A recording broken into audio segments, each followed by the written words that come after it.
Welcome, humans, biroids, and clones, to the 2024 UK Nats Championships. We're day 2. I am a mess. We're day 3, apologies, and we have some top cut action for you today. Top 16.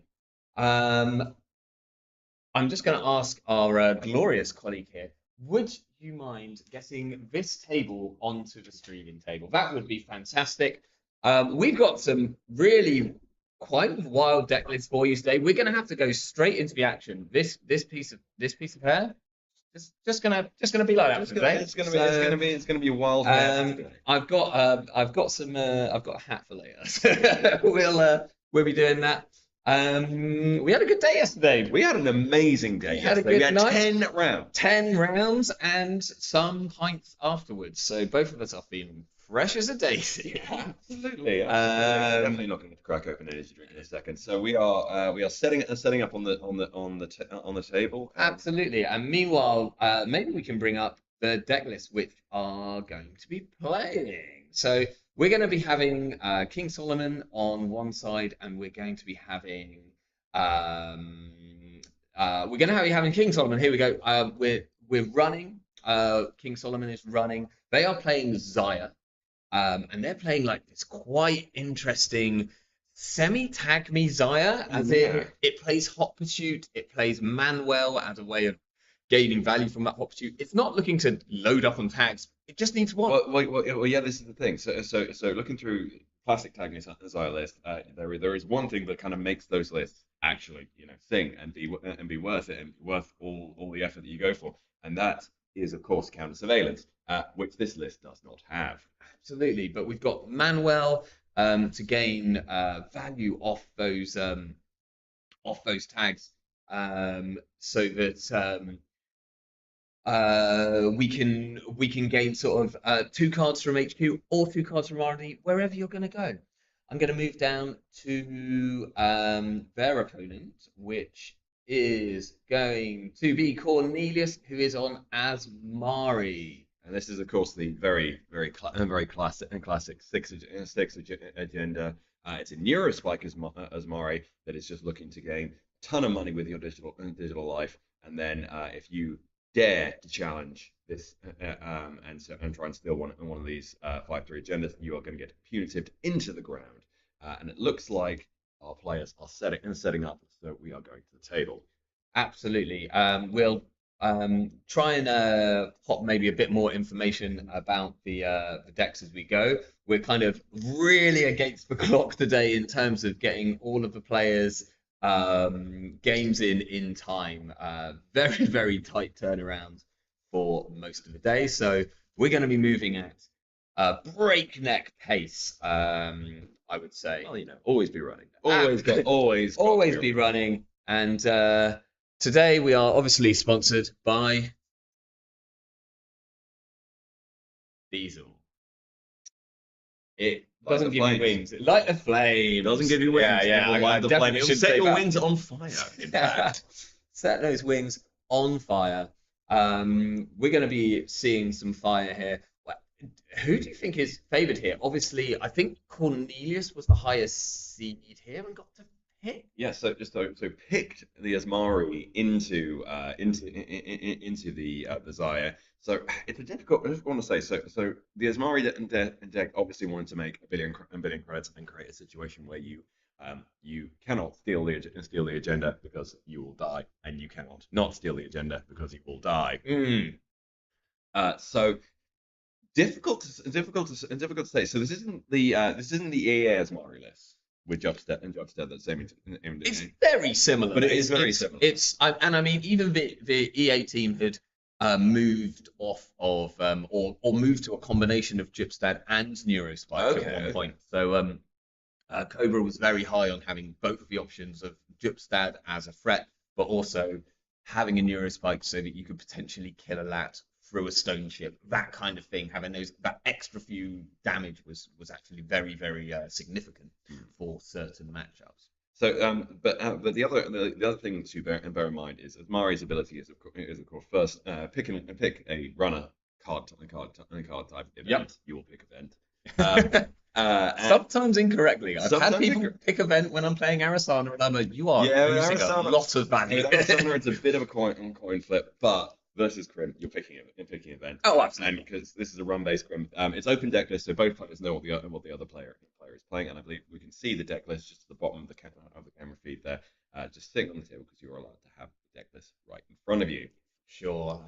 So there may be some consulting of that going on throughout the thing, and we see a starting opening up with an ice predicting. Possibly a predictive. A trip ice star. Okay. Interesting. This is kind of interesting because sometimes you actually don't want to put ice everywhere because bravado is a really good card, and if you're forcing if you just bravado the remote here, is it going to be worth rezzing it? Or are you going to gain it? I guess you gain 2 credits. You gain 2 credits because you are Azmari. You are gaining 2 credits the first time the runner plays an event because you are going to put it on event. Although we got no indicator. Yeah. Normally, considerate Azmari players will put an indicator on the board to say what it is. But I think it's fair to say it's going to be event. I'm almost absolutely guaranteed the best. Now, we have had a chance to look through most of the decks of all the people to look for funky alt arts. This is the one deck which we haven't had a chance to look through. I know that is a Joyride going into Boomerang and Joyride. Boomerang into Joyride going into R&D. Breaking a wraparound and a piece of ice that was big back in the day. Absolutely. In 2015, you couldn't move for the wraparounds. These days, a bit rarer though. Yeah, but I think they're coming back with the fact that they're actually incredibly taxing for the sort of ice destruction decks who are just on Amakua. Yes. I've always hated wraparound because it's really good against Slap Vandal. And it is. You also can't even get through it with just a Devil Charm and a crew. You need to also take a tag, point, actually, or you have to use a leash tag. There's no one answer for it. No, yeah. and a lot of those decks are not even playing a single. The old tech against wraparound was you just played a single Inti or something like that, which then makes the wraparound 0 anyway. No, I like the tech. I like the tech. Although obviously still doesn't do it versus Boomerang or Botchers or any break. No, or an icebreaker. But that does mean that you need to find it, and we are seeing turtle decks are pretty big right now, and that's a decent card. That's a decent card to have there. So King Solomon drawing 5 cards of Fat Joyride, really good tempo. So good tempo. Also gaining a credit back probably from with the Zhaya ability because they see one off the top. So there's a lot going on in that run. Now probably has a few too many cards in hand. We'll have to play one more and then discard something. Yeah. Jai in the chat. Hello, sir. How are we doing today? I hope you're ready for some incredibly exciting action. And last click we see Sure Gamble. That is a pretty good turn. Oh no, we're discarding the Sure Gamble. Okay. No, playing the Sure Gamble. Okay, right, fine. That's a pretty good turn. Yeah. So this is the thing. You need to build up your money very quickly because you cannot let these Azmaris can get to a lethal position incredibly quickly. So you need to build up your money so that when you do decide to go and steal, or when you have to go and steal because the corp is forcing you to, that you can eat 1, 2, maybe even 3 punitives. Because Azmari's 44 card deck, and I believe this is only 44 cards. Yes, absolutely. Cards. So it is going to find those punitives. They are not staying. It's this 54 card deck where maybe you find them. A dude coming down with a Boomerang classic Crim combo. I mean, this is always an annoying thing against Azmari because you're like, I'm going to steal 5 of your credits, but I'm also going to give you 2 credits. However, with the credit totals how they are, that's a big swing. That is a big thing. I mean, it nets the runner 2 credits because you're getting 5, but you're spending 3 for the whole setup to get in. But you might be able to deny the court another wraparound here. Second wraparounds, but that is going to put the corp on a bit of a rough position with money. 3 credits is not lets you play one punitive, Can't boost it though. Can't move that beyond its fairly absurd starting strength of 5. Because punitive is one of the rare ones where it's not a case of the trace is 1 greater than the cost. It's 2 greater than the cost, and that can make a big difference. Yeah. And Jai, yes, we do know that this is kill Azmari. This is Neurospike kill. So there is no Gypstad in here, but there is punitives, and there is Neurospikes, and there is also 1 spicy border control, which is where the sort of additional influence went as you get a bit of influence back from playing Neurospike over Gypstad.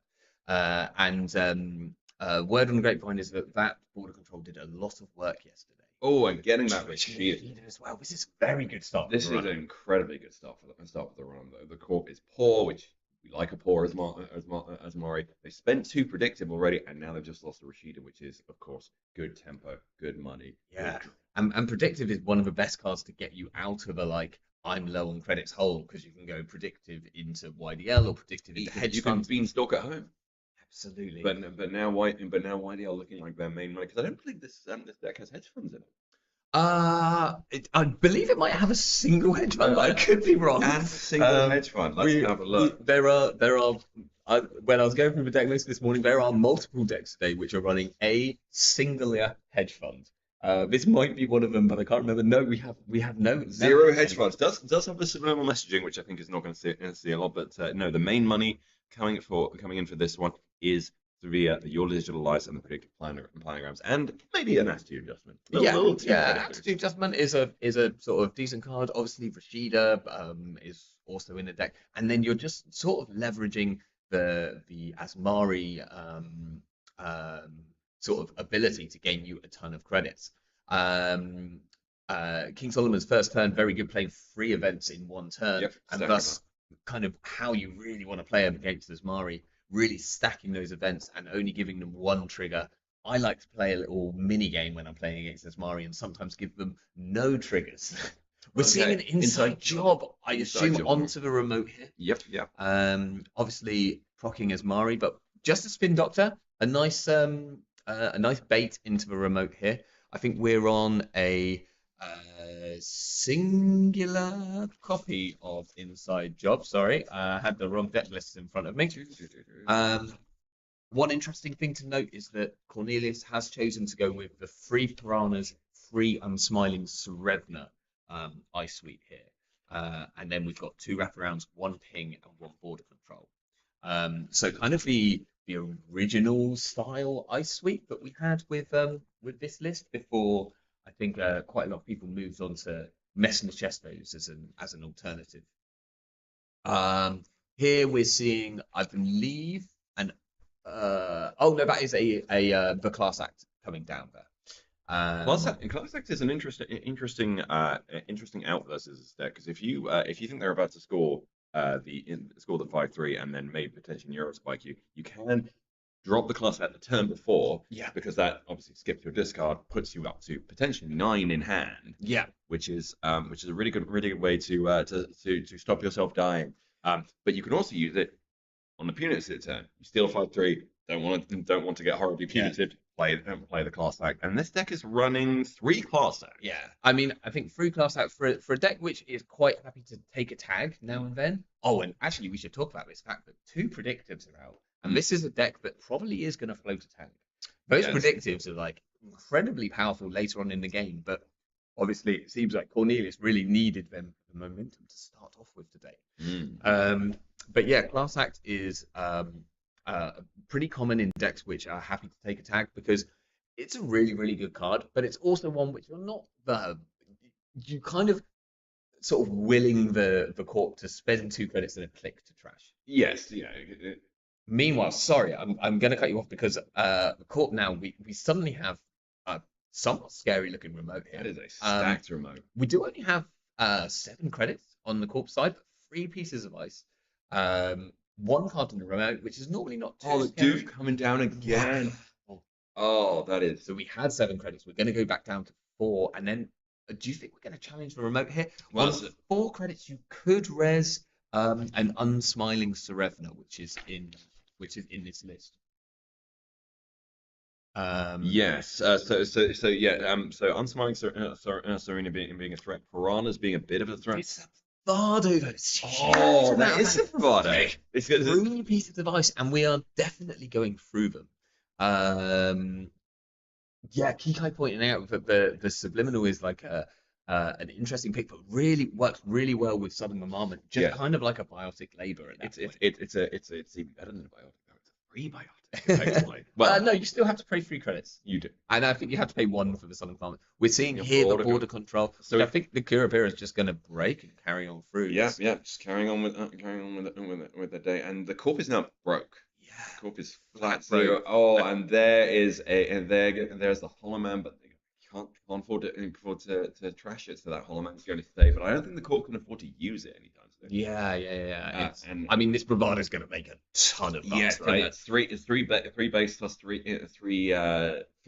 gain from the ice. So that is a total of 6 plus 6 credits, which is going to keep the runner in pay for a while. Yeah, absolutely. And in the meantime, both these Q and R&D are just open now. Effectively, 1 credit. Yeah. Just walks right in. Single credit, and we know that Zaya loves to hit HQ and R&D. Like she'll quite happily take a single.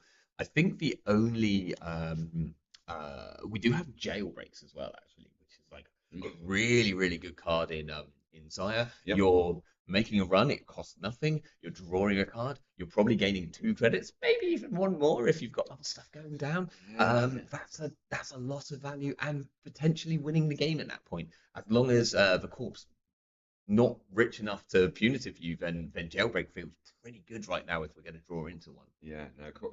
So runner is absolutely in a commanding position here. 9 credits to 0, I believe. So punitive, that's just not happening. We should also talk about the fact that this runner deck, this criminal runner deck, is playing 2 copies of Steelskin Scarring. So, I didn't see that. That is yes. So even like that's a spicy little splash. Yeah, and the punitive play also really importantly, like even the neurospike play becomes a little bit trickier. Like you need to, you can obviously still definitely kill with a re-education neurospike play, but the punitive line becomes a lot trickier if King Solomon just holds on to a Steelskin in hand. Like you've got to dodge that Steelskin when you play the punitive. So the corp Second spin doctor. I think the corp needs to YDL here, otherwise the corp's going to have a bad time. Yeah, but their turn's literally going to be click YDL, right? So the runner is making some good play. You know they probably have run events in hand, but they're not playing them. Yes, exactly. They're very deliberately. In fact, you can see they've got a hop shoot. Thank you. In hand, chose not to play it, even though they could to make themselves more money to keep the core because that gives you that 1 extra turn where the core has to click painfully for credits rather than doing anything with any real tempo. You definitely you can, especially with a class act down, you can filter your hand so that you have exactly a turn where you can play 2, maybe 3 events all in one go. Here we're seeing a Cat's Cradle just being thrown out. So to be fair, the only code gate that the corp is looking at the minute is a Piranhas, which is of course only useful if the corp has more cards in hand than the rest. That's true, and I don't know if you ever want to have to break a Piranhas with a Cat's Cradle. Although just putting down the Cat's Cradle makes that Piranha go up to 6, I believe. Yeah, it would be 6 to res, and I mean, interesting. So there is no recursion here, and that is the only code gate breaker other than Amakua in the deck, and getting an Amakua to 6. I mean, I respect the play right now. King Solomon's in a really strong position. I just hope that doesn't come back to bite him. We're also seeing in hand there the multi-access card of his deck, or the spicy one, which is a copy of Manuel de Lattes. So we have our combo in hand of install Manuel de Lattes, then we can hop pursuit HQ, see 2 cards of HQ, we can run R&D, see 2 cards of R&D, we're going to get at least 2 credits back, we're going to get hot pursuit money. This is like so much, and then Cornelius is going to have to trash that Manuel de Lattes, which is going to cost a click, 2 credit, and a card from hand, assuming that King Solomon steals at least 1 agenda, because it does have threat. And while we've been talking, the corp has managed to recover a little bit. They They've played a YDL by the looks of things to get them back up to 5 credits, and they've replaced the ice on R&D. HQ still sitting over there. Still, we've only seen 2 doofs so far. Yeah. So third doof is somewhere. I mean, a turn of like Doof into install Manuel into Hot Pursuit could be just absolutely gross. Ruinous. Absolutely gross. But you know, there's only one left in the deck. Here we're seeing the Manuel coming down. We don't know that this means that King Solomon's going to go. Oh, he is going for it. So here we have Manuel into Hot Pursuit. This is going to gain a ton of money, but also see extra cards potentially swinging onto R&D after this run as well, to see some extra cards from there. We'll see if there's a way of cheating in there, or whether King Solomon just wants to faceplant the ice that's there. I mean, at 7 credits, the Corp is going to be able to res absolutely everything. And I'm unsmiling Sarina at this point. Oh, able to res even more here. I think we're getting a free piranhas there. Yeah. I mean, that Cat's Cradle might be necessary now, but a second one. That is huge. This is so dangerous because that means that's 6 points stolen in one turn. Punitive is now lethal on the go. It is, but King Solomon has surely enough. Well, I would think enough because I'm not sure if they took their Zhaya credits here. I would hope they took their Zhaya credits here, but I didn't see any tech credits taken after the run. And this is a classic thing of where your brain can kind of get a little bit foggy because you've just done a very exciting turn. You've touched 2 things. You weren't expecting to steal 2 things, and you forget about one of your really important triggers. And that might be what's happened here because I have not seen the 2 credits come from Zhaya here. Indeed. Now, interestingly, if King Solomon realizes and either asks to take them or even just runs back on HQ, they can get 2 more accesses and then still do that. Zhaya is not a first run only ability, and they are still tagged. They are still tagged, so this is where that punitive being 2 up over the cost can make all the difference. Because so whilst the runner is ahead on cash, they need to be careful because they might because if the Corp can YDL here from although the Corp hand is being emptied a bit, and we see that's a Neurospike. I think what I would be worried about would be exactly. There's a punitive. There is one. So I'd be worried about predictive into YDL into punitive. We've just taken 2 credits. Okay. So this is really good. So and we're throwing down another class act, which is drawing us up. Oh wow! I think we have at least 6 cards, but double punitive can't be on the cards here at all. And even if it was, you need to land the punitive. You'd have to land 3 punitives because you can land 1 punitive. Try and run a second. So I think the runner is safe. So I think the Corp is going to have to let this go. Absolutely. Now the one scary thing now is that the Corp has a remote which is double piranhas into plus border control. If the Corp still does have a win con here, a very strong win con, which is if they can just get their re-education and a Hollow Man in the remote and advance the re-education once, they're good to go for the kill next turn. We know that the Neurospike's in hand. So like really throwing out the Cat's Cradle now could be where we really lose out. Because I don't know if the game's on the remote, because even with the Cat's Cradle, that's so expensive to get through the piranhas and that border control, the one-off border control. Yeah, I mean, okay, so that's fair. Like we're just not getting into. Yeah, I think we just accept the remote at this point. So right now, King Solomon needs to work out a way of winning off centrals. Luckily, they have some inbuilt. They got a few ways. Multi-actors going on, and they've got some pretty significant central pressure. They can also afford to be a bit more reckless. So up until this point, they had to maintain at least a money equality, if not a money lead, to avoid punitive. That punitive's just off the table now. Runners on 6 points. They touch a single point more. That's it. Game's over. No punitive for you. So the runner can afford to be a bit more lax and a bit more reckless. Yeah, and I think the one thing is that you don't want to give the Corp too much money, because then that makes the kill line of pushing in the remote a lot easier, because the whole Hollow Man Neurospike combo does still cost credits. Yes. It's cheaper than the Gypstead version, but only by a small amount, and it requires an additional click of behavior. Indeed, indeed. Anonymity. Sorry, Jai, you mentioned Mindscape. This list is not running Mindscape. Yeah. The splashes are Neurospike, Punitive, and Border Control. And we've seen a fair amount of how we already know where the border control is. Okay, so we see something in the remote. We've also trashed the manual there, which costs money. You have to discard a card from hand. I think you choose the card, if I'm not mistaken, which is actually a very easy job for Cornelius now. We know they have a punitive hand. Yeah, we know they can't play with it. So unfortunately, it. that sort of ability suddenly means very little.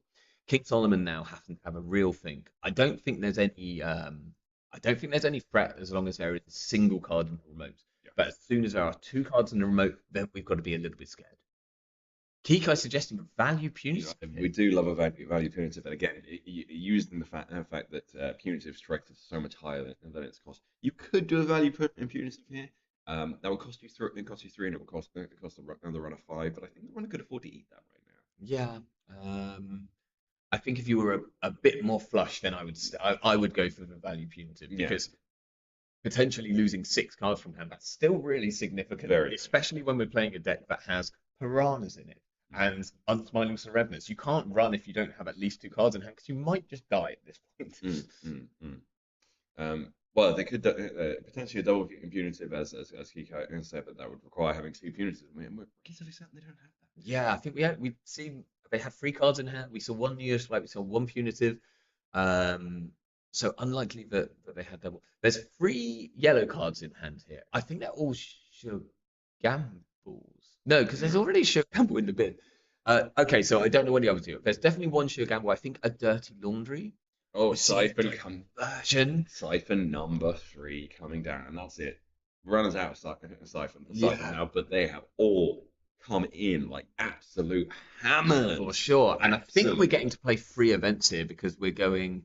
Oh no, okay, just 2 events. We got a diversion into Gamble, but there was a Rashida to recover from with the corp a little bit, back up to 5 credits.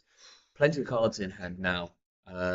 It's just going to keep plugging in this remote because that is the best place for anything to go right now. And certainly the agendas that Cornelius draws it to are going to go straight into that remote. Oh, and the court replacing each cube. Maybe a little too late. All 3 deuces have landed. Well, I think this is the next bit of advice that we've drawn. At least Cornelius can't just take like easy singles or like or dirty laundries without now finding maybe a little bit more of a way in here. Yeah.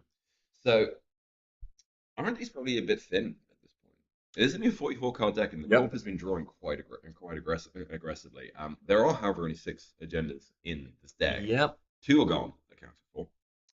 So the runner has to steal half of them. The corp doesn't have to score half of them. This is the corp has to score exactly one. Exactly one at the right time. Yep. In the right way. And critically, the ones that the runner has stolen are not the ones that the corp wants to score. They're the ones that the corp kind of wants the runner to steal. Yeah, a little bit. Now we should talk. There is one other really important card actually in King Solomon's deck which we haven't talked about. They are running one copy of Cupulation. Now Cupulation is a really good way, considering that this is not a deck that's on Gypstead. Instead, and we do see, I believe. No, that's oh, that's okay. That's because King Solomon, because Cornelius is on Neurospike instead of Gypstead, then that Neurospike has to hang around in hand. And if King Solomon can go in and cupulate it, then they can take one of the last 2 win cons that the corp has completely out of the game. They don't have to ever give that back. And in fact, even if they did, even if they wanted to make the run with the cupulation, 2 spin doctors we know are already out of the game. Yep. So this is so rough position. But oh, we're making a run on R&D, and we see an unsmiling Serena. I think the runner saw this coming because that turtle has 2 counters. Exactly 2 counters, very well. Now, I think that Cornelius might have paid for 2 credits here, so that King Solomon can only break one of the subs. So Solomon stopping the draw, which is probably the correct. That Is a steel skin? Is that not a steel skin scarring? Doesn't look like it. Or it might be. No, it costs one, and we're drawing two here. It's a steel skin, so that's right into runner. And we see a card, we don't know what it is. It doesn't look like it was trashable, or we just wanted the other counter. Now Sheeds coming down, and that was a pretty aggressive Sheeds. So I think the corp is feeling the pinch, feeling the pressure, feeling the R&D thinning a little bit. Yeah, and also still only on 5 credits. This corp has not really got above 5, 6, 7 credits, I think, at most at any one point. Yeah, I think the corp is hurting for a YDL at the minute. Because yeah, we haven't seen a single one, right? And I think we still saw one a little bit earlier while we were examining the list. But yeah, it's corp is not flush. There's one. There's a YDL. Okay, but first YDL, it's actually decent. We've just had a Rashida. Getting 6 credits off that YDL. Yeah, so we're nearly up to 10. This is the richest the corp has been, I think, all game. So maybe able to start pushing. However, we also have a turtle at 3. In a turn or two, we're going to have a turtle at 6, and Cornelius is going to have to purge at some point, and that's a whole turn. Otherwise, this remote is suddenly no longer safe anymore. Yep, and it's just not looking as aggressive as it could be. So the corp still having to defend themselves, stop calculations, stop the runner getting into R&D. The corp is spread so thin at the minute. Yeah, absolutely. So Kiko was saying that the lack of mindscaping maybe explains why they're on wrap and not ping. Oh, this is all advanced push. Now, I don't think there's anything which is advanceable in this deck apart from the agendas. So we can assume that this is probably a re-education. It's got to be. There's literally nothing else that this could be. So. Or oh no! So okay. So I was wondering what strength Piranha's is strength 5. 6? Hold up. So there is a kill line next turn. Oh. So this is the kill line next turn. Assuming that the subliminal has come back to hand at some point, I don't know if it has or not. But subliminal plus sudden commandment is going to give you an extra click, which would allow you to install the Hollow Man, and then still have all of your clicks left. No, it's not a kill line because then you've installed something from HQ. You have indeed. Okay, so ignore me for now. You'd need an additional something. I don't know what. So we're thinking this might be a so Piranha's strength step. So yeah, the corp has accurately surmised that the runner can't get in because you need to make several runs on archives to get in. You need to make 3 runs on archives. Or on R&D. You can also be like so I'm saying to get up to strength to absolutely. But like could be anywhere as long as you don't trash or I mean if you steal something that's probably pretty good. Yeah, it's pretty good. So then again, but the problem is this border control coming in clutch and making it you need 5 clicks to get in. Not the 4. Otherwise this line would be wide open. However. This border control is here, and it is here to slow down the runner. So that's so. Cornelius seeming to be relatively confident in this. Someone having a big old think about this turn. Okay, what are we doing? That looks steel skin. That's fine. Like you're not worried about punitive anymore. And it really doesn't help you against the re-education as a neurospike combo. We're also playing Steel Skin with a class act, so we're getting that additional drawback filter. Do we think that the runner is potentially trying to draw for a class act here? I mean, Cornelius might be trying to force something here, which is quite good. If you play this confidently enough, you can play it like I've got the kill next turn. We're looking at the list and we don't see a way that is possible, but you might force King Solomon to assume that there is a kill here and maybe play a slightly more aggressive, maybe riskier turn than you would normally expect, and that's a really good way to get one back when you're a little bit behind. Yeah, it's gonna be a tough one. There really can't be much left of the deck here. We have, like you say, we've drawn pretty fast. Not as fast as I've seen some of these Azmari decks draw. I've seen them have about 6 cards left by turn 5 or 6 in some like extreme cases. I think there's only one face down in the bin. Is that CS Swift? And Swift, and had Swift been installed, Yeah, I would it have actually changed, like that changed changes quite a lot. all of your maths because we also have a dirty laundry in hand, so we can get our click back. And I think we have Laundering on R&D, and I think you're taking some of these tags and not even caring about it. yeah. You Okay, we see another neuro Neurospike. spike. Oh, We're going to gain dirty laundry money and also credits here. Now there is always the double neuro spike play, and at that point you're going to be really sad that you didn't keep a steel skin around. yes. Now you only have to play that if this is a send a message and not a re-education. But like Cornelius is very possibly at the point where they have to push whatever they have into this remote. They might even just have to score this out if it's a send a message because it is safer in the remote than in HQ. Yeah, indeed. Okay, so we're seeing. Yeah. And in the words of the king, scoring is cringe. Okay.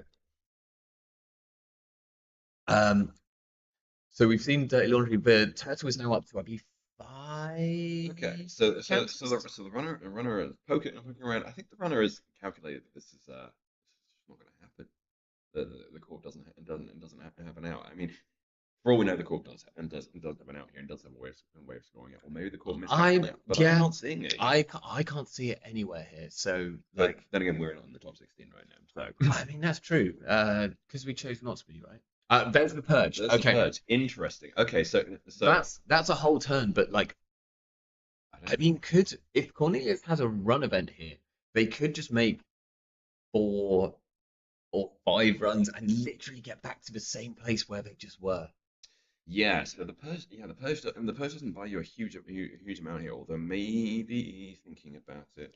I mean, you don't need a huge amount. You need exactly like maybe 1 turn of setup and you're there. So like maybe next turn is sort of install Hollow Man. The next turn is purge, and like also don't know if you've got the Hollow Man, maybe you're already there. Here we see a jailbreak. Jailbreaking into HQ. I think into R&D because like HQ could be a piranhas. We see a Hollow Man, which we are thrashing. Get it out just for the sake of playing. And a re-education for the win. Oh, very well played by the runner. Just really keeping on top of the corp on money when it mattered, and then letting it go when it didn't. Because you can see the corp is much more flush now, but that punitive, it's not doing anything anymore. No, and if Solomon had allowed the corp to get a bit richer, that you could see King Solomon's face when he stole the second agenda, and you're like, you do not want to do that. You're like, 1 agenda feels fine, 2 agendas feels hella scary all of a sudden. Indeed. But then played the absolute correct line, which is maintaining a good amount of money whilst also installing that class act, drawing up all those cards and being like, yeah, I don't think you got 3 punitives, and even if you did, I don't think you can afford to play them. So for sure. What's really good now is that King Solomon is so this is double elimination, which means that no one's out after this game. Cornelius will get a turn to player into the losers bracket, and they can still win the whole thing. They just now need to not lose another game. It's going to be an uphill struggle. Coming in from the lower bracket is tiring because you're playing more games, and even if you do manage to fight your way all the way through to the grand final, the person that's in the winners bracket has played less. Had a nice little rest, gone got a coffee, a nice little chat to people. Feeling very so. So not out of the woods yet, not dead in the water, but definitely got an uphill climb to go through. Absolutely, but what I'm quite psyched about is the fact that King Solomon is definitely through. So we've got the one criminal from the cut continuing on for sure. Like absolutely, we can but hope. We shall see. Yeah. Speaking of which, let's remind ourselves of the top 16 standings here. So it's lap. Yeah. And 1 crit. So we are at UK Lats 2024. But this was the top 16 from yesterday. So we had Chris Dyer playing an almost perfect game, losing 1 round, and the only round they lost was to the second second place player Are you here. going to attempt to Yeah, Dapper Tactic. Yep. Dapper, which I found out is actually just Theo. I'm just Theo. genuinely gonna have to call him Theo. Man of a million names. Yeah. Theo, you're Theo for the rest of the day. I can't be dealing with this. Yeah. So yeah, lots of lab. But we are seeing a smattering of Essa, the Zaya that we just saw, and Arasana, which is exciting as well. But it seems to be mostly Lat and Essa at the minute. And then I mean we've got to highlight this down here. Lifeline making it into the top cut, playing Quetzal. We managed to stream the game yesterday. It was super a hype. banger. I'll tell you what, I think the Quetzal deck has got the most positive feelings from the crew that's running this event.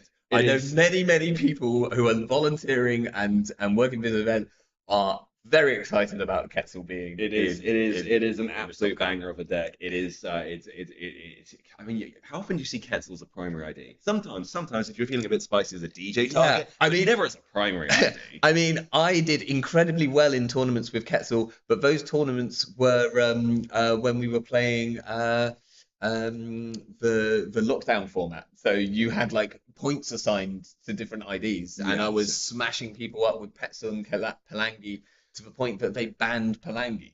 And I've had a soft spot for Quetzal ever since then, and people who know me know I love to DJ into Quetzal way more than anyone else. But as a primary ID, rare, very rare. Lifeline, absolutely having a great time with it. With one breaker, there is one breaker. There is a single breaker, just for one lamb, and some other ways to just deal with ice. It's good enough. So everything to play for after round one. Yeah, and we should just talk about there are some other DJ Quetzal won world. See, Quetzal for the win. We do also have some other interest. We've got an Atien in the top cut here. Yeah. Nervous Nightjar. I think we've probably got time to actually look at some of these lists, right? Do we want to pull up some? Let's look at. Why not? Let's have a. So I think I've got them on this one here. So we're gonna sort of ignore anything which is not anything that's green, but most things that are green. Yeah. Anaconda Lats with that. We know that. Yeah. You know that. Everyone knows that. It's just the two cards which you've chosen to do differently.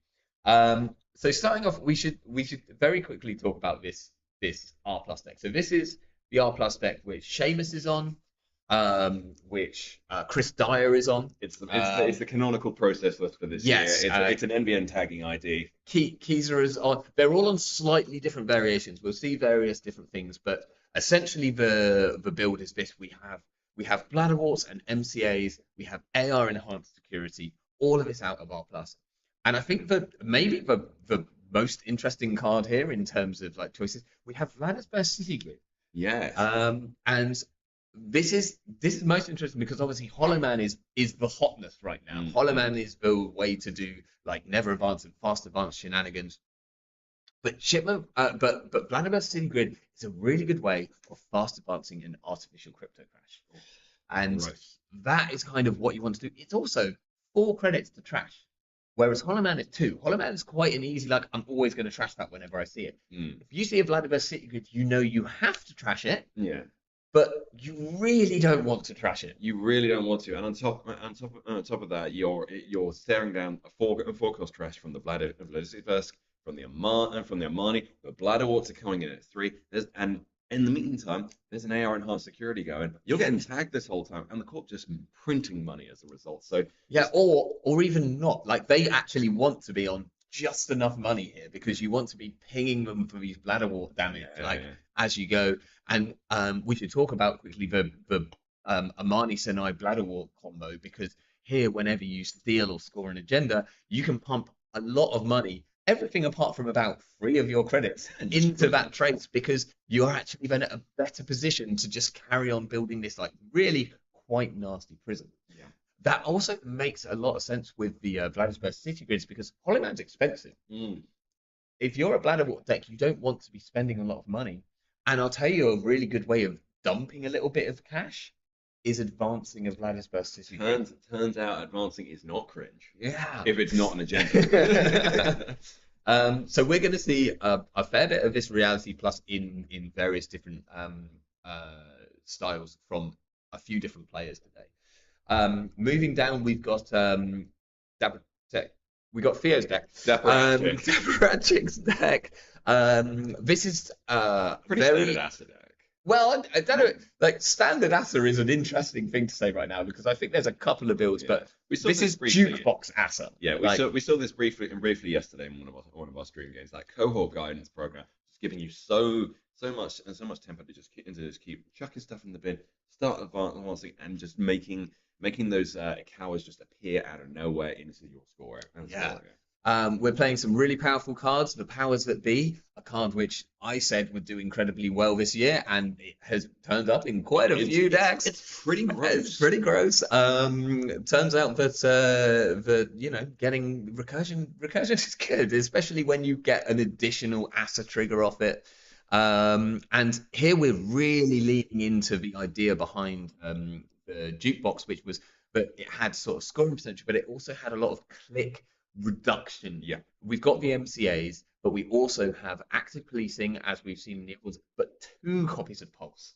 We saw 1 copy in all the other jukebox builds, but this one is really kind of putting a lot of stock in these pulses, and you can kind of see why, because the one Asa game that we watched on stream yesterday, I think 1 piece of ice got rezzed all game. Maybe 2. Yeah, maybe 2. There was a lot of ice installed. Yeah, but not a lot of ice res. And like the Asas doesn't have to res this ice, so you can just have a pulse on somewhere and just leave it there for when it's needed. Okay. So we should probably check in with the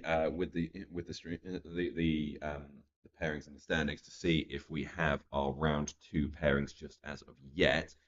I assume. Oh no. People are still playing over here, so we're good to keep going. We're good to keep going. So we can move on down. Chris Dyer, we've just talked about the Corp deck and their really weirdly arranged lat deck, but there we go. King Solomon, we've just seen on stream playing this really interesting Zhaya deck. Yeah. Just a pretty wild influence spend, but one that's really working out for them. Really happy to see this here. And then their PE deck here is a kind of version of the loud decks that we've been seeing. We've got Prana Condenser.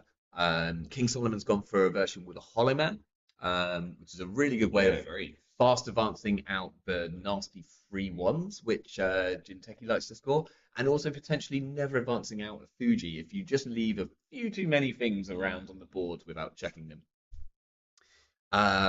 Couple of data loops in here. Pretty gross. Like the ice in these decks is very big. The money is very non-existent unless you get a Prana going. But then that's just ticking up 3 credits every time you're doing a net damage, or would be doing a net damage. And the additional threat of I'm gonna kill you with this if you don't do something about it. Indeed. And I mean, Jinteki is not really known for doing net damage. No, it never does it. So no, all the time. And then this is John Old's decks. John Old's. Okay, so we've got an Arasana in the cut. It's looking like an Anakam Arasana rather than a lily pad Arasana, even though it is running 14 programs, 4 icebreakers, 10 regular programs. A single coalescence is an interesting one.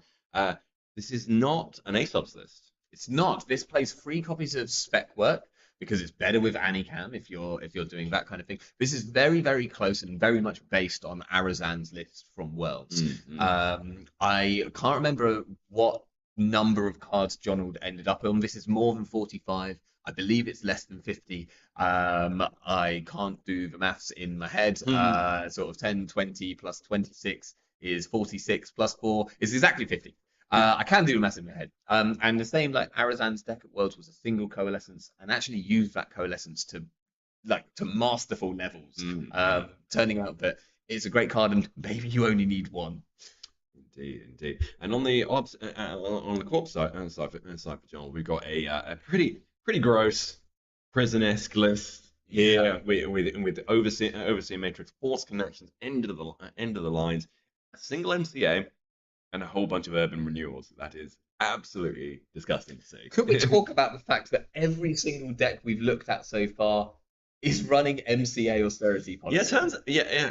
Oh, round two pairings are Round up. two pairings We are going. are up. Okay, things that we have. So we've got John versus Nervous Nightjar could be like pretty interesting. I'm interested in that one. Should we see if we can get them on? The other thing is that I do want to definitely get John on when he's playing Arasana at some point. The other thing would be to do maybe Essa versus PD. Yeah, let's do this. This is the only PD in the. Okay, so we're just going to. So I'm just going to keep talking for a bit, whilst Baran Wu attempts to arrange some games for us. So absolutely wild first round of Zhaya versus Azmari. And now we're going to attempt to try and get Essa and PD on. It's been an absolute great start to the day, and we have plenty more of the top 16 Netrunner from UK Nationals 2024 to bring you later on today. Yeah, going to be a good one. How are we doing in chat? How is everyone doing in chat? Are we having fun watching the stream? We're having fun seeing all of the interesting and somewhat varied, aside from that, decks that are being brought through to us today.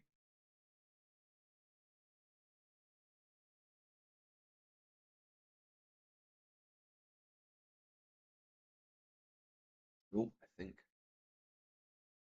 think we are just about to find out. So I'm just gonna pause there to see what is going on with our contestants today. So we'll be back very shortly.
And we are back. So who did we manage to get? So we have got the next game is going to be Fabio or Bassiton, who is our sole PD in the cut today, versus Johnny, who's going to be playing Essa. Now, if I remember correctly, PD was the most played core. Absolutely. We actually, well, it wasn't us that miscorrectly said this. Cobra miscorrectly. Cobra lied to us. Cobra lied to us. So sneaky snake lying to us and saying there was actually more R plus. Yeah. But no, it turns out the truth was it was PD all along. And we saw a little bit of Reg PD yesterday, but this is going to be Shoot the Moon PD. Do you want to kind of talk about what we're expecting to see in Shoot the Moon PD? So Shoot the Moon in PD is there's a little known card called Your Digital Life. Turns out if you have a lot of cards in hand, it's really good because it makes you a lot of money. However, PD does also have this ability of your hand size is 6, which is a pretty good starting point. So what these Shoot the Moon PD lists are quite often trying to do is they're trying to take their already starting pretty big hand size of 6, augment that somewhat with a Midnight 3 arcology, And then all of a sudden, you're just making huge stacks of cash, which you use to build a traditional mana gun remote. Res lots of big ice that's going to stop the runner getting in easily, and then all of a sudden, you are the runner is falling behind very quickly. But you're also missing out on another thing that you can do with all of that money, which is really important in this deck, which is you can just win because the shoot the moon decks play a copy of Big Deal. 17 credits. 17 credits, but score a 5-3 out of hand. Score a 5-3, or possibly just score an off-world and get all that money back. Whatever you need to close the game, because quite often what the PD decks do have as a bit of a challenge is they can get that first one out. That's no problem. 1-2 pieces of ice and they're good to go. Second agenda, testing the waters a little bit, mostly making it. That last agenda though, that could be a real killer if you don't have a skunk forward remote that the runner can't contest it. And quite often these runners are running pinhole so that they can actually contest that. However, this runner may not even care about may not even touch the remote. They may just be like, nah, remote? Who? What? Because they are ESSA. And I'm just going to very quickly try. I think we've got just enough time to pull the list up on the screen here. So this is going to be Johnny's ESSA list for today. So we've got 3 nukers, which is going to be really good. This is very, very similar to Tuno's list. Might be exactly the same because it terrifies me because there is no killer in this list. Not a single one. You got a Botulus, and you got a banker. And more important, you've got a Palangi as the waiver. Oh yeah, I'd say the Palangi is a nice little way to turn pretty much anything that's causing you any grief into a barrier where Bergimon is just like, hello, I can break all those subs for 1 credit. One credit. So I mean, if Fabio can get some drafters on the inside of ice, then that could start to become a little bit of a problem. We've got a single symbol chip to reset that Palangi, and we've obviously got an Atien epilogue and some labor rights for the recursion side of things with ESSA. So lots of sabotage going on. And the other thing to bear in mind, PD, of course, a 44 card deck, which does put you at risk of deck out. Yeah, ESSA loves playing into these 44 card decks because there's just less cards, and that means the agenda density. I mean, it's kind of the same, but you're losing a lot of stuff, and all of a sudden you don't have much left in R&D, and a single finality or something along those lines can win it. Seal the deal. And on top of that, this corp's wanting to draw lots of cards anyway, because that's how you shoot the moon. That's how you make all the money with your YDLs, and that's how you get your big deals. So whilst the corp is wanting to draw, it's not wanting to draw too much. Yeah. And it might find itself running out of R&D and decking itself out. And the other tricky thing is you've got to consider, like, YDL is only as good as the number of cards you have in hand. So if you are sabotaging from hand, you are reducing the power of those YDLs. Yeah, so it's going to be a balancing act for sure for co-op here. However, because the runner is not the runner hasn't got many breakers. They've got Bergimon, they've got Buzz and Buzzsaw, they've got Botulus, and they've got Palangi to try and short things up. They have got a banker. Banker takes a turn to tick over, and PD famously very much a 10-turn ID. So if you don't find that banker early, you don't get down early, you may not have time to really utilize that. So it's going to be an interesting set of plays. We're going to see lots of back and forth and lots of very tight turns, I think, where every click is going to matter. Absolutely, and just not to worry in the chat, we will be dropping between upper bracket and lower bracket. We're mainly looking for the games which we think will be the most interesting. We wanted to kind of hopefully catch the one remaining PD in here, so we will be seeing some LAT versus R+ later on. Don't you worry. But yeah, we're just trying to keep the games as fresh as possible. And I think I believe this might be an upper bracket, but I could be wrong there. Do we have the brackets to hand? Do we? Is it going to show us on? So if we go around one. We would know from here, wouldn't we? Yeah.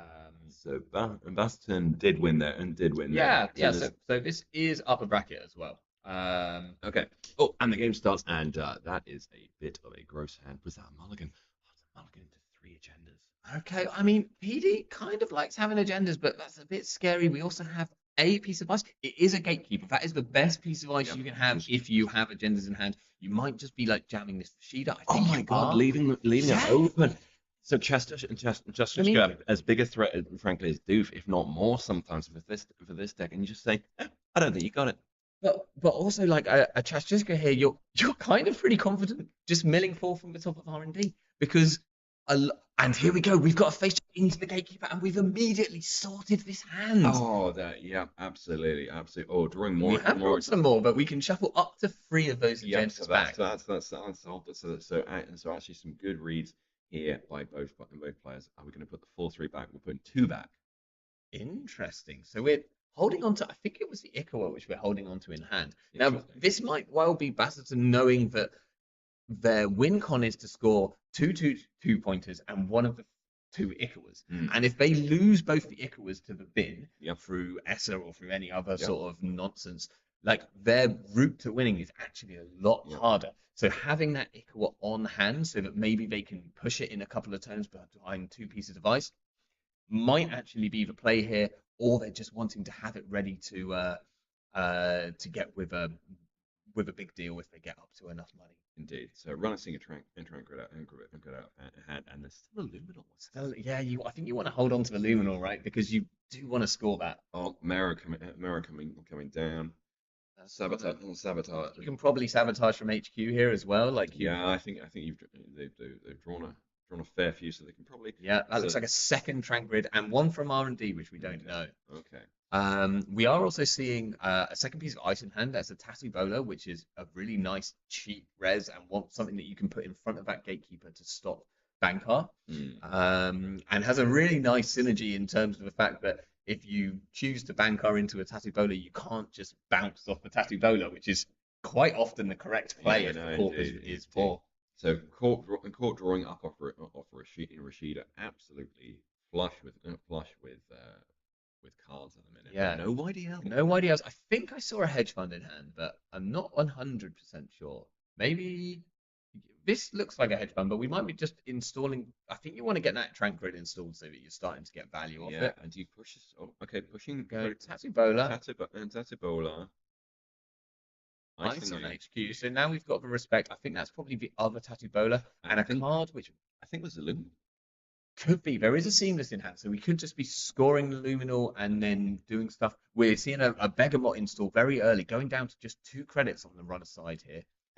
Taking another and a steel skin, so that's a lot of draw and even more mills coming out of the corp here. Now, unfortunately for Bassetton, I think 3 of the pieces of ice which they have available to them are all barriers because that looks like a Hagen.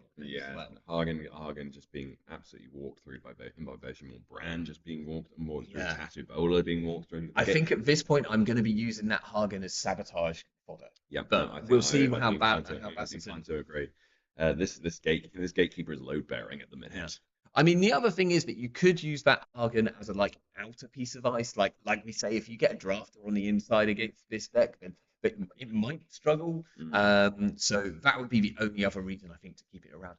We also do see them a virus in hand, which means that the Palangis here may be a little bit susceptible to being purged out at the last minute. So as I say that, the runner installs a Simmel chip, which can always refresh those Palangis.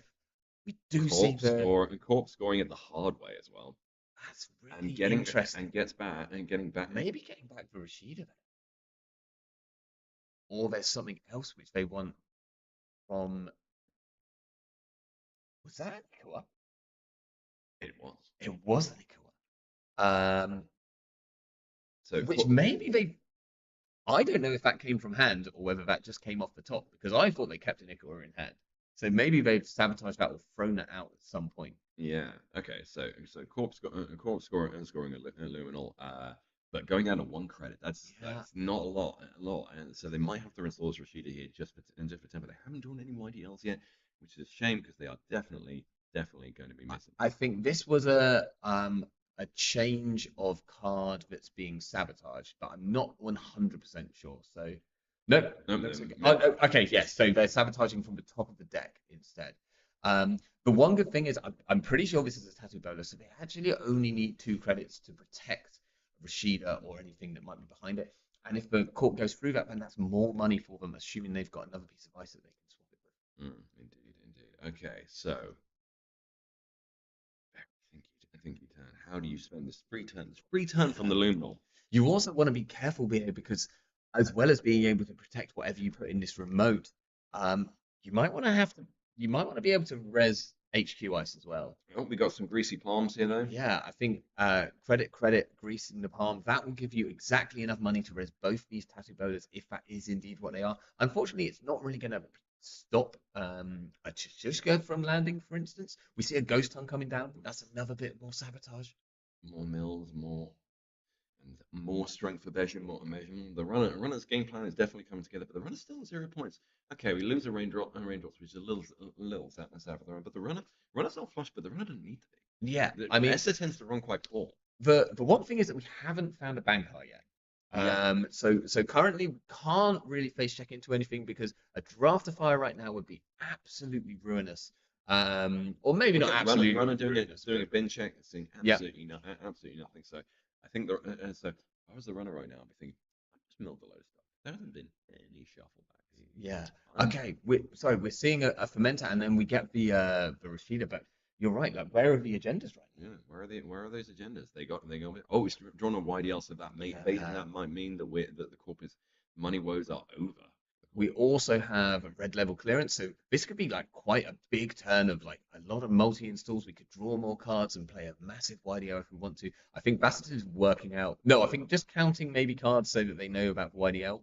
Just playing the YDL straight, probably wise because as much as you could do red level clearance into YDL, you do always want to like keep an idea of that you want cards in hand to play against SE. You don't want to suddenly be in a point where you have to just mill stuff from the top of the deck and potentially lose to a single archives access. So I think maybe the court pushes the off-world office here because the runner still hasn't got an answer yet. Yep. To the gatekeeper. So if you don't push it now, you might not get the chance of installing something else out as an ice, and I think that is the off. Yeah. And Bassett's in a pretty good place then. As long as they can find and draw their big deal. I mean, they might even just go for, if they score this off of next turn, might just be install double advance the Icar after that. We're seeing a running hot, trashing a running hot to the core damage. So Esser is going to have about 7 turns worth of turns. Excellent. No, this is the runner needs to hit back. They're on 0, and the core is only on 2 technically at the minute, but that snowballs so quickly with PD. Those seamless launches providing so much tempo. We're seeing a strike run played for free because Ghost Tongue reduces all of our events by 1 credit, which means that a lot of the events in Esther's deck it's going to play for either 0 or maybe 1 credit. Just saw a magnet, I believe, on the top of R&D. Currently not something that the Esser can deal with. And we've got Bangkok coming down, which is going to buy the runner the ability to get through a few things, but is that going to be enough time? I think we're seeing a seamless. So as you thought, this is the off-world office, and Bassett are now on 4 points. Bassett on 4 points, and critically also on exactly 17 credits. No, really? Exactly 17. Yeah. Which is actually one. You are one short there, right? One shy, because you need to install advance. No, they have a red level clearance. They do. That is a clickless. So this could be bait to suggest the run. Oh, I'm actually one shy. Oh dear, what a shame. Now we haven't seen the big deal yet, and so we don't know that it's in hand. And I think that Basseton is only on a single one, but we're going to just quickly double check that. Running straight into a tattoo, blah, blah, and as you say, the play coming around you are going to have to break this. Yeah, or you're going to have to go through it with the bang card. Going through it. Court. Is it called decline swap? Court declines the swap. They don't have any ice. They chose to decline the swap. Now, the really big hit for the runner here. Oh, no, here comes the swap. a really big hit for the runner here would be if they steal the Ikawa, which I believe is a 1 in 6 or maybe 1 in 5, 1 in 6, then that's going to be absolutely huge for the runner. See the Just in the plateau, because you of always course do. It's got like this card should be called Magnet. Honestly, like you can't Oh, see, run HQ swap a tattoo and not see it. We do indeed have one copy of Big Deal. just the one. Just for one. That's a tall order to dig through your whole deck for it. So it might be that the corp decides, oh, red leveling, we're going for it. Foreign cards. We see a Skunkworks and another Seamless, I believe. So maybe you push for an install advance here, knowing that that Big Deal might be near the bottom of the deck. Absolutely, because I genuinely think if you install this Skunkworks and you install the Ikawa, which might not still be in hand. I can't see it in hand right now. Oh.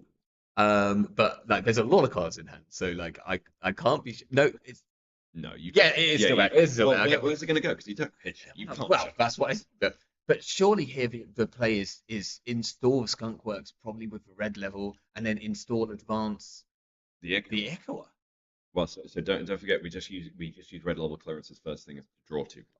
Yeah, but we can okay, but still, so install Skunkworks. Yes, install install with install Ikawa advanced. How is the runner going to respond to that? Surely, I'm absolutely positive that Baston has enough money to res all of his ice on the server and a Skunkworks. Correct. Essa is poor, would need to run ITL. Click. Okay. Interesting. I don't know if Fabian needs the money here, but we'll find out. Maybe they like they could be tunneling on the Big Deal play here. Yeah, they could. Like that felt like I'm going to Oh, we're double icing this. They're playing very conservative, and this is a big risk because Big Deal is, of course, a trashable operation, and you are going to be milling. So they're laser focused on this one big deal. Okay. And they're just denying the run money. So after the fermenter ticked up at the start of the turn, there we're popping that virus. The virus could be a very powerful tool to deal with palangas and things along those lines, but. We're going to see next turn. I think that an Ikawa in the remote there with a Skunkworks would have been really quite safe. I think it would have been perfectly adequate, but maybe the I mean you do have 3 Ikawas as well, and the core and the runner's on 0 point. Are they on 3 Ikawas? No, they're just on 2. They're excuse me. I know that Freedom was playing a version which had.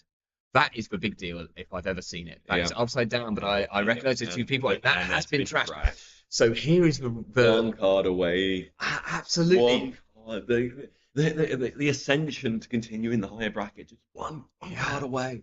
Because they could have got that off the red level. Red level. I mean, yeah, like it's so close there. This is the kind of problem with tunneling on one particular way. They know that they can just win if they draw a Big Deal, but they've actually got a pretty good remote right now. Let's see. We're drawing another agenda in hand. We've got quite a few agendas in hand. Let's see if it's push the Ikawa here or if they're going to go for push the Ikawa. Waiting for the Big Deal to come back round again. I think that's going to take far too long, and the runner allowing the runner to recover. So I think you need to push the Ikawa. So checking the ice, I think the worry here is that it's maybe Drafter on the outside, which is going to be eaten with Bankar, and then we don't know what the inner ice is, but there's a good chance that it's actually a barrier, maybe a Tattoo or possibly the Hagen that we saw. We didn't see where that went. I think we're going for the push here. Okay, we've got an Ikawa. That's probably the Skunkworks, and then we advance. Okay, yes. We're making the push. I like this play a lot. I obviously Bankart's going on this remote. Johnny understanding that this very well could be and probably is the Ikawa. I mean, this signals a lot. there is intent here, and advancing with intent. Okay, we're seeing the buzz stop, so that's a way that we're getting through the gatekeeper, and we're going to make this run. Now, the big question is are we going to have 5 credits and 2 clicks, and then the money to steal the Ikawa and the Skunkworks? I don't know if we are. I think they might be a little shy. Hitting a steel skin, hitting a strike fund here might give a little bit, but we see a compilation. We see a Shishishka go down. Okay, next card is a Tattoo Bowler, which can be broken here. Fabio can swap if he wants to, yeah, and does with another Tattoo. So that's just a recursion model. We see a Skunkworks And I think Johnny has to pay the 2 clicks and just check it. There's no other way that they can do. CZ Ikawa Can't steal it. chooses not to steal it, in the words of Jaina. It's gonna gain some cards and credits here, but that's the turn. Staying. Right? That's staying. Oh no. And we know that. Okay, the one card that might have got Johnny out of this was Copulation, which we saw in hand, but you'd also have to be able to get into HQ, hit exactly the Seamless, and then you might be able to win. I think unfortunately, Johnny either miscounting his clicks or I think he had to put. I don't think he miscounted clicks. I think he played all the clicks he potentially had. Yeah, he had to play the Buzzsaw. You can't not drop the buzz. Okay, actually, so there is a possible line. He could have. You bang card in. Buzzsaw out. You're gonna Buzzsaw gets knocked out. You've got two out of 3, but the Buzzsaw gets knocked out, and you install it with the Simmel chip. But here we go. We see the PD make it through. Yeah, Fabio through. Beating Essa, which can be a scary matchup sometimes. Yeah, no, absolutely. If the wrong thing gets milled at the wrong time, then we're seeing that there was at least 1 agenda in archives. We know that there were 2 in hand, but maybe not seeing the back. We didn't see a banker early. I feel like Johnny felt that he couldn't really push too hard, contest too hard until that banker came down, because drafters firing is just brutal. Like absolutely brutal when your whole game plan is, I'm going to make you throw everything into the bin. Great play from Fabio there, making sure that they had it, and pulling through with just pushing in a remote. Yeah, no, just good, honest in PD. Did manage to shoot the moon, but didn't close the big deal. The big deal was just one card away, but still managed to close out the game. So very impressive play. Excellent work, and well played on both sides. Yeah, and shows that you can play a load of fancy tricks, but sometimes you can just score behind ice. It is still possible. Still relevant in the year of our Lord Jackson Howard. 2024, ice is still relevant. There we go. So the PD continues on. Fabio now with 2 wins. Johnny will knock down to the losers bracket, but is not out of the game yet. It's still very much in it. Steep hill to climb, but definitely a hill that you can climb. Absolutely. I think we might take a little bit of a break now. I think so. Both of our voices need a little bit of a relax. We'll have a very quick look at when we're likely to come back, because hopefully we'll be able to see it on Cobra. We can't. Maybe Nikki would be so good as just to open this door and let us know what the time is looking like, and then we can tell you when to come back, because I don't think it's going to be long, maybe 20 minutes. We're on a tight schedule today, so games will be starting. This bit of hair is still like that. 21 minutes. Okay, so we will be back in 21 minutes. It's going to be about 25 past the hour. We'll probably be back at actually about 20 past the hour, maybe to talk over what we might be going into. But we'll see you then. Ciao for now. See you very shortly.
And we're back. And no, that is not a better look with the two headbands. There we go. Okay. Welcome back to UK Nationals 2024, live from Mansion in Bristol. My name is Baran Wu. I am joined by Extract. Hello, hello. Well, we've had two pretty exciting games so far. Two very tight, very well played, well played, very well thought out, very well executed games from. So we've had Essa versus PD, and before that we had Azmari versus Zhaya. So all variety, and it's not all just lat all the time. In fact, we haven't had a single lat on the top 16. We haven't had a single lat yet. Currently we're still waiting for the last results from the last round to come in. We know that in the top bracket, which we maybe should start drawing this up so that we know where people are. Chris Dyer is definitely through. He's continuing his like absolutely monstrous streak. Mm-hmm.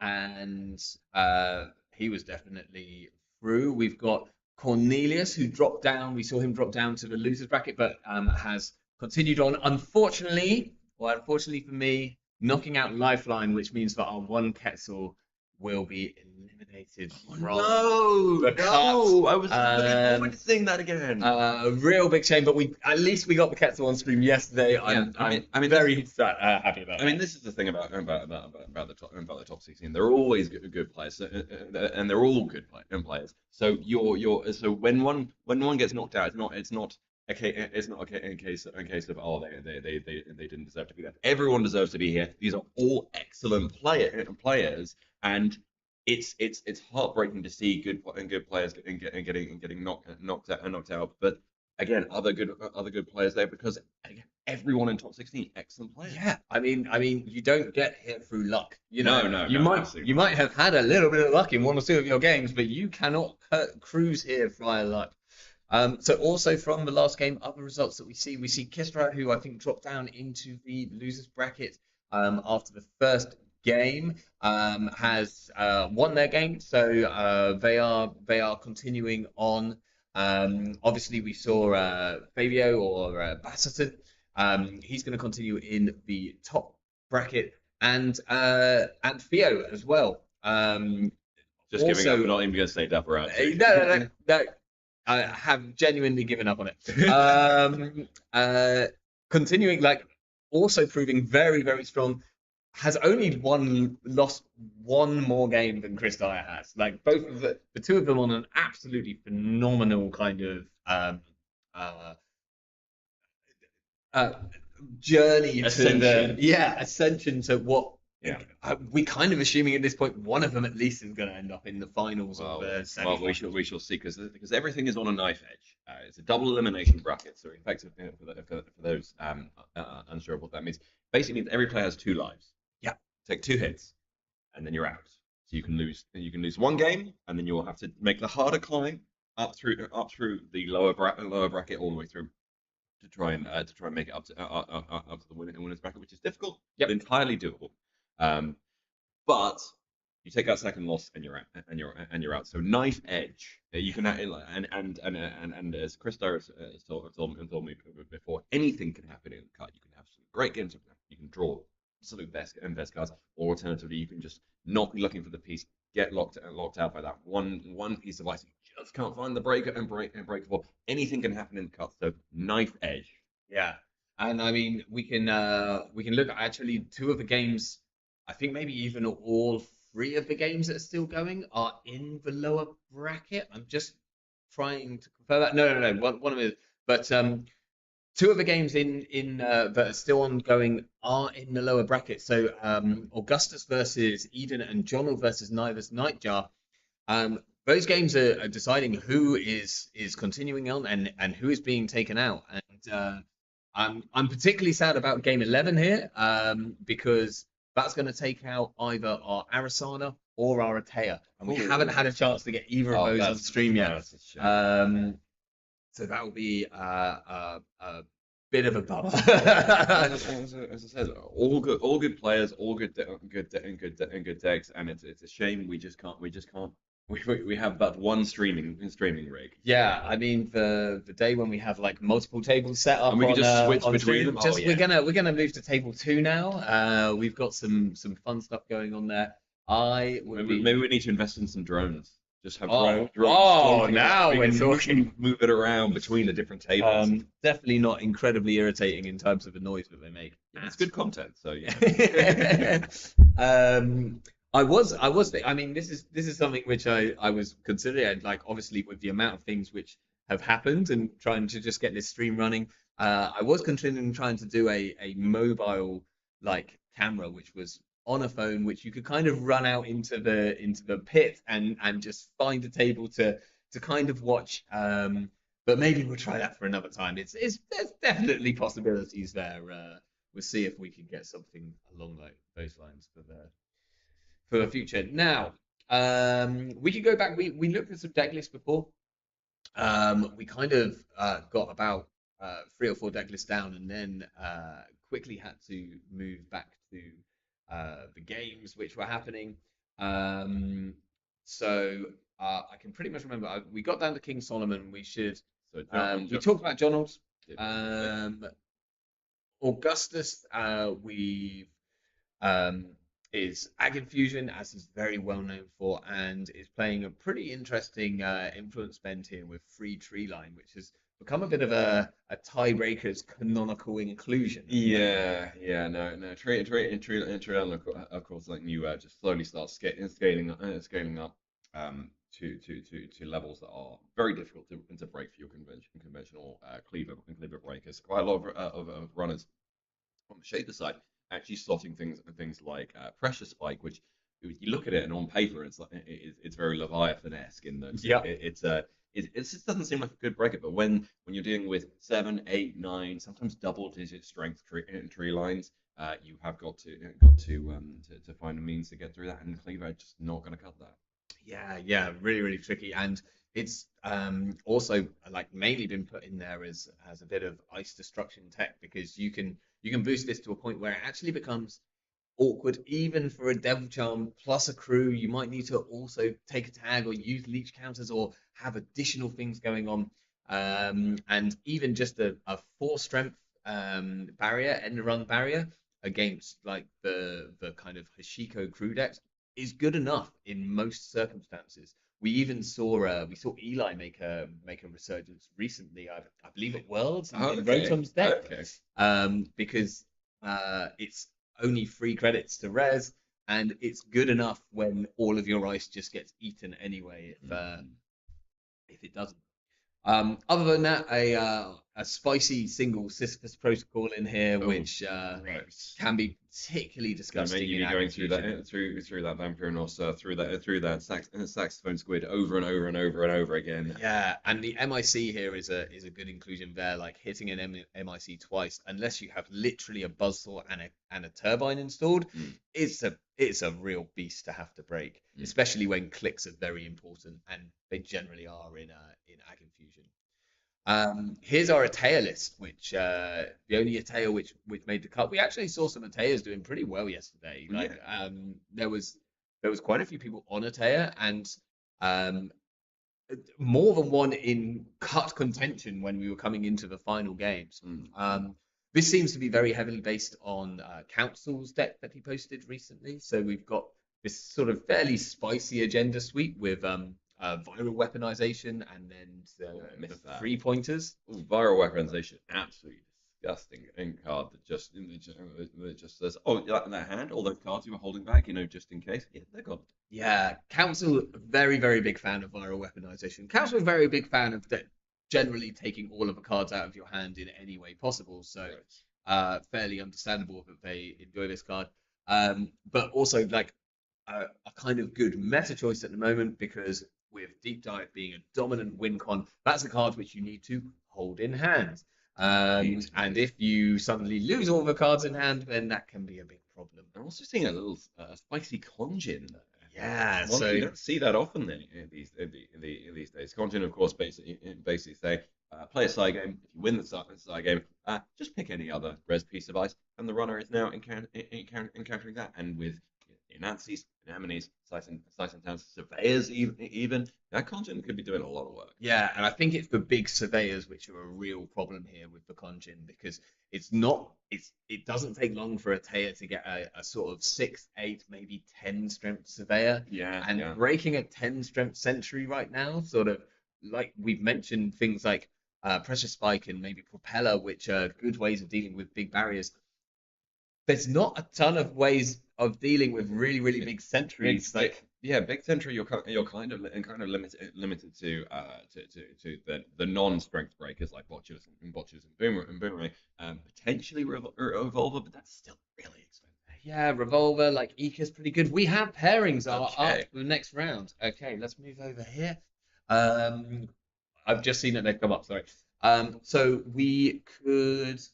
What do we want to see Arasana, from here? Oh, we've got Arasana. Arasana versus PE. It's maybe one of the last PEs in it. No, we must still have. I think we go and get the Arasana.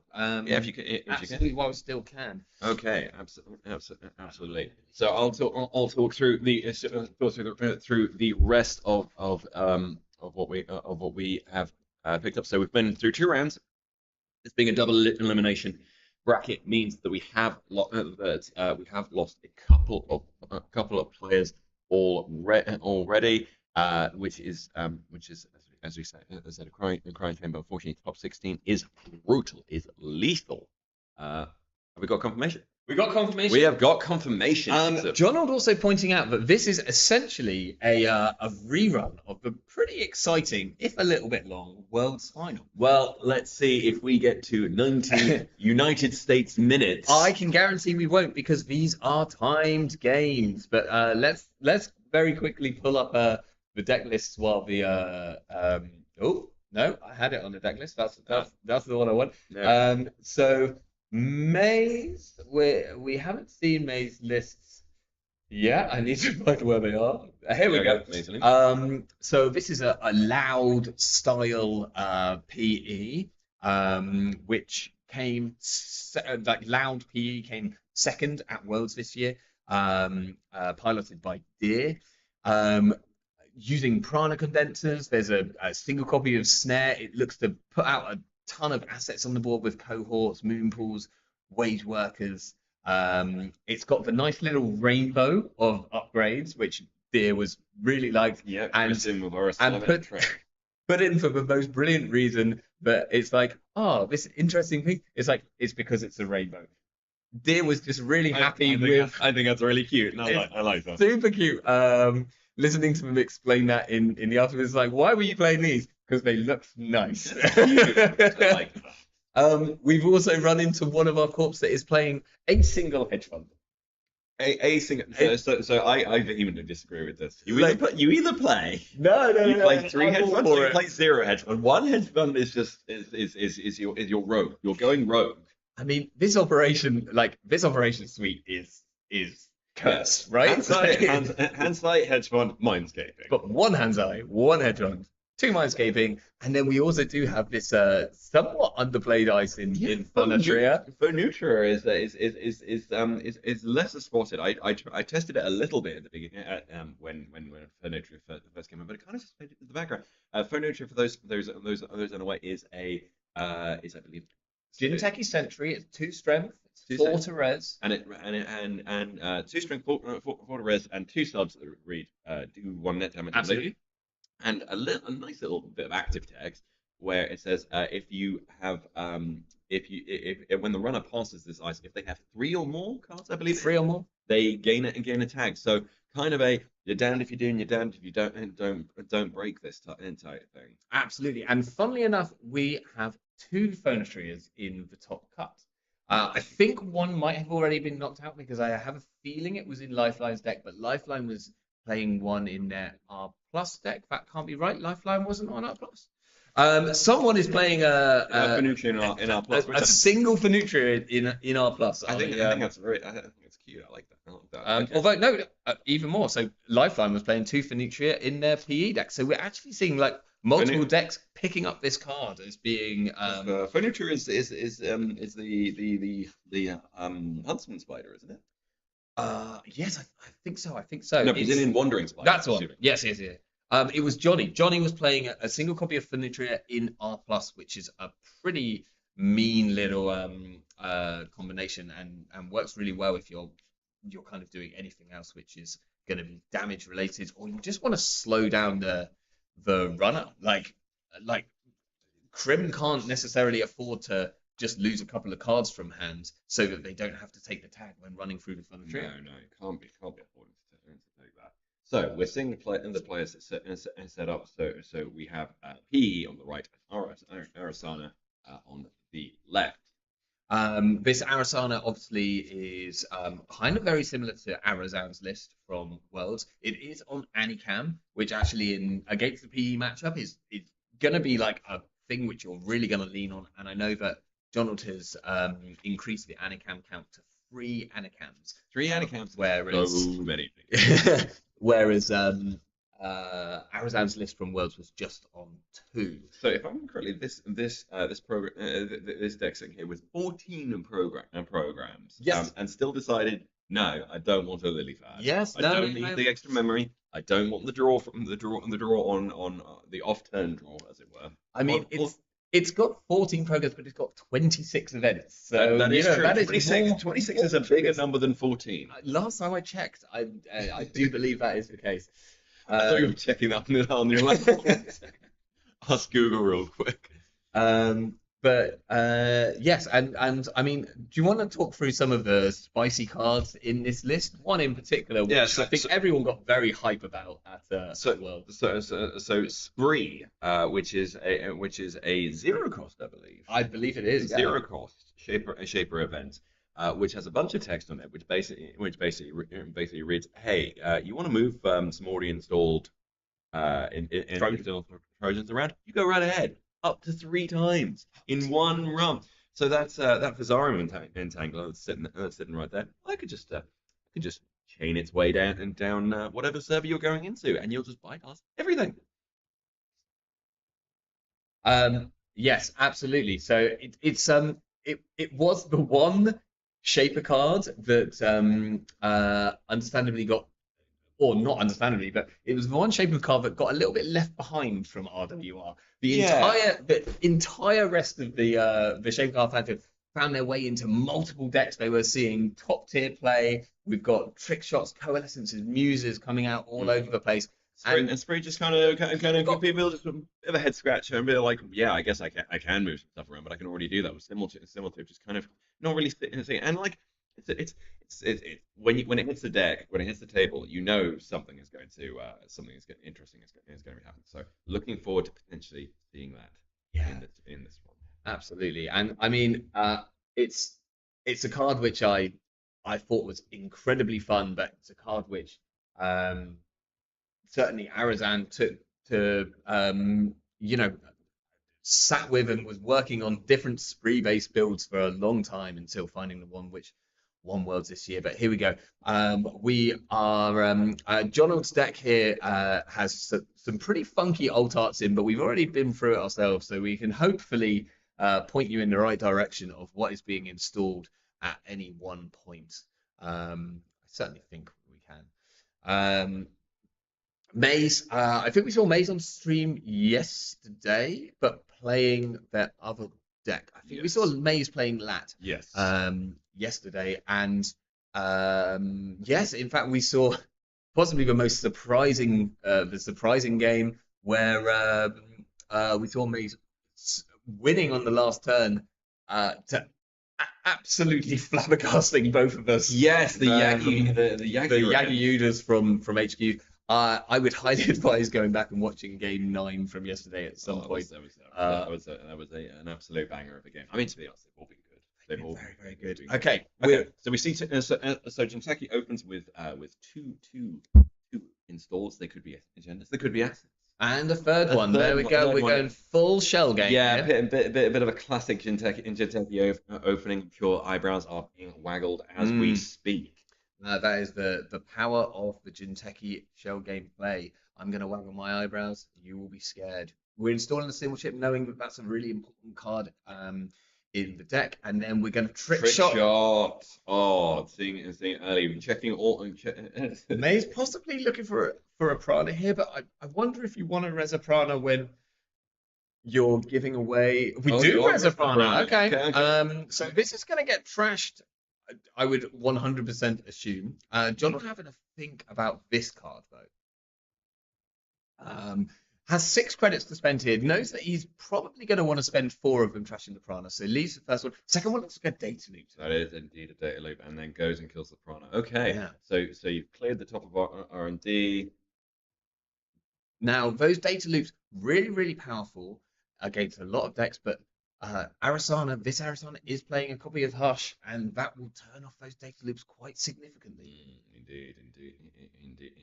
Hush and dealing with all of the old text. Yeah. On any piece of advice, making it a very powerful card these days. So John's taking down a Prana Condenser, which is obviously really good to do because the Corp so reliant on the Prana Condenser for money. So the Corp may actually struggle for funding a bit on 4 credits, and there might be their log for a bit.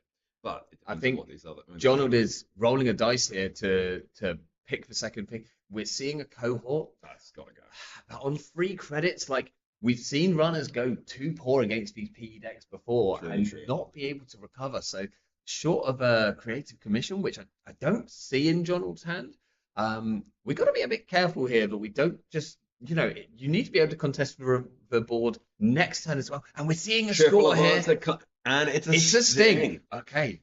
So that's one the court really does want to get out early because sting, of course, is do one net damage plus 1 for each copy of sting in the other person's score area, plus of course the P1 on top of that. So now if Jonald touches another sting, has to steal, can't choose not to steal, it's gonna take 3 damage. That's just a free snare sitting around. Yeah.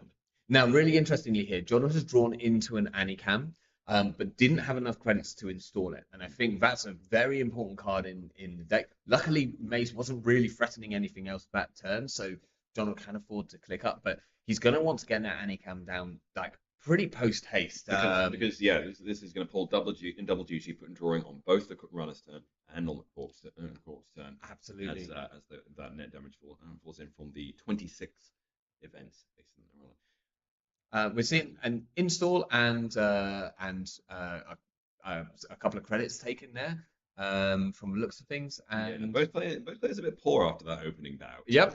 And I mean, this is kind of often the way, particularly with PE anyway, and particularly with this kind of PE, we're here using a Muse, probably to get a compilation, because I think I saw a spec work in hand. Not a compilation, sorry, the coalescence. So this is the single coalescence from the deck. Now, this is actually a credit neutral play, but the spec work will make it more useful. And the symbol chip being installed means that we can kind of we keep bringing it back. We can keep bringing it back, and we often see just that 4 credits when you need it. It's actually just having a clickless hedge fund or a clicked early for the later hedge fund that you can just go, I want another 4. Now the question here is, do you play the Anicam first and then the spec work? I think that's what's going to happen in here, so that you're going to here draw 3 cards and get 2 credits, or something along those lines. Something like that. It's good draw, good money, and I think this is going to be Jonald's running cash for a while. We see cohort guidance program. Corpse side, we're just going to start offering the corpse money. 2 trick shots in hand, and a diesel.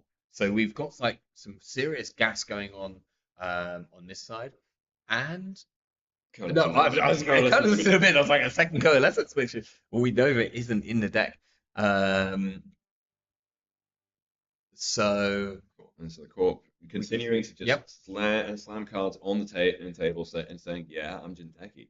You don't want to touch any of this stuff. And now the corp is on 5 credits. They can of course turn on snare. Yeah, they've got snare. I mean, it will drain them of all their credits, but it's you're gonna fire it if you can. Yeah. So it's an interesting deck. This this PD one, because it's not quite as grindery as the older kind of over based ones. Not at all. Because overclock is no longer legal, and you can't really grind out that way, because Fuji is still perfectly stealable, even if you have 0 cards in hand, if it's the final agenda. Yeah. So that threat isn't quite there. Trick shotting again into R&D, seeing the top. Oh, caught, not resing another Prana and we see off the top. I think that's a Charlotte. Yep, Charlotte Facador. No, it's a Prana. Oh, it's another second Prana going down, which is like really pretty big. That could be another cohort. I think it is, yes. Yep. And then I assume we're going. Oh, we're checking one of these remotes here. Okay. He hasn't picked which one. Yeah, he's gonna do a little roll here. Oh, he doesn't roll the dice. He trusts his instincts. Checking House of Knives. Amazing. Really enjoyed scoring that one. That's a good steal. It's particularly good into decks which are looking to deep dive for a win, which is a big win con here. Oh, that's a unfortunate hit for Maze, because that Anikan was just dead weight in hand. Mm-hmm. But being able to hit maybe 1, 2, possibly even 3 different bits of damage on sort of multiple runs on centrals means that it's quite hard to hold those deep dives in your hand. Yes, indeed. So a good trick shot. Yeah, absolutely. And do you think we go and trash for cohort here? We're checking the other card first. I think this might be Tranquility Home Grid. I think you want that gone. I mean, you always want it gone. It's like whether you can really afford to do this. John is respecting the fact that that's a lot of potential money for Maze if it stays out. Gonna kill the cohort as well, or we're musing, or probably. I mean, I don't know if musing for coalescence makes any sense. No, I don't think we're musing. I think the muse was just already there, right? Okay. Okay. Yeah, I think John was just checking what's in the bin. John is a very methodical player when he plays. You see this a lot. He'll always go back. He'll check his bin. He'll check his hand. He likes to know all of the possible information. That's how you get to top 16, isn't it? I just guessed, and that's why I'm not here. I think we're seeing the one single hedge fund. There it is. Hedge fund. Now the call flush on 10 credits. That is definitely going to provide some options. That one-off snare, not even breaking the back of him. Possibly a judge call going on here. Maybe John will check in that there was indeed a hedge fund in the deck. Yeah, like PE now looking a lot better. No, I think here just John looking up a card, probably checking the trash cost of something, or maybe what exactly a piece of ice. He might be looking to trick shot here and wants to know what the options are for the possible ice. Well, so you got the list with you. Yeah, looking I think he wants to know the text of data and it reads, "Hey, when you make yourself very vulnerable to die." Yeah. Also, quite interestingly here, so Donald has 2 ways of getting through a data loop. One is a propeller, which is a very temporary solution. You can bring it back with single chip, but you have only a certain number of single chips. The only other way which John actually has to get through the data loop on a more permanent basis is going to be a slap vandal. Yes. And the slap vandal will get you through the data loop as long as you are not tagged. So just don't get tagged. So don't get tagged, which would be absolutely fine because there's not much gets tagged apart from the Phonotria here, which could actually come into like a big call. If you can stack the Phonotria into the data loop, then Jonathan's only way through it is going to be using the propeller, which, like we said, is a limited resource. Yeah, that's not something you want to keep going. Okay, so Maybe choosing not to res here. We're seeing something which 2 things which Donald hasn't trashed, so either couldn't or decided not to. I think you probably would if you could. So Donald's maintained really good R&D log. Yeah. Not letting anything filter through to the corpse hand without John getting the first say about whether the corp can have that or not. So really tight control. Maze trying to slow John down by icing, but not resing. So I'm guessing.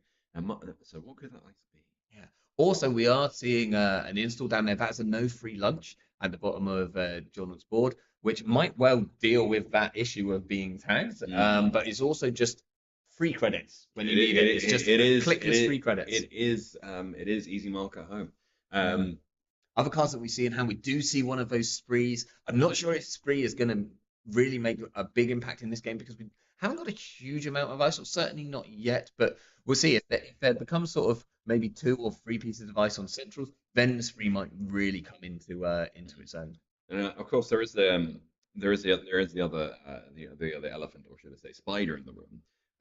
Aside from Finuccia, which is Anansi, because John doesn't actually have a great way to deal with that one either, aside from the Ika. I mean, I think Ika is a pretty great way of dealing with it. Yeah, but then you can't use that Ika on the anemones or the Finuccias. Yeah, I mean that is sort of potentially a problem, but I think you can probably deal with the anemones with some of the other options which you've got, slap handles, botuluses, things along those lines. True.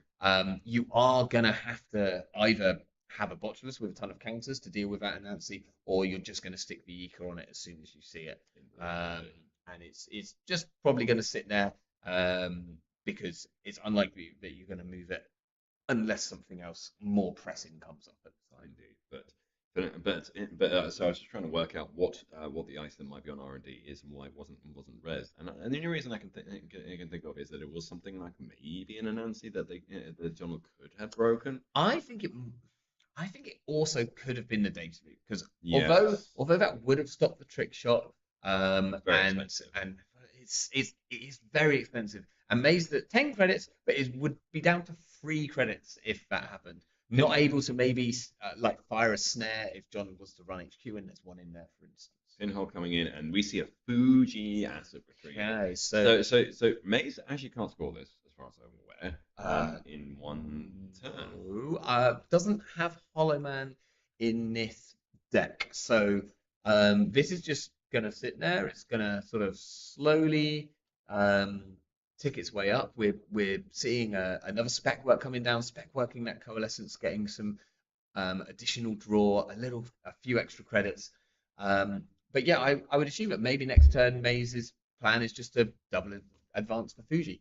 If she scores this out, this put her on 4 points. That's a really scary place for PE to be at, because you need to start contesting almost everything on the board. Yeah, and indeed, on top of that, you are there is also the note that you're doing 3 damage because Fuji Asset Retrieval, unlike Obokata, does its 2 damage regardless of whether it's scored or stolen, on top of the P ping of 1 damage whenever an agenda is scored or stolen. So yeah, potentially a lot of damage that is being swung around here, and John is, you can see as he's going. I think he's getting a hush. Yeah. So here he simul chipped after spec working the Muse. He simul chipped the Muse back, getting the hush, knowing that hush actually is going to deal with so much of the ice that the Maze just runs in and takes the yeah. He has the Ika in hand here.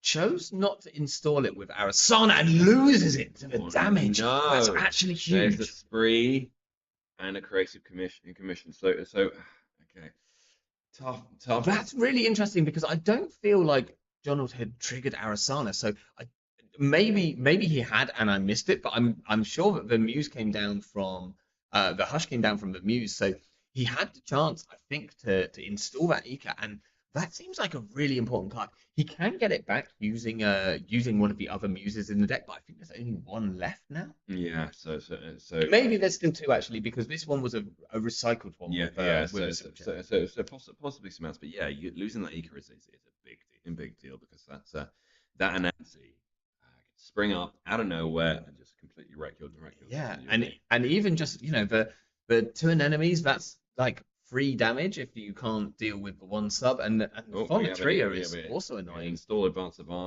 scoring a hybrid release, bringing a card back from Archive? Only if it's face down. I don't think we see any face downs right now. Jonas has been very careful of keeping those cohorts under control, and that's also good because it's worth pointing out that Maze is on Regenesis.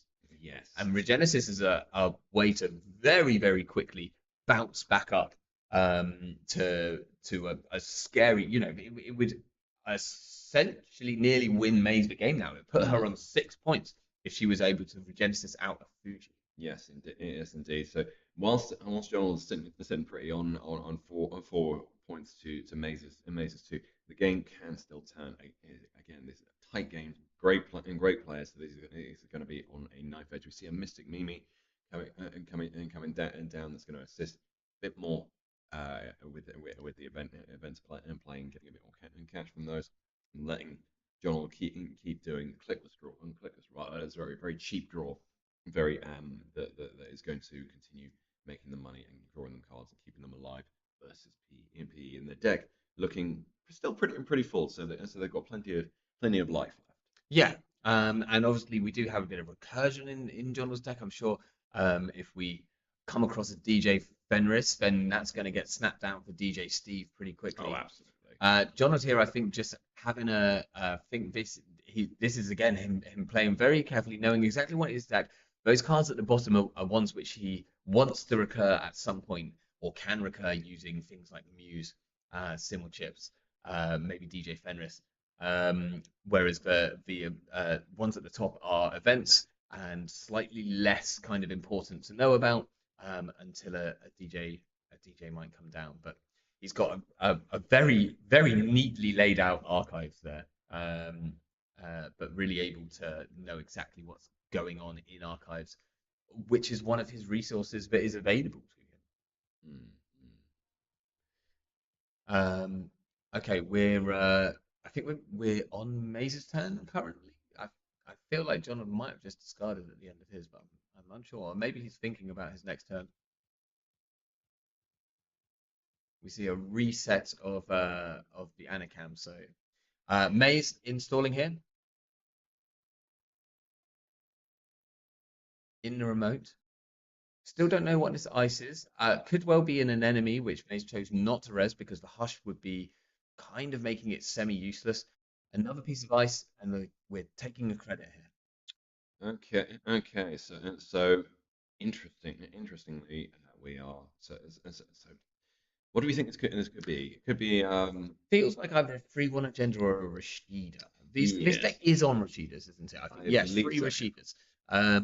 So that would be my most likely setting. I think if this was another cohort, although I believe they might all be out already, I think like a single piece of ice is all you ever want for a cohort sort of style server.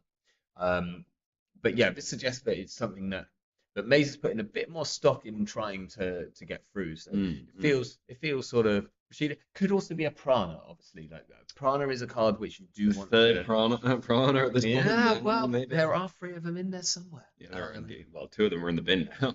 Absolutely. Okay, so John's just letting this go. Yep. This is one. He's quite happy to sort of take the money, the draw. There is always the scary thing of drawing with Creative Commission, because if you draw into a card against and you're playing against PE that you maybe really want, we're seeing an agenda. Lose it. Is it going to be a House of Knives or it's a Regenesis? But I don't think there's anything in the bin. Probably a heart-stopping moment there for a second. That's a Thesarum that we've just seen in the bin, which is one of John's other ways of dealing with the sentries in this list. So currently the sentry is looking threatening. I mean, he's got a Simmel Chip. He can bring them back. Simmel Chip, yeah. Well, the end of the world, but it is a bit of a rough position. And you really preferably want to have that Thesarum in hand as Arizona. But we see a DJ Fenris, and it's going to go immediately down on the table. Yeah. You do not want to risk losing that to net damage under any circumstances. So even if you're like short on cash, which John is pretty flush at the moment, you are going to snap that down very, very fast. Absolutely. Yeah. Here, getting a trick shot back from Steve. So I think we've seen. Have we seen all 3 trick shots? Have we got access to yet another trick shot if we Steve? Mindscaping, being seen out of HQ. Yeah. So yeah, no, there's definitely some interesting stuff that could be the core could be finding it. The fact that the core pushed a Regenesis, even though there's nothing to score from the bin. What does that tell us? I mean, it might feel that was a bit more of a bait than anything else, but once it's in there, you almost kind of want to score it. I mean, Maze is on, I think 3 points. Mm. Like that's not nothing. You can just keep scoring agendas. Yes. And 3 points is a really important breakpoint in terms of the Regenesis map. Now we know there's only one Regenesis left, but there's always the chance There's that always the a chance. card face down in archives and any card on the table could be the win. So being at 3 points is actually somewhat relevant here. Yeah, we see that landscape getting played from the court trying to find some answers here because the runner is sitting pretty on 4, and that does mean if they find the other Fuji, they can just take it. They don't even need to worry about damage. They've just won. Yeah, I mean the other nice thing here is that Maze has stacked the top of the deck, knowing that Jonald had just brought a trick shot back to hand. Oof. So like I think Jonald's best turn here would normally be I'm going to trick shot and challenge the R&D and maybe this remote as well, depending on what happens. But right now that feels like a bit of a more risky play because running R&D, Maze could have just stuck a snare on the top there. Yeah, indeed. And John getting back a getting back a getting back a spec work. Yes, it is 4-3 for the runner. So the corp has a sting, a hybrid release, and a regenerative scored, and the runner has a Fuji and House of Nice stolen. Absolutely, we're seeing the third spec work coming down now, which third of 5 if we're going back from with Steve at any point. Yep, there's a lot of speculation being done on this work. Yeah, and this is why this deck sort of it doesn't play Aesops. It doesn't need to play Aesops. The fact that you get an additional card off the Anicam draw just makes spec work feel so much better. A wheel coming down is actually a really big thing. I was speaking to some Loud players yesterday, and they said that wheels is actually one of the biggest issues in terms of how they felt, because one of the main things which you're trying to do is really tax out the clicks. And if there's 3 clicks for running the remote and the additional option to get clicks back, here we go. Now this does not have the hush on it. Really importantly, the hush is on the card below. So Mazes helpfully separated. Yeah. So Jonah's gonna probably take a tag here. Now he does have no free lunch installed. Yeah, I mean, Fenutri. Well, the problem is he's got a way of breaking the Fenutri at the minute. No, I think he's going to have to he's just spec work, so he can simul check back a Muse to get an Eka on top of the Phonotria, which I think is the best way of doing it. So we'll see what happens. That's pretty gets the Muse. And then the Eka goes straight onto the Phonotria. So this is actually a very, very efficient way of getting the this out. Because normally you have to pay 2 to shift the Eka, but with the Muse inspiring the Eka, to just go on over there. Absolutely. John taking a tag here. You don't have to clear the tag now. Yeah, because no free lunch works at instant speed. No. If you see a data loop. Thank you. Well, data we're data running loop. Free credits, so data loop. You can just pop it. I mean, 3 credits is enough to get in. Yeah. If that is but I mean, that Phonotria is a very taxing piece of ice for the server, because now whenever you run, you're either going to have to take a tag or you're going to have less than 3 cards in hand. Neither of which you really want to do. Oh, we're seeing a potential thing, but not a red. Obviously, a Spree could move that. In fact, just the click ability on Hush could move the Hush onto the Phonotria. So yes, you often forget that Hush has that click ability. You can just move it. It doesn't it's not just a place it on. And stealing a sting, that's 3 damage. That's big. That's a lot. That's a lot of cards from hand here. I think we've already used Anicam, right? So we're not going to get a draw off this, but we do have 6 cards in hand, so we feel pretty safe. That's 1. Looks like a pinhole. So that's 1 from the steal, and then 2 from the sting. That is 2 Trojans. Actually, pretty like Jonathan has lost a lot of ice breaking options to damage here, and that could start to become a problem. He's got Steve to go and get some simul chips back, which I think he's going to need to do before too long, just so that he doesn't end up actually running out of ways of breaking ice. Yeah, and that is definitely a risk, because a lot of his breakers are not lateral use. They break one ice. They're not like a regular breaker suite where you can just keep reusing them over and over again. So the EK, you don't really want to move that around in too much. Botulus obviously only works on one ice. Propeller is somewhat limited. Slapband is hosted. Like these are all I am going to break this ice and this ice only. Yeah, Really. exactly.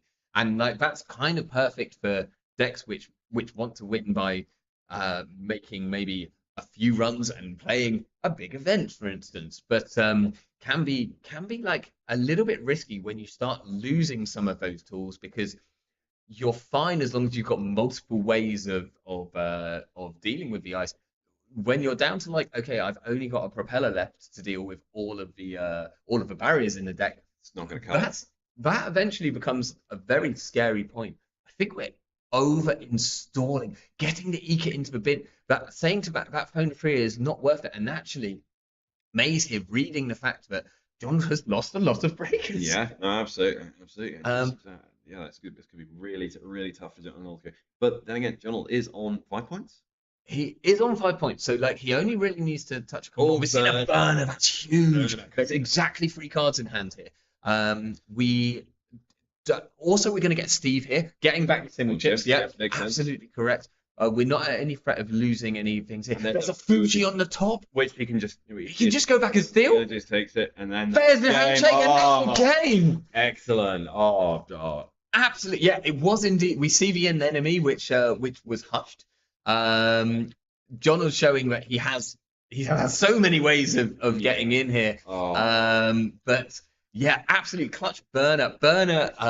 A card which we didn't really talk about. We're seeing 2 of in John's deck. I think the only deck that's playing burner in the top cut. I don't think any of the lats are on them. Yeah. I haven't checked all 9 lat decks. A couple of the I believe the Anacam one does play burner. Interesting. But okay. The Swift one not necessarily, or it might be the wrong way around. Either way, so well played from both. I think the Corp struggled a little bit once that Prana was gone, didn't pay out and was gone. Yeah. And then the other Prana went. So the Corp was quite shy on cash because I think they had a lot of ice that they really wanted the res, but they just couldn't afford to spare it. Absolutely, and like you say, I think if Jonald had hit a couple of agendas, maybe a Sting and a House of Knives or something on that trick shot run, and Maze had gained 9 credits out of nowhere, like the game would be a very, very different thing.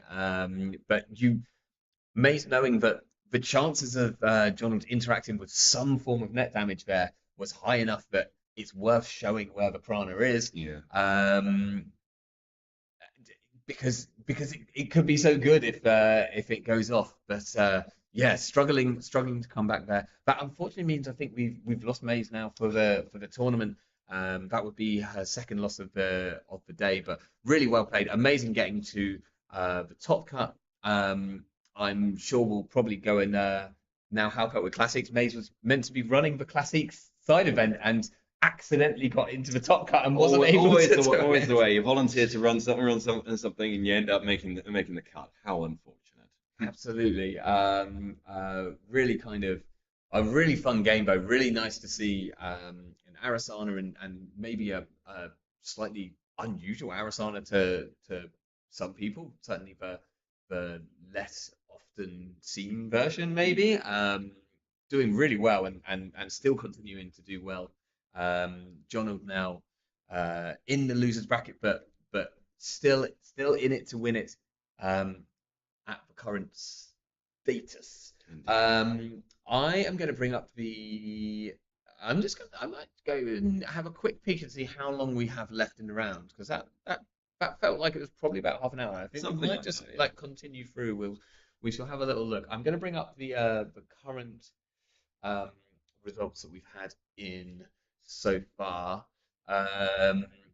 and maybe you can work out if we've lost anyone else. Well, so we're going to lose 2 more people. We lose 2. We're going to lose 2 people. Actually, no, it's not going to quite be 2 people. We're going to lose. No, we are going to lose two people around until we're out of people. So we're going to have 2 more people leaving us here. So we currently have 12 people going, and we are going to lose a few more of them in a bit. Yeah, there's only about 8 minutes left in the round, so I think we're gonna hang around because I think we still got some lists to look through. Like who have we still got in here? I think this means that Augustus is out, correct? So I think so. I think so. Yes. I'm pretty sure Augustus lost in the first round Yep. here. Yep. So that means that's the end of the tournament, unfortunately, for Augustus Caesar, which I believe was our last Ag Infusion. Cornelius also, after their loss in the first round, will be unfortunately out of the cut as well. But really nice, we've managed to see Cornelius on stream twice. I don't know if we've got any more results quite yet. Here's the confirmation of the win here. 2 games left going. So we've got King Solomon, who lost their last game against Chris Dyer, the terror of UK Nats currently, fighting it out with Kisara for their tournament life right now. Yeah, because there's only one life remaining in this double elimination bracket. And absolutely, and then we've got friends becoming foes here with Chris Dyer versus Sheamus. Calling Sheamus and Chris friends and nothing more, not bitter rivals or anything like that. I think would be a bit of an understanding. There's always been a friendly rivalry between those two. So seeing it play out again in the cut here is nothing new. Absolutely. Daparachik. Hey, I did it that time. I did it. Continuing their sort of also reign of terror, knocking Fabio down into the losers bracket, but we'll see. Fabio will stick around because they were in the winners bracket going into this, so we know for a fact that Daparachik will be going through to the next round in the winners bracket, doing really solidly with their combination of Asa and Lat. No more things. I think we will take just a very, very short break. We're going to take a 5-minute break. We will be back in 5 minutes. Do not go anywhere. Stay exactly where you are. Maybe go and get a drink of water though, because no, don't even do that. Do not adjust just that. Do not move. Keep the NBN order has come down. Keep those eyes on the screen because you do not want to miss any of the upcoming top 16 action. In the meantime, I'm going to put some dingbats on the screen here. See if you can work out what cards these are representing. Good luck. Some of them are pretty tricky.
Welcome back to UK Nationals 2024, live from a mansion in Bristol. My name is Baran Wu. I am joined by Extract. Hello.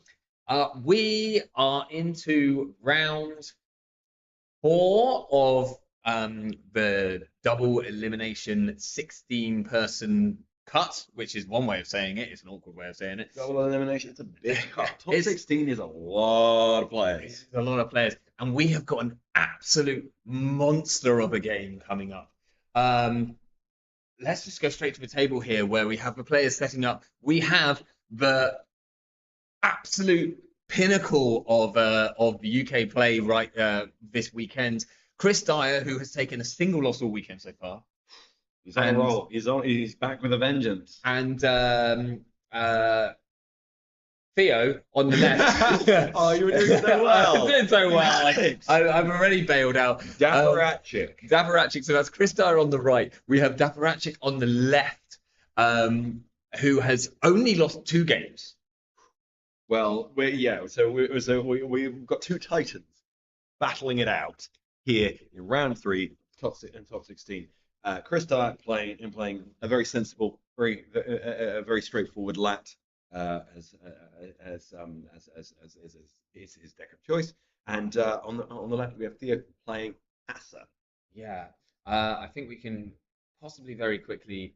Actually, I don't know if we've actually got time to pull these up, so I'm gonna keep these up here so we can do it. So the Asa list, it's this sort of jukebox build. So remind us the kind of cards which we're expecting to see in there. So why's it called jukebox? I never actually asked. That's a great question. Centrelink often hangs out in the chat, so if they pop in later, maybe we can ask them. They would be. Centrelink. No, Centrelink was here yesterday. Yeah. I'll have to ask it. Why is it called jukebox? They'll probably still be asleep at the moment. It's like pretty early for them, I would imagine. But what you mean they're not interrupting their regularly scheduled sleep to watch the UK Nats? Apparently not. We do see the fist bump to start. You always know it's going to be a good game when there's a fist bump to start off with. Indeed. Okay. And Theo, I can see Rashida, which is always nice.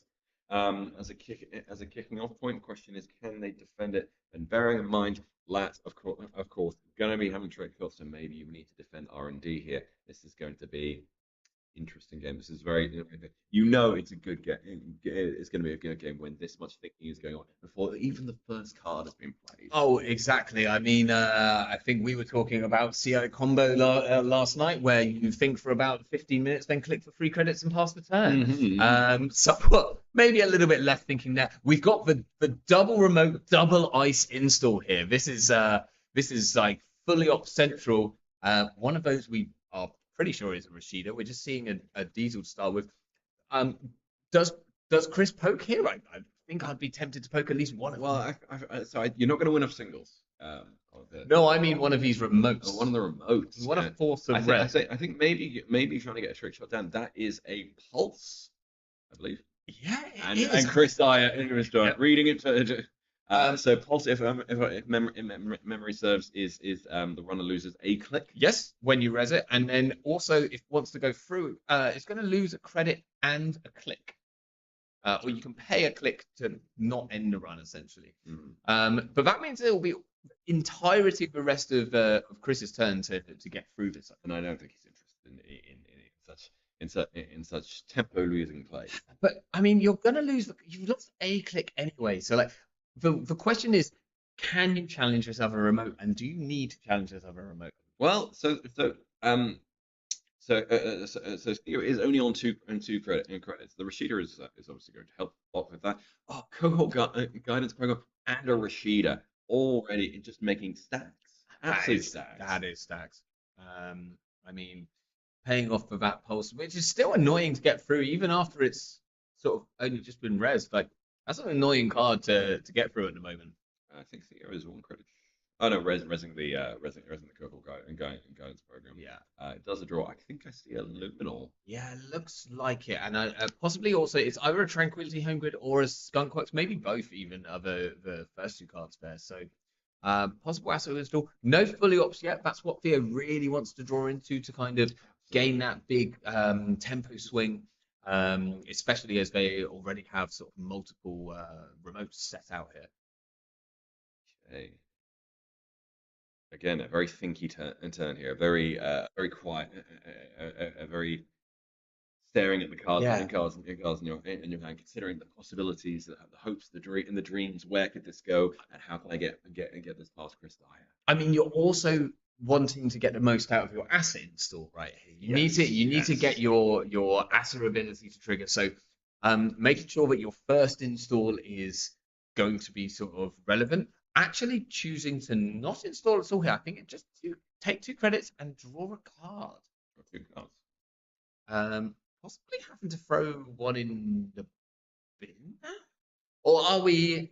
Do we still have a click left here? Maybe we still have a click left. It might have been mandatory draw. I think all of that thinking was purely about the cohort guidance program. Interesting. That was we haven't.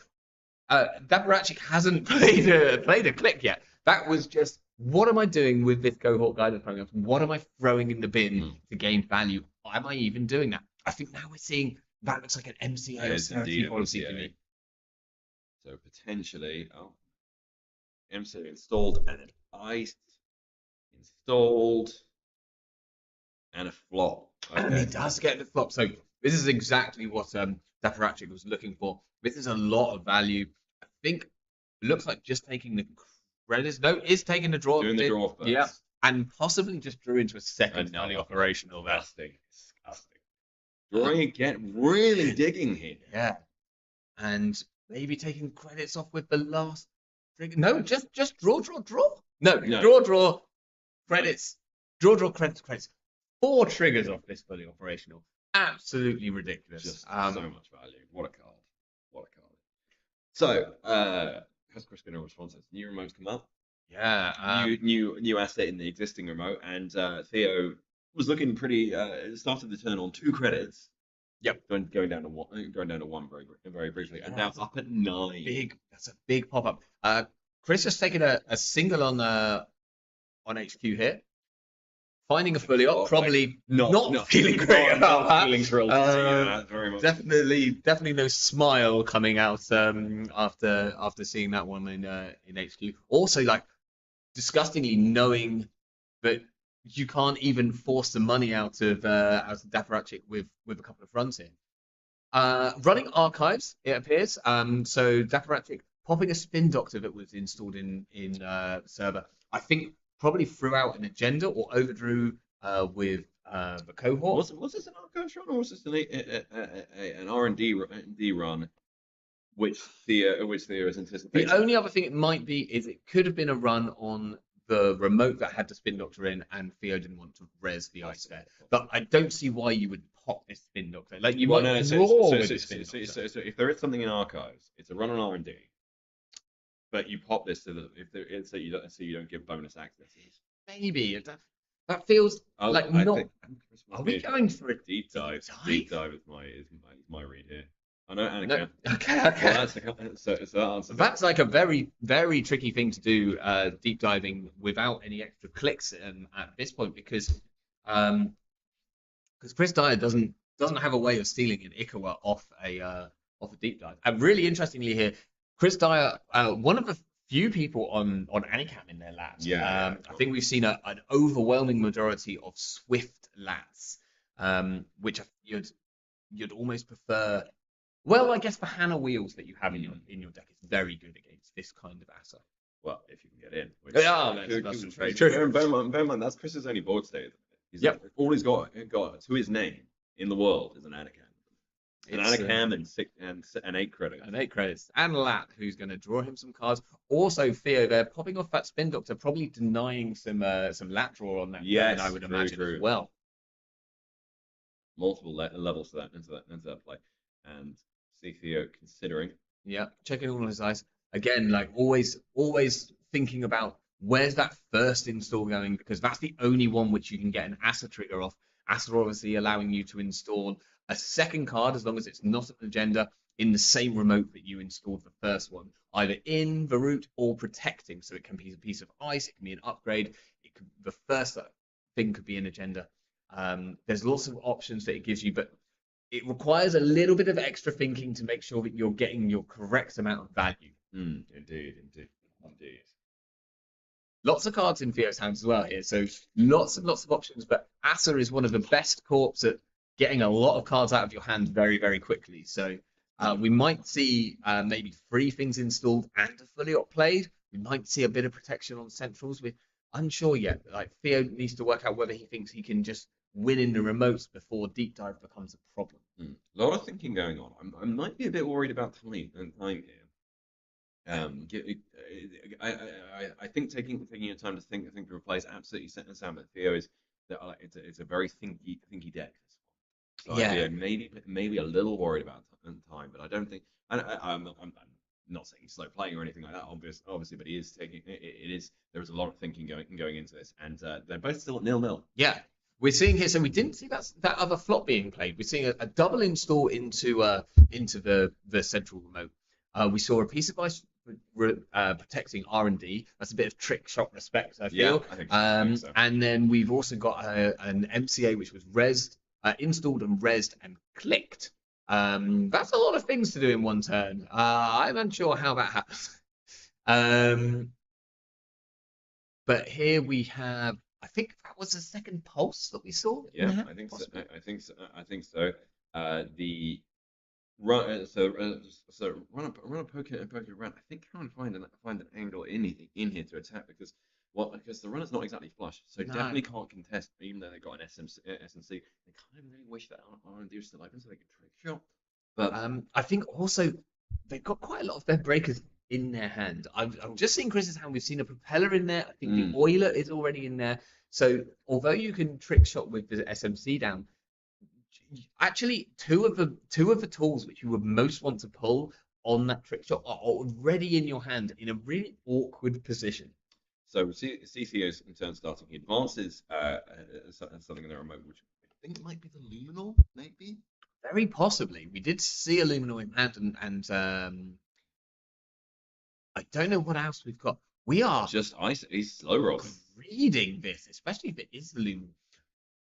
We've got a second install. Very slow. Clicking. My word. Is this greed going to be punished? So oiler coming down here. We might also install propeller, and then no, we're just going trick shot. Chris Dyer does have a second barrier breaking option, but I'm sure it's going to be quite expensive. It's a cleaver. A brand here is going to be okay. There's a draft that you can't. No, I think getting the revolver here is most likely. I mean, the gun's coming out for the trick shot money. You're going to have to spend 2 to boost. Use 2 counters to break, which will leave 4 counters on the gun. But we're going to get another 2 counters, another 2 credits on that trick shot, and we're going to see 2 cards. And we see a mystery card and another mystery card. Okay. Neither of them were stealable, and neither of them Chris wanted to trash with the 2 credits. Yeah. He might be. They might have been trashable. He might be prioritizing more of the board state at the minute. This board state is starting to look pretty aggressive. Absolutely. Now MCA ready to go. You got an agenda ticking on the other side. It's taking the. It looks like he's pushing the remote here. I'm unsure how many clicks. Oh no, he's going after the MCA. Okay. Now there's another chance that this is actually just the Ikawa, which Theo is pushing early. Now that's going to leave him really, really poor. However, because this deck has fast advance options, scoring the Ikawa out early opens up so many. He doesn't res. He lets the MCA die, which is. I think that's correct. He has 5 credits. He has to be able to protect this remote as well, and I think that's the more important one right now. MCA is just a side note to kind of force some action out of the runner and turn the runner into a corp with only 3 credits and no mandatory draw. Absolutely. So the corp is up to 7. That flop is in hand, but with only 2 remotes, maybe you want to put something else out. It's a difficult one. I want to say. Interestingly, the corp didn't take the advanced option. It's the money option off of the Cobalt guidance program. I'm not totally sure whether there's any face downs in archive. I don't think we've seen anything else be trashed since the turn where we're pretty sure that Chris ran archives. So I think the advance option there would have been taken if it was option. We have a second MCA. We're clicking the MCA, and then I think we're probably playing this flop because I think we need money. But Dapper Chick's a better player, so yes, we are. And again, I say this every time. I assume this is just money, and every single time I'm wrong. But we do seem to be heading for credits. But no, there's a big stack of credits coming down. So I think this is just a money play, which of course is here now up to 13 credits. Any ice, not even going to touch size. I mean, the ice that could be in front of that MCA would another trick shot. Would very possibly be a code gate. And considering that Chris installed the Euler last turn, it's not worth rezzing. So we might actually see it rezzed this turn if Chris decides to pivot onto that remote. He is going back. He's going back. See if Theo wants to res this time. He has a bigger credit total this time. And it's a brand. It's a brand. Oh, yeah, you couldn't. I don't think he even had the money to res that last time. No. And this is I think this is this just firing? Is Chris clicking through the first? I think Chris might be clicking through the first here. Yes. Oh, that is painful. That's painful. You don't letting the MCA go and losing 2 clicks to that to not even see anything. So we're seeing a dirty laundry onto HQ. I think there's one agenda in there. That's not it. That's the gatekeeper, which Chris can't deal with, but that is very expensive to break with an Euler that hasn't just been installed. Yeah. So Chris is actually in a bit of a rough position here. Whilst he is kind of set up, he's R&D's protected and clean.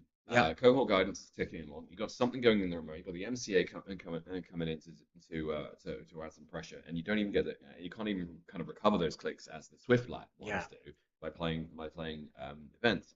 So bit of a rough position, not gonna lie. And interestingly, normally this Bran is actually a little bit porous. Chris could just click through it next turn and get rid of the MCA if he really wanted to. But of course, the MCA robbing a click is going to mean that Chris can't fully click through that. The Fairchild problem all over again.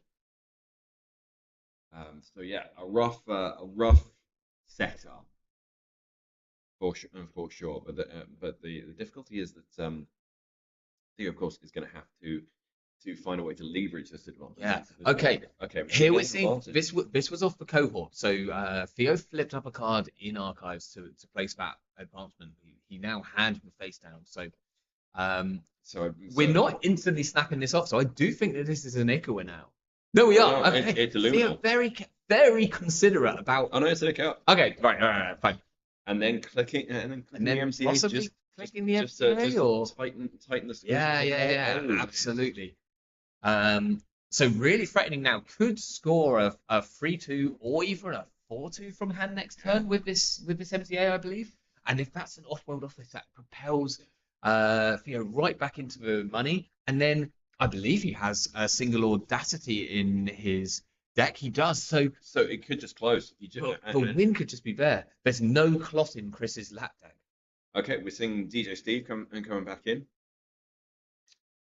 Going for 2 trick shots there off the. I mean, it's a good card. See the cohort guidance through. No point in trashing that. No, and we've only. I think that's either 4 or 6 or maybe just 2 credits. It looks like a different color on Chris's side, so I'm not sure if he's on 3s and 1s or 5s and 1s. I think it's 6 credits total. Yeah. He's got there. Okay. So yeah, still not many. He doesn't look like he has a pinhole in hand, which is actually a pretty good good tool here. It's whether he feels like he has enough money to use it now to go and get rid of this MCA, whether he feels like he has to get rid of the MCA. I feel like you can't let this go. It's choking your tempo, and on top of that, it's just letting the court get into a position where they are going to score soon. So I don't think you can let this let this just sit, this MCA just keep ticking off. But looks like he is. Yeah. And I'm not totally sure. There's a chance that's actually a seamless launch in hand, which I can maybe check. Does have. So like very well could be. That was the card which I thought might be an off-world office. we've just seen a Powers that Be drawn into hand.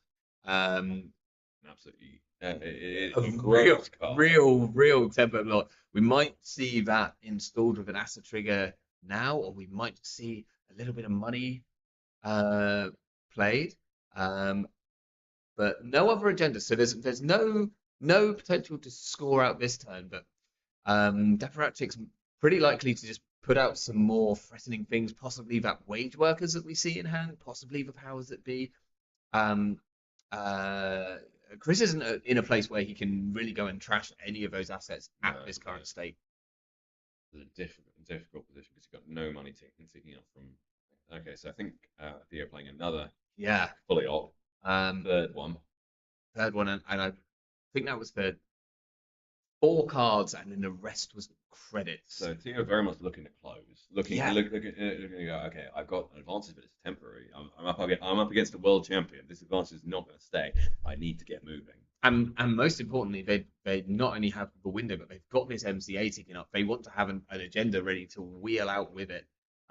Because as much as denying Chris Dyer his clicks is good, like you also want to win. Chris Dyer just locking the top of R&D here, hitting it with trick shot after trick shot.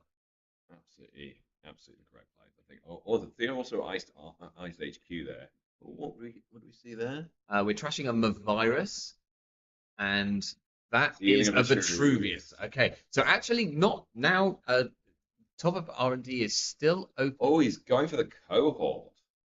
He is, yes, using the trick shot money to break and trash. I think he would have had enough left because it would have only cost 2 to get through Drafter.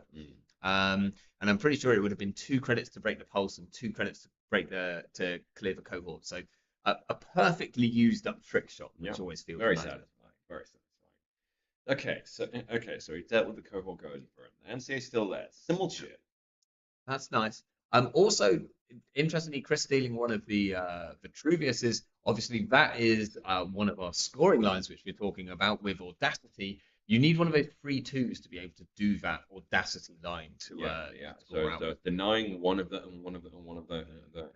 So whilst Theo's sitting pretty on 5-3 and plenty of money, they don't have the fuel to quite close out in the game yet because they don't have those agendas. So if Chris can keep that lock on R&D, that is potentially how he starts turning his game around, buys himself a bit more time to start winning because all the flops are gone now.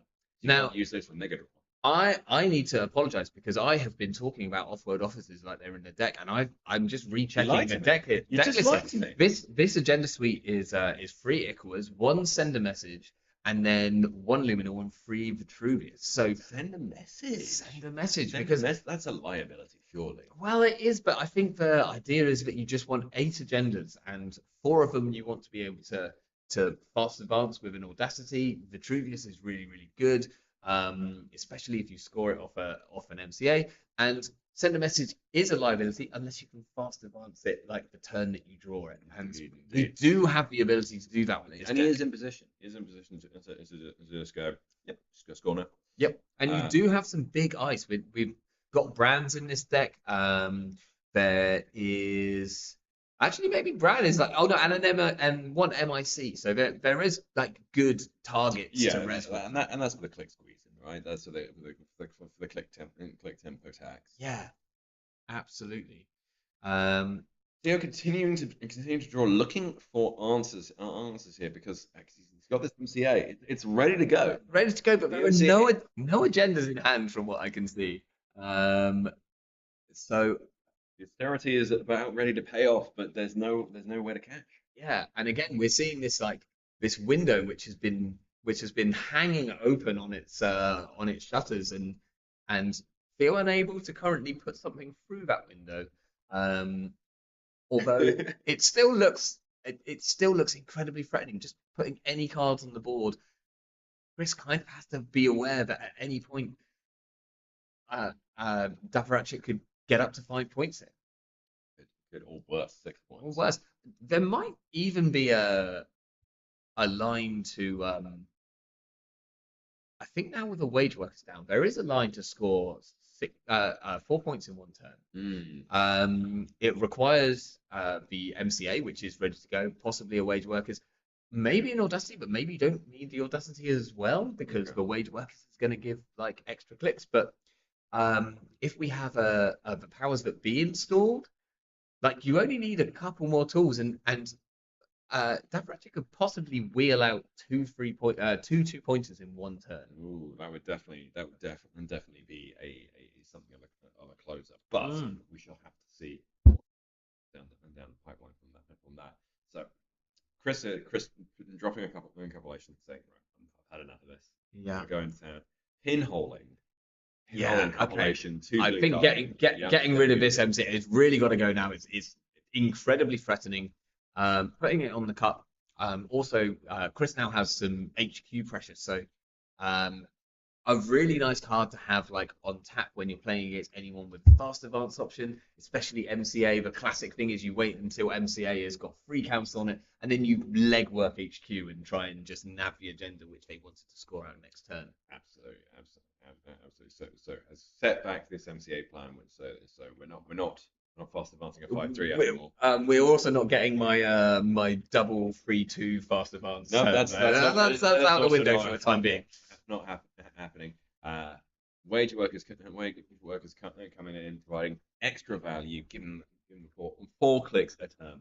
Yeah, we see a Rashida in hand, which feels like it's going to be installed in that like beefy looking remote. Super remote, because yeah, absolutely. Theo is still digging, like he's been digging for a while. R&D's probably starting to get a bit thin, and it's also very stacked. We've not seen any agendas anywhere else. And I feel like this Rashida is definitely going to draw into some agendas.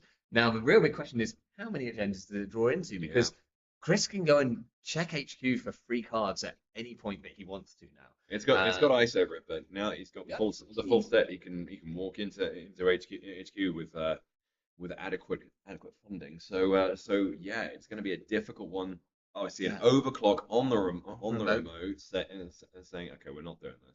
I'm ready to start fighting. Yeah, and although Theo popped off all 3 of those fully ops like pretty early on, he's still not super rich. 11 is not too bad. Yeah, cost coming down to compress the clicks a bit more, going to make that Managarm a little bit more taxing to deal with towards the end there. Yeah, I'm unsure if we've got enough clicks here. Okay, we see a lative, which is at threat, so we're going to get something back here. I feel like if Chris wants to challenge, it's the MCA coming straight back. Of course, it's the straight back. Really brutal when you feel like you've just dealt with that problem and it's now a problem again. Interestingly, we now see this remote is kind of quite porous. It's not relatively. Well, you say that, but Managarm is still there, and MCA that's going to start ticking in a second.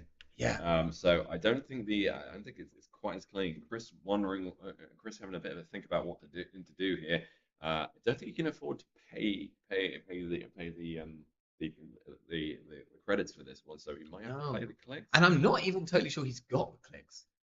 I have a feeling that the pulse stealing one might, because I think he had to install the propeller first, right? So I think he would have been down to 1 click by the time he got there. Again, like, don't you just wish you were on Swift at that exact moment? I know. You'd be up 1 more click. You'd be able to deal with the remote. They wouldn't get Rashida out. This life would be good. Unfortunately, chose Anakin. Yeah, I mean, this is the one big decision which the lap decks have to make right now, and it's kind of hilarious how often we've sat down, watched the lat, and went, I bet you wish you were on the other one this time. We've seen Swifts into PE, and we've seen Anicams into Atien. Genki Rides Cube. That's gonna be hard, possibly impossible to break. But we could do this in the corp is now broke. Yes. Absolutely. But they're gonna get off the Rashida that's in the remote, I think. Yeah, that's gonna buy them some time. But they've just drawn a whole bunch of cards. They're gonna draw a whole bunch more with Rashida. I mean, I think you do just shuffle back as much as Theo's been drawing for agendas. You do shuffle back the agendas here. So yeah, but the problem is, Yeah, just showing one Ikawa going back in. Yeah, I mean, so the slight problem is R&D thin now, and you've just drawn a whole bunch more cards, and you can only shuffle back in agendas. So your density, the density of R&D is going up and up and up and up. I don't know about you, but the play I would make here is that before this Rashida goes off, I'm popping that Spin Doctor for 2 fully operationals. Because the chance of drawing into them is really, really high. It looks like that's not what's happening. So we're just gonna draw into more cards. We're getting free credits. We are going to be able to install a bunch of stuff with this wage workers, but we know there's not really any money assets on board. Just drew in a Kawa there. It was definitely an agenda. We've definitely got a Vitruvius, so potentially a Vitruvius, potentially a. I think there's at least 2 agendas in hand now. Theo's not got. There's a lot of cards in hand and has to do quite a lot. There's also a card which we didn't even know was there. I think this card here at the top of the screen secret card. Was installed a while back. That may well be the powers that be that we saw a while ago. We also so there's also an MCA on the board, which he might be. So Theo, I think correctly reading. Okay, my loss that I can lose quite badly on R&D. Yeah. So he's iced up R&D. R&D, I mean, is relatively protected given that gun is currently empty, although it can be reloaded with that simul chip. But I think correctly assessing that R&D is not looking looking quite high value at the minute, and HQ also looking kind of vulnerable at the minute. Now this gatekeeper has gone from 6 strength to 0 strength. That oil is still there. And it's still working. It can still do it. Only 2 credits to run HQ now. Yeah, because it's 2 for 2, isn't it? Yeah. I think I would assume that Theo has thrown out a couple of agendas here. And oh my gosh, there's way more cards. We did say we can't see anything outside of the map.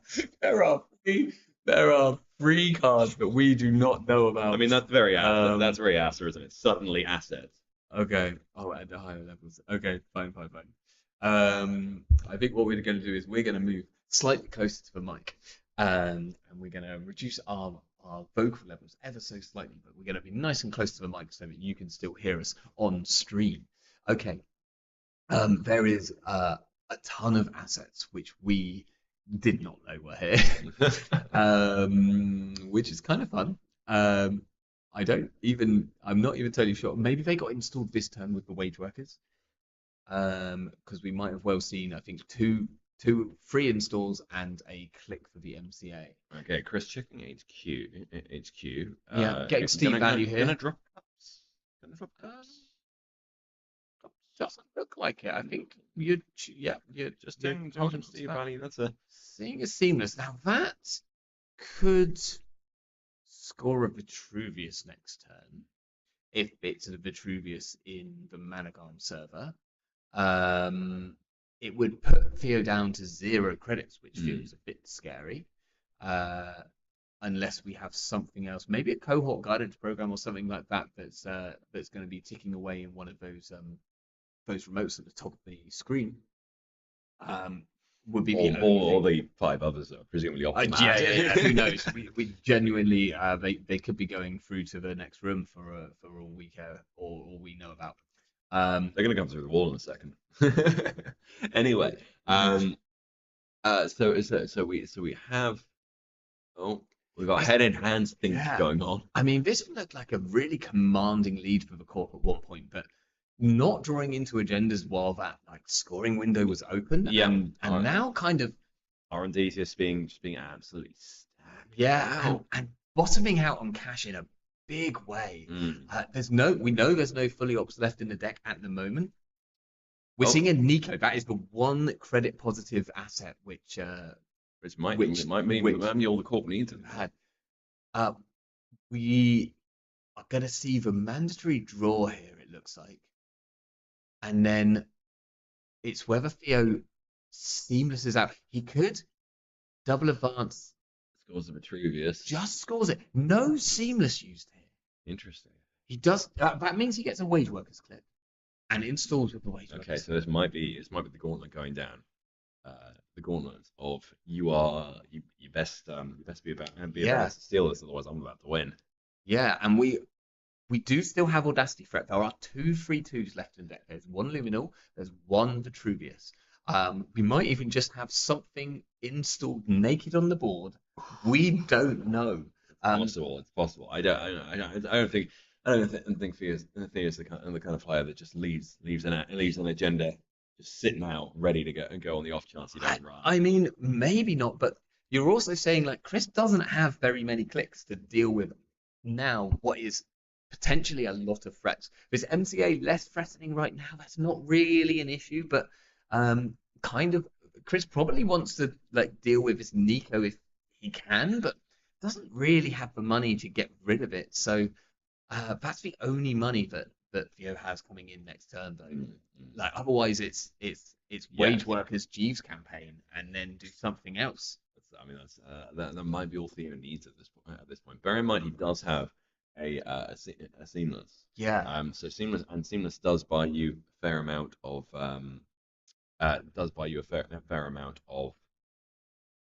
versatility when it comes to scoring patterns. Yeah. Okay, I think we're going Dirty Laundry into HQ. Now we're popping the compilation. Giving back the MCA, very kind. There's a chance that we're immediately simul-chipping something out. And it could even be immediately simul-chipping back the compilation to try and get that seamless. I don't think you can do that, though. No, that's true, actually, you can't. Oh, this is the Steve trigger. Okay. Do you want to give back the compilation or a pinhole? That's a tough choice. Gives it the pinhole. Okay. Yep. Okay. Pinhole coming back to hand, knowing that compilation. That is a send a message. Oh, this is huge. This is really huge. The game has just opened up. So we see a res of very possibly a gatekeeper, I think, on R&D for free. We're also seeing an active policing. Which can't anything be done and with the Audacity in hand. Okay, so there is potential scoring plays for Theo from next turn. He will need 1 credit if he wants to Audacity out a 3/2, but the Nico is going to give him that credit if Chris doesn't get rid of it. This also means that I believe if this is a 3/2 in the server, even with 0 credits, Theo can score this out. He can click for a credit advance, Audacity. That would close it. Oh god, this is good. This is very tough. I am unsure how many clicks Chris has left. I think it's 2. I don't think he can. He might still be able to challenge this Skunkworks remote. No. How much money has he got? Like maybe. I think he's got 7. That's 1 short. That is 1 short of being able to actually get in through this Skunkworks. No, he's challenging it, so apparently he thinks he has enough. Jai, I will ask a judge about that afterwards. Seeing the Ikawa. Okay. So we know that Chris pinholed the card in the remote. We know that it's the Ikawa. Which possibly can be scored this turn with triple advance and Audacity. There's a Wage Workers on board. I think this is just the game. I think here 1, 2, 3. Wage Workers click Audacity, and that's the win for Theo. The game. Oh, pushing Chris Dyer into the losers bracket here. Oh, absolutely run of his life. This is what a game. Well, so Chris did. So Chris dropped 1 game yesterday. One game during this. Which was Theo. He does it absolutely well. The lad's done it again. Because what are we saying here? I don't know, but hopefully it's nothing that affects too much. We'll find out. Maybe just confirming the win here with all the compilation with Cobra Bubbles. We will find out. But yes, that was quite the game. Yeah, it was looking like the runner was starting to regain a bit of tempo after a bit of a rough start, and then just kind of just couldn't quite close it, which is a shame. It was very tight. Yeah. That sender message steal was huge. R&D, the sender message resing the gatekeeper on R&D, just completely denying that in there, which was it's really well played on both sides. Yeah, and being able to score out there from 0 credits, really showing what this asset can do at low credit totals. We need to go and have a quick check with the judges about the setup and make sure that everything's good. I'm gonna pop some fantastic music by Trip Mirror back onto the screen. We will be back really shortly. I think there's only going to be maybe 5, maybe 10 minutes between before the next game. I doubt it's very long at all. So do stick around. We'll be right back anytime soon. I think we're going into the lower bracket final. I think so. We'll definitely be into the sort of the playoff rounds at this point. With Theo now being into the semi-final. I believe so. If my brain maths we'll works go out. with what Cobra tells us is the answer. Excellent. Well, join us back. Stick around. We'll be back in incredibly short amount.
Okay, welcome back to UK Nationals 2024, live from my mansion in Bristol. My name is Baran Wu. I am joined by Extract. Hello. We had a really exciting We game had with such an exciting back and forth game between Chris Dyer, world champion, and say the name. Theo. Oh no, I literally can't do it unless I've got it. Daparatchik. But we're diving straight into the next one. Yeah. We have John back on versus Fabio. Ob versus Lat. It's going to be a good one. Yeah, I really wanted to get this Ob on stream. Obviously, like I'm not saying that Donald's going out this round, but these are all players who are fighting for their lives, and they're diving now. and they're diving straight in. So this is a very I think it's fair to say a very grindy Ob, a very prisony Ob. It's a very killy Ob. It's got three urban renewals. Urban renewals. We've got 3 end of the lines. We've got some tagging operations and some tagging upgrades as well. So very much from the get-go, it is saying, hey, I got some stuff. You need to trash it. You really need to trash this. Then saying, oh, okay, you trash my stuff. Now I'm just going to murder you anyway. So real challenges here. And really interestingly, we're seeing the card that like might be the card of regionals of UK Nats 2024. That's an urban renewal. What's an urban renewal? Which is MCA or Austerity Forestry, which we see in this deck. It's only a one-off in this one. Though. It's only a one-off, but you can pull it at many options. We're not trashing that urban. Okay, that one's the Spigator. That might get well trashed. Yeah, no, it doesn't. No. Okay, we're just checking remotes here. Putting down a propeller. Drops the propeller. Drops a creative commission, and that's just I believe trying to set up for the runner to draw with Lat. Yes, yeah, looks like it. Just checking for Spin Doctor Res. No Spin Doctor Res. I'm sure John will probably res this urban renewal. You want to start getting that ticking down, but he is considering it. Like I said, very methodical player. We've got a Mavirus here, so lots of stuff's going to happen at this point. We're going to get some counters on the urban renewal. Spigator is going to trash the Mavirus. So this gains the money back that you spent resing the Mavirus, but will also allow you to then go and search and get a 2-cost something. In this case, it's a Drudge Work. Yeah. Chris, always a sign. Favorite card. Always a sign of a wholesome deck. Yeah. You see a Drudge Work, and it definitely isn't just used to hide a limited number of agendas over and over again. Absolutely. We need some counters on there. We've got them. That's another card which can trash itself, which again will trigger Ob if you manage to clear it out. I think we see a Basalt Spire in Jonald's hand there, so I'm sure that's probably getting shuffled back in with the there's the MCA. Wow, we see it coming down already. Install, click that Basalt, shuffle back in the Basalt Spire, gain 3 credits for doing so, and Fabio here already in like a little bit of an awkward position. Doesn't really have a huge amount of cash. Doesn't have many clicks to deal with stuff. Does have an overclock though. That's really good for getting rid of. And I think you need to be knocking these off. You need to knock off these assets because otherwise they are going to overwrite. Like I think the Drudge Work you can probably let go. Yeah, but the Drudge Work you have to let go because the other 3 to me, Spigator is like a ridiculous card in. I always underrate Spigator. I always think it's kind of one of those cards that you just like leave and then the corp's gonna get money but you don't care, but you really can't. Yeah, no, you will trick shot. Instantly regret it if you do that. So we see a Diesel into looks like we're using that trick shot. We're definitely going to be able to use all of these credits, I would imagine. 100%. So you spend 1. John just pointing out that we have 1 left click here. We see a Basalt Spire. Oh, that's huge for her runner. That's pretty big. John getting back a Mavirus, which is okay, but not amazing. That's the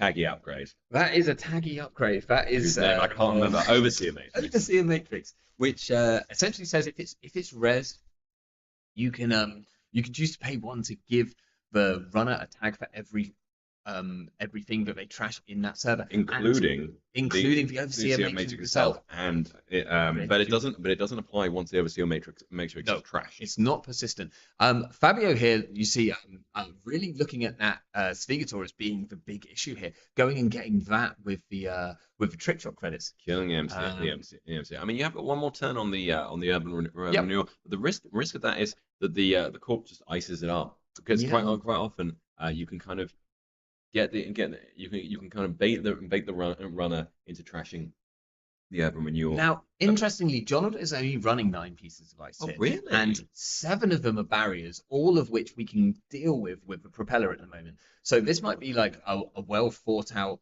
idea that, okay, Jonald could protect this urban renewal, but anything that he protects it with, I can probably deal with pretty well right now.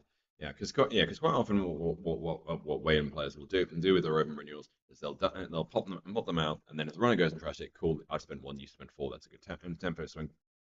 But then as it ticks closer and closer to blowing up the building, then they start thinking, maybe I nice it in this case put an overseer matrix behind it. Yeah. Which is now the one play that we know Jonald has right now is he did pull a virus back to hand last turn. That is a card a free cost card which he can pop at instant speed, and he does have 1 copy of Descent in his deck, which is a 2-cost co-game. Currently an ice that Fabio can't deal with. Okay, the odd shenanigans. Yeah, and a way to get it clicklessly. Now we've seen one upgrade put down here because there's an upgrade on the urban renewal. That looks like the card from hand. So I think this was just an HQ run. Wondering whether to trash this one. Do you let them keep it and keep another urban renewal? I don't think. I think you leave it because you've got overclocks, and you probably want to either overclock back to get it. Jonald's here trashing the virus. Being a Hollow Man? Hollow Man's not in this deck, so hopefully not, because that would be a game loss. Yes, okay. I hope not. I mean. So here, either he's doing this before he's actually started making the run. He has gone for the Descent play. Okay. So does Fabio's deck have pinhole in?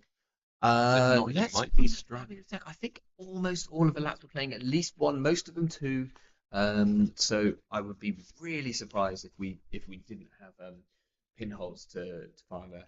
I'm going to pull up his deck list while you keep an eye on the action. Well, so this 7 renewal showing a real risk of going pop here. I mean, the court doesn't have a huge amount of money, so I don't know if they're going to be able to capitalize on it beyond just a sheer tempo play. So Fabio, so looking at, we do have 2 pinhole drains, so there is potentially another way to get rid of this urban renewal. If the front door is closed, use the side door. We've got the Swift coming down, which is going to gain some clicks, and that is a card that we checked earlier, and we said yes, we know what that card is. And I remember what that card is. I think that might well be the wall to wall. Yes, I think it's the one from Worlds this year. I know Jonathan was out judging at Worlds this year. Pop goes the urban renewal. So we're taking 4 cards out of hand. Now this does present a kill option if this is hitting, because there is Audacity into Aziev in this deck. There's only 1 Audacity, but that is always an option. Okay, we've lost 2 Simmel chips and 2 overclocks. That's the overclocks are probably a bigger hit, but the Simmel chips is nothing to sniff at neither, because that's the only way you've got to recur the propeller. Yeah. Now, luckily Fabio is also on a Gauss, so does have a more permanent solution, as much as it's kind of expensive. We're seeing a public trail here, which I don't know. Fabio did make a run last time. If John has an end run, end of the line in hand, but he doesn't have money for it. He doesn't. Sorry. Yes, of course. But has Sphegator followed you? No, it has not. Or has it? I'm not sure. There was a lot of stuff turned. Yeah, I think no. So his Sphegator is going to fire. I think he still wouldn't have quite enough money to do public trail into end of the line. He does if he's on an agenda. He can spend the Drudge work. For drudge work, yes, or maybe if he's drawn an extract, that might be a play. But kind of looks like that might not be on, or John is just very carefully considering sort of money play. But having that public trail already in hand is a big threat here. Yeah, definitely. He would need the end of the line, as you say. I don't think I've seen. Okay, so John now considering lots and lots of starter turn triggers going on here. Now sort of actually planning his real turn. Looks like install in the remote. We could assume this is maybe the urban renewal. Keeping it very close and close to the And an upgrade. So upgrades that we're expecting here that we see in John's deck. There's 3 forced connection, which is a little bit of an underplayed card, which we've seen. It's Seen a little bit more absolutely recently. gross when it lands. Yeah, we've already seen the 1 Overseer Matrix, so this essentially has to be either a forced connection or the second virus, because one of them, yes, one of them we have already seen, and it's been popped for that descent. So it could be the urban renewal. Could have just found a Rashida that John wants to get going to. So John's just drawing back out rather sensibly, realizing that if he goes long cards, he might just die. Yeah. That would not really help him win. So Yeah, and again, this is a classic situation of this is probably a matchup I would prefer to be on Anikam, and we have the Swift Lat here. I don't know. I think with the MCA sticking around, then the ability to gain clicks is probably pretty helpful. It lets you get. But like you say, single MCA, like is it? Okay, John would here like just being very careful about clicks taken here. I think this is just tracking exactly what happened for the clicks. So just a question here to be sure. Runner had 4 clicks, I believe, this turn. The MCA has gone. What's in the server next to the Spin Doctor? That is a Sphegator Excavator.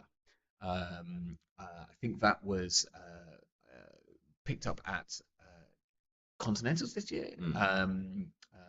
I definitely have some, and I was at EMEA, so I think that's where we got them from. Okay. But yes, Sphegator obviously. Okay, Spin Doctor being popped to bring back MCA. Yeah, I mean, or just maybe just showing it in the bin there. Obviously, at any point here, the Sphegator can trash one of these 2-cost pieces of ice, and if John chooses, he can shuffle back that MCA and get it straight back on board. Probably wants to do that if there's a tiny bit of protection, maybe just a single piece of ice or one of those like annoying upgrades to deal with, because Fabio's credit total is pretty low right now. We're seeing the MCA come back in. Also the virus. Okay, interesting. Jonold, a very, very proficient OB player, and knowing how important those instant triggers are when you can. I can never wrap my head around OB when I play it. Every time I do, I'm like, that can turn a two into a 1 thing. That's all I got. And here we're seeing it was the second virus, so we're popping the second virus. I believe on Fabio's turn to get a 2-cost something. We're going to find out what that is. It might just be a Marilyn. It is. Marilyn, okay. So this ticks up. You can take the money off the Marilyn, then you can sell it to the Sphegator. You can get a 1-cost off that. It's a whole nasty chain, and obviously the Marilyn goes back into your deck because it doesn't leave the game when you trash it. It's just. Oh, so we pulled it.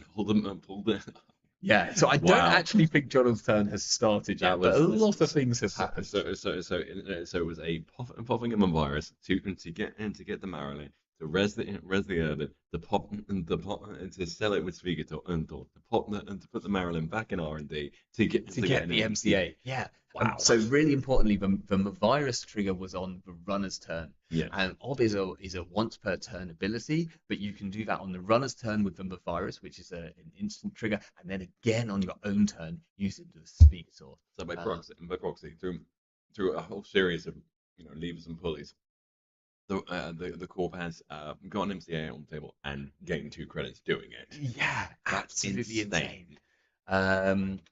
Here we're seeing more things installed. We've got hand size of 5 there. Thank you very much, Donald. Helpful for the lap player, helpful also for the stream. Donald also playing up in the top right-hand corner. You can see an incredibly cool slate orb. This is owned by the king. He won this for coming first place in the team tournament at UK Nats 2 years ago. But it's heavy as hell, just like Orb themselves. Yep. And apparently it sets off every single flight security, airport security thing when it comes through. Because I'm like, why have you got this brick? I would be super unsurprised. Yeah, why are you trying to smuggle a massive stone onto our plane? Okay, we're seeing trick shots in hand, and R&D is completely wide open at the moment. Yeah, and I think trick shot is going to be very necessary to regain some of these clicks that you're losing in tempo to the MCA. There is also the option that if you can get some kind of SMC, you can potentially think about contesting. I think there's an SMC in hand. I think we've just seen it like put behind the trick shot. So possibly, I mean, you only have a couple of clicks here, but we'll see. We're just going trick shot. So I think just we're stuff we got 3 points last time, so maybe we see it again. Let's have a look. Worth noting that Force Connection is a bit. It's an ambush, so it will trigger if Fabian sees it on from the deck here. Yes, there we go. So this is, I believe, it's trace free. Now, importantly, Lat does have link. Yeah. But that is still credits, which well, it's good. It's going to come from a trick shot, so it's like not the worst. One link, just working out sort of the link credit math. So Jonald here boosting, so working out exactly. I want to force you to spend real credits for this, so having to use a lot of this trick shot money to stop getting the 2 tags. Now only having 1 credit left to go and trash probably this MCA. Yes, and you got one fake credit left, and so you're gonna have to make up with 2 real credits that you got. Okay, interestingly, Fabian there ran the face down card, which you see right at the bottom of the screen. Oh, yes. Saw a second Spigator. Didn't really have the money to trash it, or the ability to do so. Sure, I'm not sure why you didn't go after the MCA there. There's also a line here where with the SMC you could have got out a Parisia. Yes. There is one Parisia in this deck, and that would have helped deal with these assets on a turn by turn basis. We actually just see it in hand there. That's the Parisia at the front there. Well, that'll definitely help. But the corp is also the runner is also quite short on cash at the minute.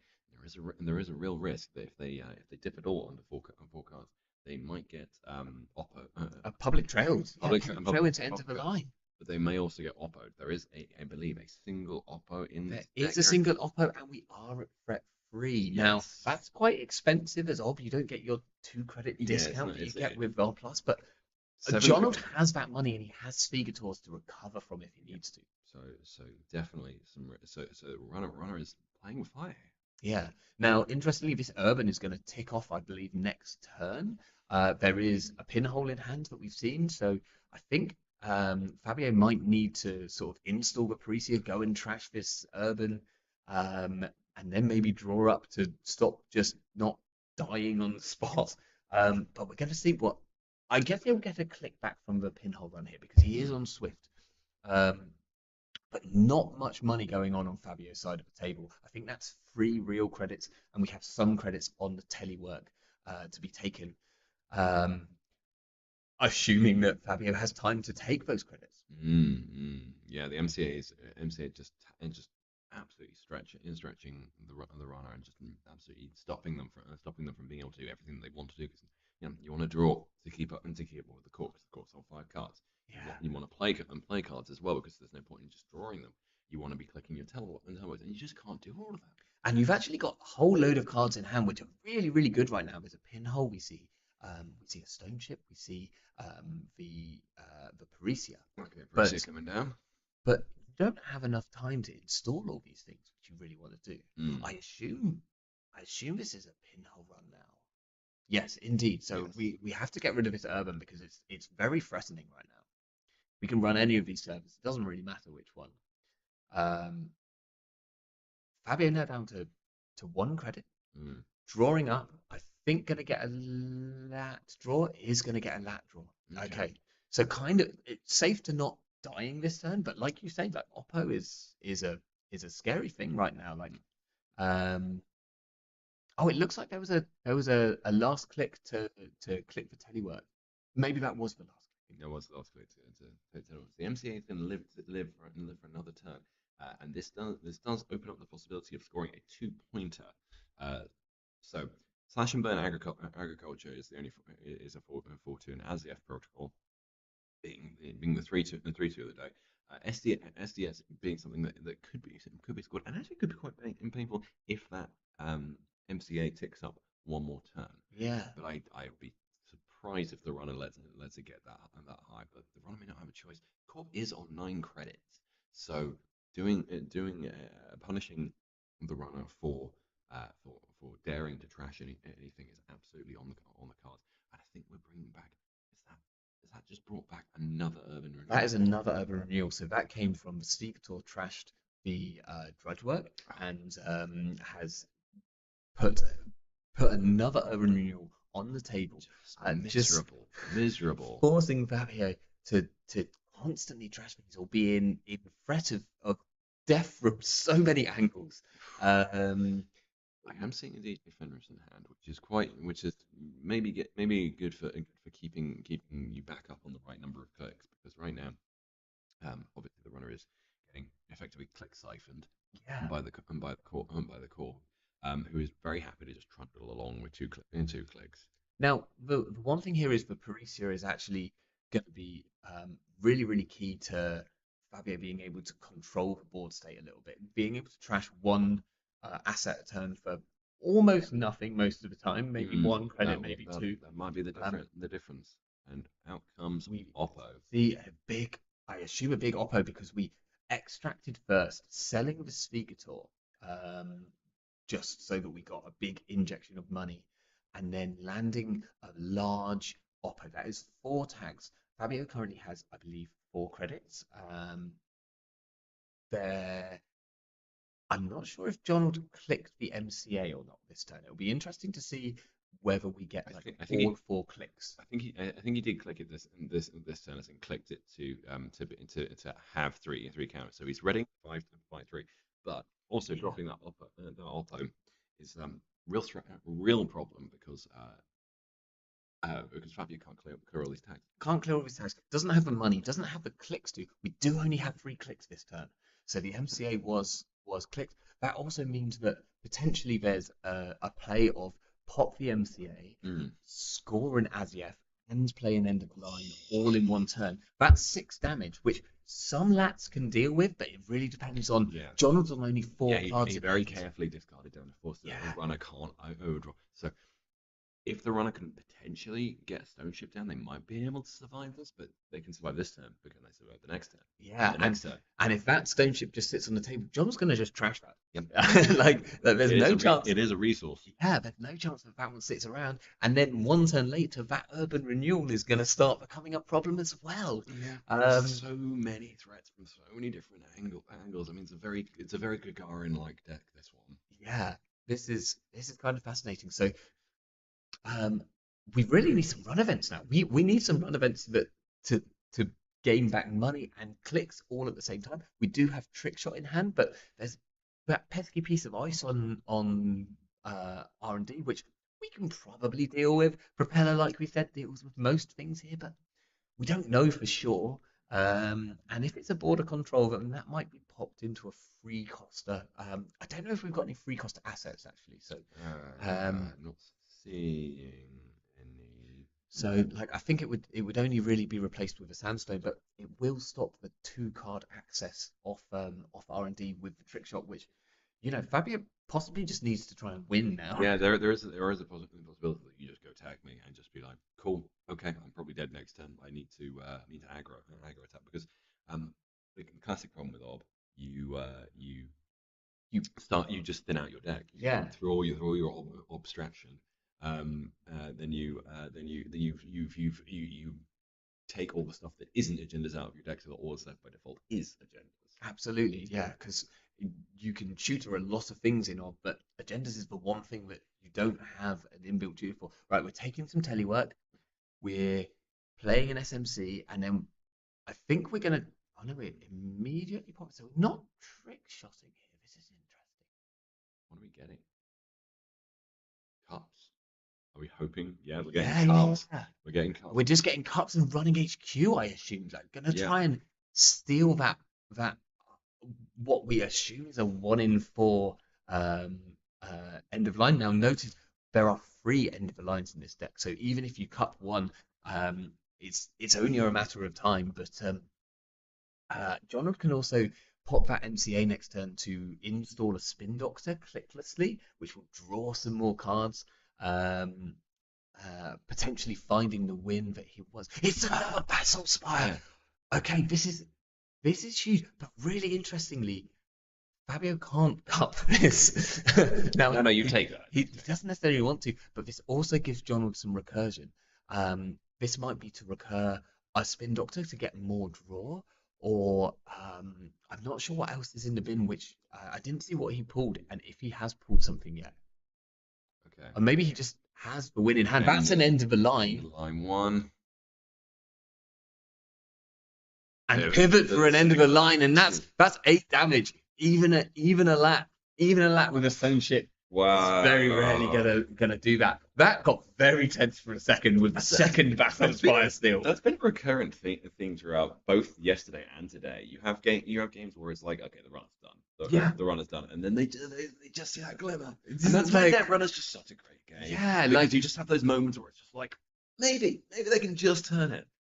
And you know what? If Fabio had a single run event to run HQ with that turn, if there was, you'd even just use an overclock to get that click back. If there was a dirty laundry, something like that, then maybe the win was there if you trick shot into R&D, and that isn't. Oh, it was a border control. Okay, so the trick shot into R&D line isn't there either. I mean, that's kind of crazy. But one of those end of lines was definitely in hand. I think maybe the pivot as well. So we possibly could have cupped one of those and at least survived one more turn. Yeah. Maybe that's all you needed to. Well, yeah, with the Basalt Spire just sitting there ticking up, and they're sitting there in hand, and eventually the runner's going to run. So maybe you can turn it down, but not to be. So is that Fabio out? That's Fabio now, unfortunately out, but. Really great run from them. I believe they're a very new player. Like, I think they only started at the start of the year. The new crop of players gets stronger every year, I swear. Yeah, absolutely. Like, really showing a great showing. Playing PD, being the only person coming through to the cut with PD, and there's some good PD players that were playing at UK Nats this year. Absolutely. So very well earned. Making it to the top cut at all of UK Nats is a massive achievement. Jono's going to carry on now. He's going to have to play another game. And the games don't stop. The games don't stop, and we're going to be in single games going on at a time. So we have no choice anymore. We just get the game that is on. Okay. I think we're going to take a very, very short break, just to see where we're at with the other standings, and we'll be back incredibly shortly. I think probably 10 minutes. Don't go anywhere. We'll see you very shortly.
Alrighty, welcome back to UK Nationals 2024, live from a mansion in Bristol. We are now down to the playoffs, right? This is the Top something. top something. It's Oh top my 16. We're gosh, top 16. we're I think. so fucking professional. I think we're about halfway through the top 16. Top 16 at this point. Yeah, essentially this is a losers bracket fight. The catch-ups. Yeah, Where the loser, where the lower bracket. Lower bracket. Lower bracket is bracket. much nicer way. The lower bracket. The lower bracket fights it out and fights it out that dogfight. Try and get up into the finals, and whoever's remaining in the upper bracket at the minute just gets to have a nice break. Yeah, just a nice little chill out time. So we have for round 6 we have Seamus. Old name in the Netrunner team, playing for a while. Took a little break, but he's back now and playing, unsurprisingly, an NBN asset taggy deck.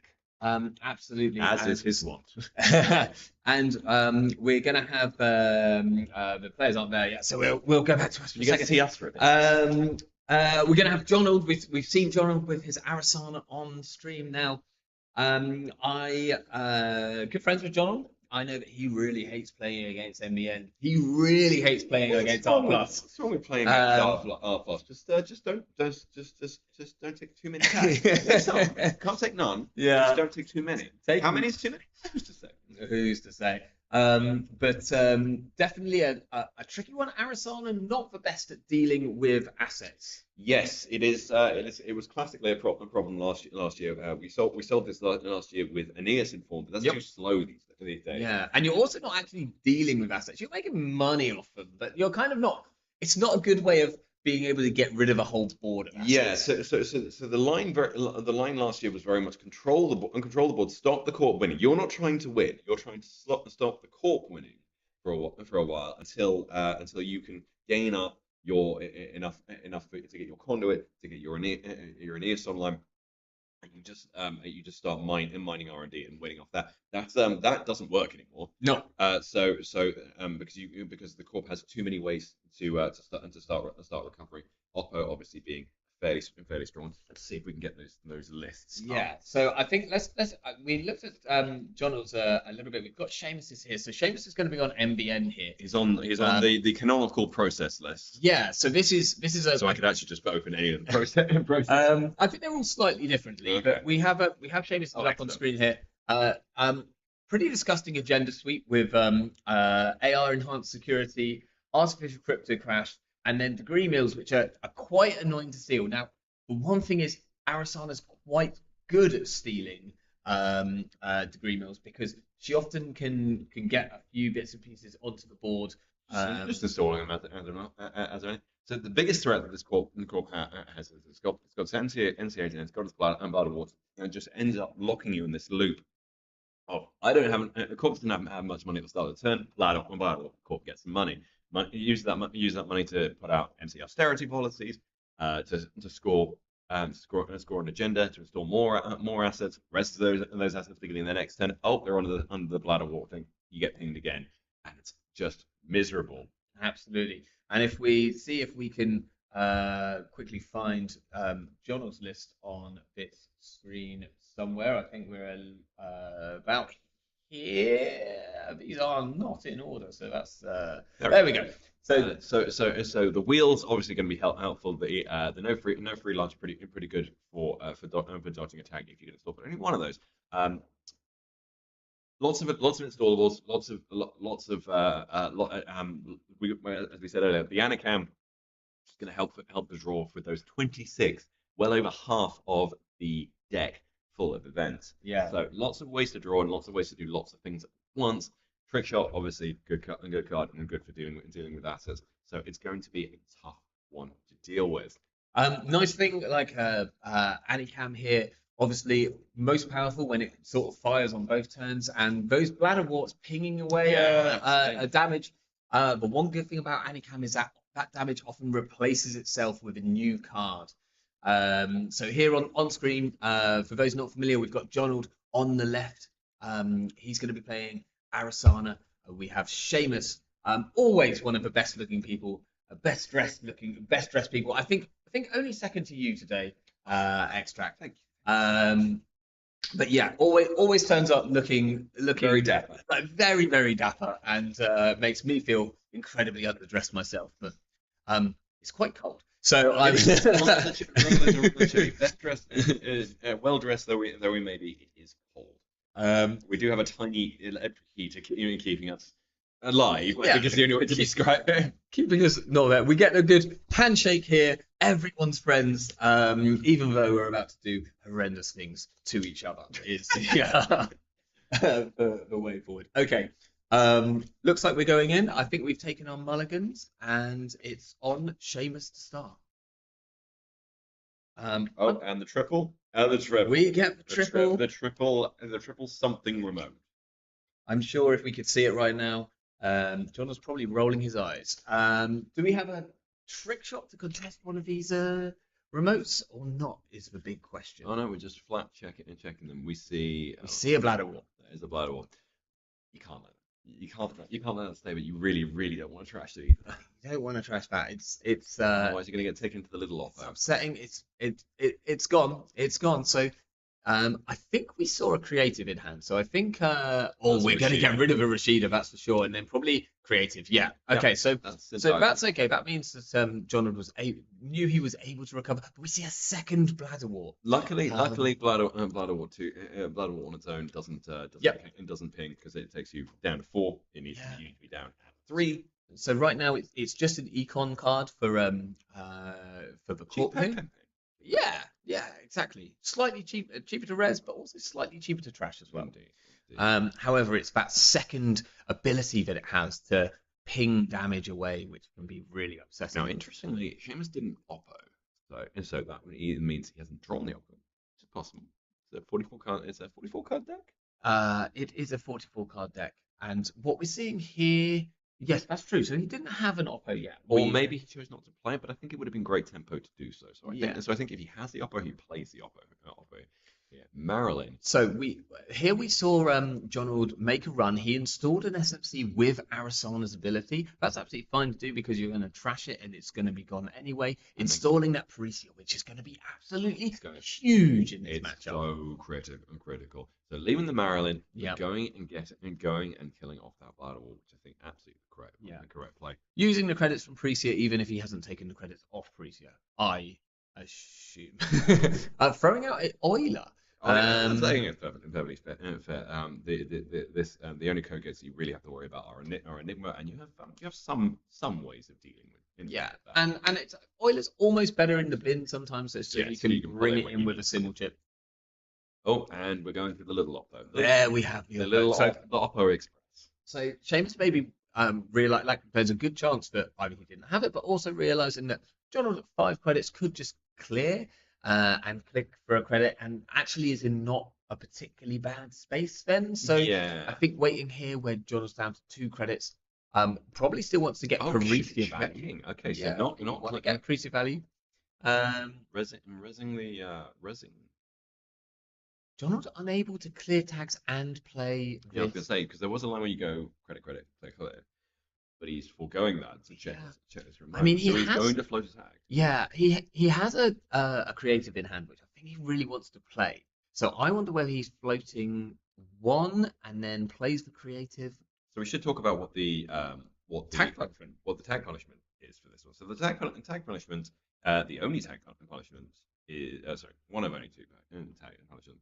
You have shipment from Blad. Yep. Which requires 2 tags. Yes. So and a B1001. That's true. I think we do actually have one other bit of soft tag punishment because I think that we have Starlit Knights in this deck. So ish.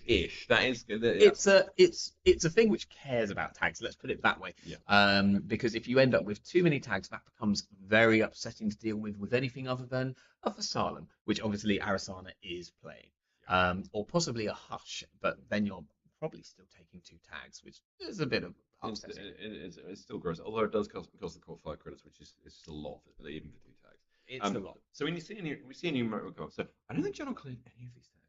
No, I think he cleared one. He cleared These are- one. The Okay. the yellow markers there are John's tag markers, so he definitely cleared one. He doesn't want to let a free Ares get scored with a shipment from Vladismirsk. I mean, that. Ares would be the least. The agreement and the green mills. I think crypto's. I think you don't care about the corp scoring a crypto when you're on 1 credit, but you do care about scoring an Ares. Yes, them scoring in Ares would be absolutely lethal. Yeah. And the worst, the best value play there is you could even install an Ares, install a Vladimir city grid, and then play the shipment from Vlad and put the additional counter on the Vladimir city grid. Because you've got a spare one there. You might as well do something with it. Right. So that's absolutely. Oh, John, hopefully playing that and not just exposing. I think playing. Okay, fine. It looked like he almost dropped that out of hand. We do see a burner in hand. That's so a pretty powerful card. So this remote was created last turn and taken 3. That's an Ares. That's an Ares. Yeah, that's an Ares. Okay. So now every single first time the runner crashes a card, there is a hedge fund's worth of credit swing going on because the corp's going usually 2 and 2 up, or 2 cards, but usually 2 credits up. The runner has to go 2 down to clear that and spend a click to clear that tax. Huge credit swing. It's really, really big. And we were just talking about Patricio is really good for trashing 1 asset a turn. Ares is really, really good for making you not want to trash 1 asset a turn. There's a degree mill. It's a degree mill at the top. Do you really want to? Can you afford? I think you can because this is a burner run. This is a burner run. Now the Patricio is potentially not so great anymore. I think you want to get the B1001 as far away as you can. So that's going right to the bottom because you can't deal with that. The degree mill's actually staying in hand for the time being. I mean, without a way of getting it out of hand and without any real threat. So like a spin dome would help you cycle it, but having that just be dead weight in your hand that you can't get rid of because if you try and put it anywhere, the runner's just going to take it. Yep. Like the court doesn't really want to score the green mills. They will if there's an if they have an MCA ticking and it all goes and that's all really good. Yep.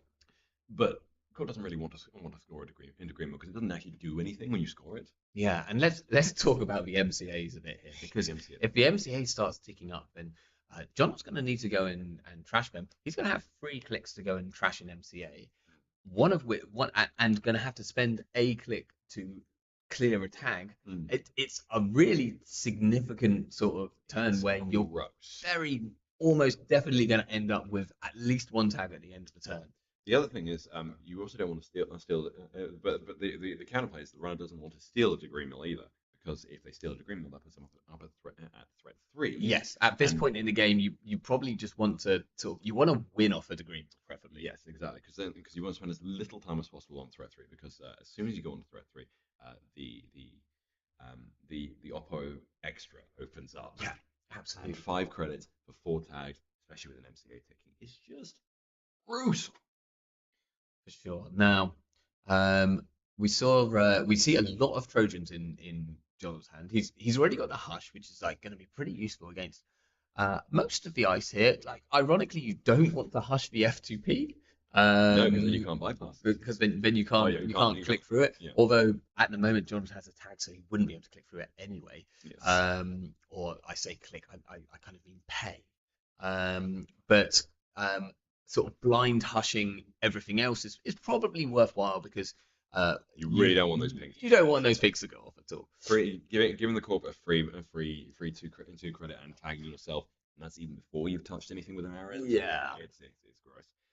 So John is actually continuing to float this tag and has continued to float this tag for a while, but with the B1001 at the bottom, that kind of switches off most of the threat when it comes to a single tag. And I often did encounter this when I was testing similar decks to this. That a single tag, quite often the runner can run it, and the biggest risk of a single tag is actually that makes it feel that much closer to 2. Yeah, I think that's the thing. It's like all of a sudden, if you have something that you have to trash, now maybe you have to clear, the tag in turn, and that can be very problematic because floating 2 tags against this deck is going to be a bad time, a really bad time. So in a way, the tag punishment for 1 tag is you're closer to 2 tags. Yes, exactly, but kind of all makes sense, and those tags can add up. But John has no chance of being able to clear these anytime soon. Got a beach chat on HQ. Steals a crypto. So that was installed using the Arasana as Donald ran R&D. Donald's got to feel pretty good about that steal because That's a good steal. yeah, you don't want. I mean, to be fair, right now that's a blank agenda for Seamus to scare to score. So the thing is, we also know there is a green mill in hand because Yeah. we shuffled two of the Yep. we shuffled two cards back, which was the 1001 and the Starlit. We know a degree mill is in hand, and we know Absolutely. there's one spare, which was this crypto crash. We know there's a degree mill in hand. So John might be considering, hey, if I trick shot and I see a 2-pointer of R&D, then I know I could just go back in and HQ and take it. So this could actually be closer to the end of the game than we thought. But we're just doing I think we're just throwing out the spree, throwing out the slap vandal there. Yeah, absolutely. Now, the thing here is this shuffle is actually pretty huge for Seamus because that means that the B1001 is no longer right on the bottom of the deck, and that's potentially a pretty powerful card. As much as it's going to remove any tags that or a tag that Jonathan might have, like stopping a trick shot run, stopping a burner run could be absolutely huge in this game. And I mean the ice that plays mostly will be 1001 as ping. Yeah. The idea being you just don't res ping until it's time, and then you pop out, and then you open the ping. They get tagged, and then you just end it with the 1001 straight away, which is good. But Hush can counter that to a certain extent, and there's only one B1001, so this plays a little more fragile in this one. Yeah. Than it is normally, but it'll be. I mean, John still has a tag. He's not really close to having. We got in full advance from the corpse. So this is the degree mill. This is absolutely the degree mill, and this is the court saying, "Cool, we are going to go to threat." Yeah. 4 or 5. And interestingly, John threw out the slap vandal last turn, and that would have been the one thing which would have definitely got him into this server because there isn't any ice which a slap vandal isn't gonna get through if it is an end run. Now he might well have a muse in hand, which means that slap vandal just comes straight back. Actually, he has a symbol chip. Apologies.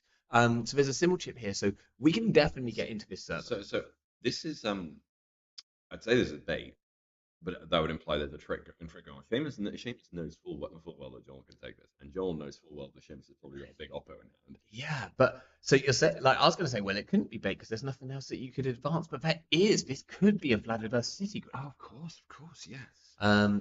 Which, ironically, John will still have to deal with, really. Yeah, you kind of have to draft. But that's a must crash. That's going to be another tag. I think we've taken another tag somewhere here. I'm guessing. Did John trash? I think John might have trashed in a Marnie Sinai from R&D because this is off trick shot. So with trick shot credits, could use those Parisia credits as well. Okay, Seamus using those things to draw. Yeah. Interesting. We see Enigma and other Enigma.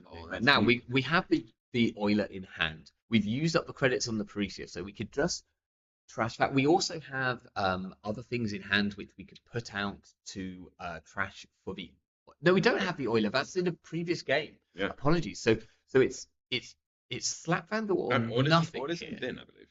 If Euler's in the bin, then we can just fully get through this. That's not a problem. We can. The slight problem being that Seamus knows that John can get in here. Big Oppo will arrive if the degree mill is stolen. Now, then the question is, can you win before? Well, you'd be on 5 points, so it'd be a bit of a knife edge play, and you have to check the top 2 cards of R&D. But the question is, how can Seamus capitalize if a big Oppo happens? So so I'm not entirely clear what the play is from Seamus. He's a very good player, so there is a play. Yeah. Okay, John, I'm thinking about this very, very carefully. This is an incredibly kind of pivoting moment. Does he want to go and steal whatever or deal with whatever is in the remote right now? Probably knowing that he's going to lose a click to this Enigma if he does, unless the Euler isn't a bin. Apologies. If so, then potentially going through. to do that, he is going to need to trash his Parisia or install another card. He's also going to then probably have to shuffle stuff back into R&D. There's a lot of ifs and buts in that. It's really hard, really complicated one. I think we're going for it. Yeah, so we're trashing the Parisia. We're going to see what comes back. I also, unfortunately, don't think we've seen a Muse quite yet. Yeah. And otherwise, like installing. Okay, pulling this back, rethinking. If we'd seen a Muse, then that would be the perfect kind of buffer card to you pay 1 extra credit, but you'll then have 2 things on board which you can very quite easily shuffle back into the deck. So we're committing to this. Are we going pulling an SMC? Oh, so maybe we haven't seen Noila yet. Sorry, my mistake. But I don't know if there's. I guess there's exactly credits to this because this is free to get through. No, we're getting coalescence. So I think we're not challenging here, it's just cashing and shows. Okay, so this reads to me that Donald has another way in hand to get through this enigma. I don't know if this is the case or not, but if so, Donald wants to get this coalescence out so that he can then shuffle it back in after stealing it. We're 3 mil. We're taking no. We're No. the run end. So Donald. So the reason Donald did that so he can clear tags. Because if he doesn't do that, then he can't. Well, he hasn't cleared them yet. Well, he's not snap cleared them. I think he's probably having to think about it, but I think he is going to. I mean, he's happy to float 1 tag, so he's thinking what else to do. And also, if he's put Seamus on, he's drawn 1, clearing 1. Okay. A mystic memes in hand, which you're just not going to install. There's just no point. It'll just get taken down before it can do anything. I mean, probably, yeah. Unless you're gonna clear out that last tag. So interestingly, so what Donald was potentially hoping was that that trick shot was going to see a 2-pointer off R&D, because if he did, then he can close the game. Yep. Didn't see a 2-pointer. Didn't even see a 1-point. Also, Seamus hasn't scored this out. This is looking more like a Vladisburg City Grid to me. I think you might be right. In which case, that degree mill is just chilling in hand. Yeah. Because I think you push for 4 points here, right? Don't if you've got the chance. Yeah. I don't know, because bear in mind, Seamus hasn't got any income. He hasn't got any cards. It's true. His board state is actually, so I don't know. You do also have Pikachu on HQ, which means that the chance of like a big deep dive happening, it could be risky. And I think that's why he's probably just slammed what I suspect is the Enigma on R&D to slow down that attack a little bit, and then okay. So yeah, and the other problem with scoring with the Validity Burst is you're going to have to spend, was it 4 to res the Validisc? Yeah, it's expensive to res it and use it first. I think it might be less than that to res. I think it's definitely 4 to trash. I think it might be only 3 credits to res. We're getting. Oh no, we're advancing and scoring. That's an artificial crypto crash. So that's the last 2 credits of Donald's bank going. And we're now also at threat. We're also at threat 3. Now we know that means that we know that the degree mill is still in hand. It is. But this Vladisburg City Grid is a scary thing, because if Shaper starts advancing this again, like he only needs 1 counter on it to score another Ares, for instance. So resing another Enigma. Yeah. On HQ, just saying, no, probably just botulus. We're getting a botulus down. So losing a click in, click neutral. Yep. Just okay. We also, I think this is going for the degree mill, because right now you're at threat 3. There are 5 cards in hand. And the corp is somewhat broke. Yeah. That's another Enigma. So it's not an Enigma on R&D, which means it's probably a ping. Yeah. Donald really needs to get to a point where he can play this gamble in hand. He's been at low credits. He played a couple of Creative Christmas very, very early. That's the card that he needs right now. I think he's got a laundry, but the difficulty he's gonna have is when he plays laundry, because you don't really want to just laundry cards. Yeah, I mean, you do draw a card off it. You then would be able to play your Shield Gamble, but it's kind of a pretty low EV play. You're like, this is just a click for free credits. Maybe it's a click for free credits and a card. What you really want to be doing is using that laundry next turn to go into HQ when you could also potentially get an access. You really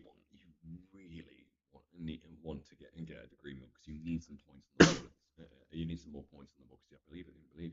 We have 2 of the crypto crash going up to 5. Yeah. Okay, we see Seamus here making probably the correct play, just overwriting that ice on HQ. There are 2 Trojans on there. Like, let's just get rid of it. That ice is doing nothing for us. In fact, it's gaining John tempo. Install take 2. Yeah, absolutely correct in the correct play. John's just taking a turn off the money up. Okay, and Seamus needs to start getting money if he's going to start pushing with this Bloodicity Burst. Because John is being rather aggressive about not trashing things, which means Seamus isn't getting tag money. Yeah, I think we see our first spec work, and yeah, that's coming down. That's going to draw a fair few cards. Going to trash this Coalescence. Now, unfortunately, this Coalescence was one of the best things which you had to deal with the degree mill. Yes. You are going to need some chaff on board that you're happy to shuffle away and maybe get back later at some point. I don't think you want to steal this degree mill to the last point, though, at which point it doesn't really matter. What if Seamus just start pushing it? He might do. Like, next turn, if he starts advancing the Vladislav's City Grid, then he's threatening to score out the degree mill just from that server. We see Hannah Wheels. That's actually really, really big. This is going to allow John to check this face down. It's just a Marilyn. Yeah. It feels pretty safe. John's definitely not trashing that for to take a tag. No. But Hannah is going to add like a significant amount of ability to check remotes while staying tempo positive, and also just popping it. Just so I think most of the click, but also just by going to remove the tag. Yeah, interesting. Okay. I think for removing the tag, you might as well. Well, if you're gonna maybe feels like he's not gonna float. Like, he either needs to clear it or he either needs to clear the tag, because he can't just keep that Hannah on board with a tag. So maybe he just decided, like, I don't know, when the corp's only on 5 credits, maybe you do be like, hey, trash it, go ahead, I don't care.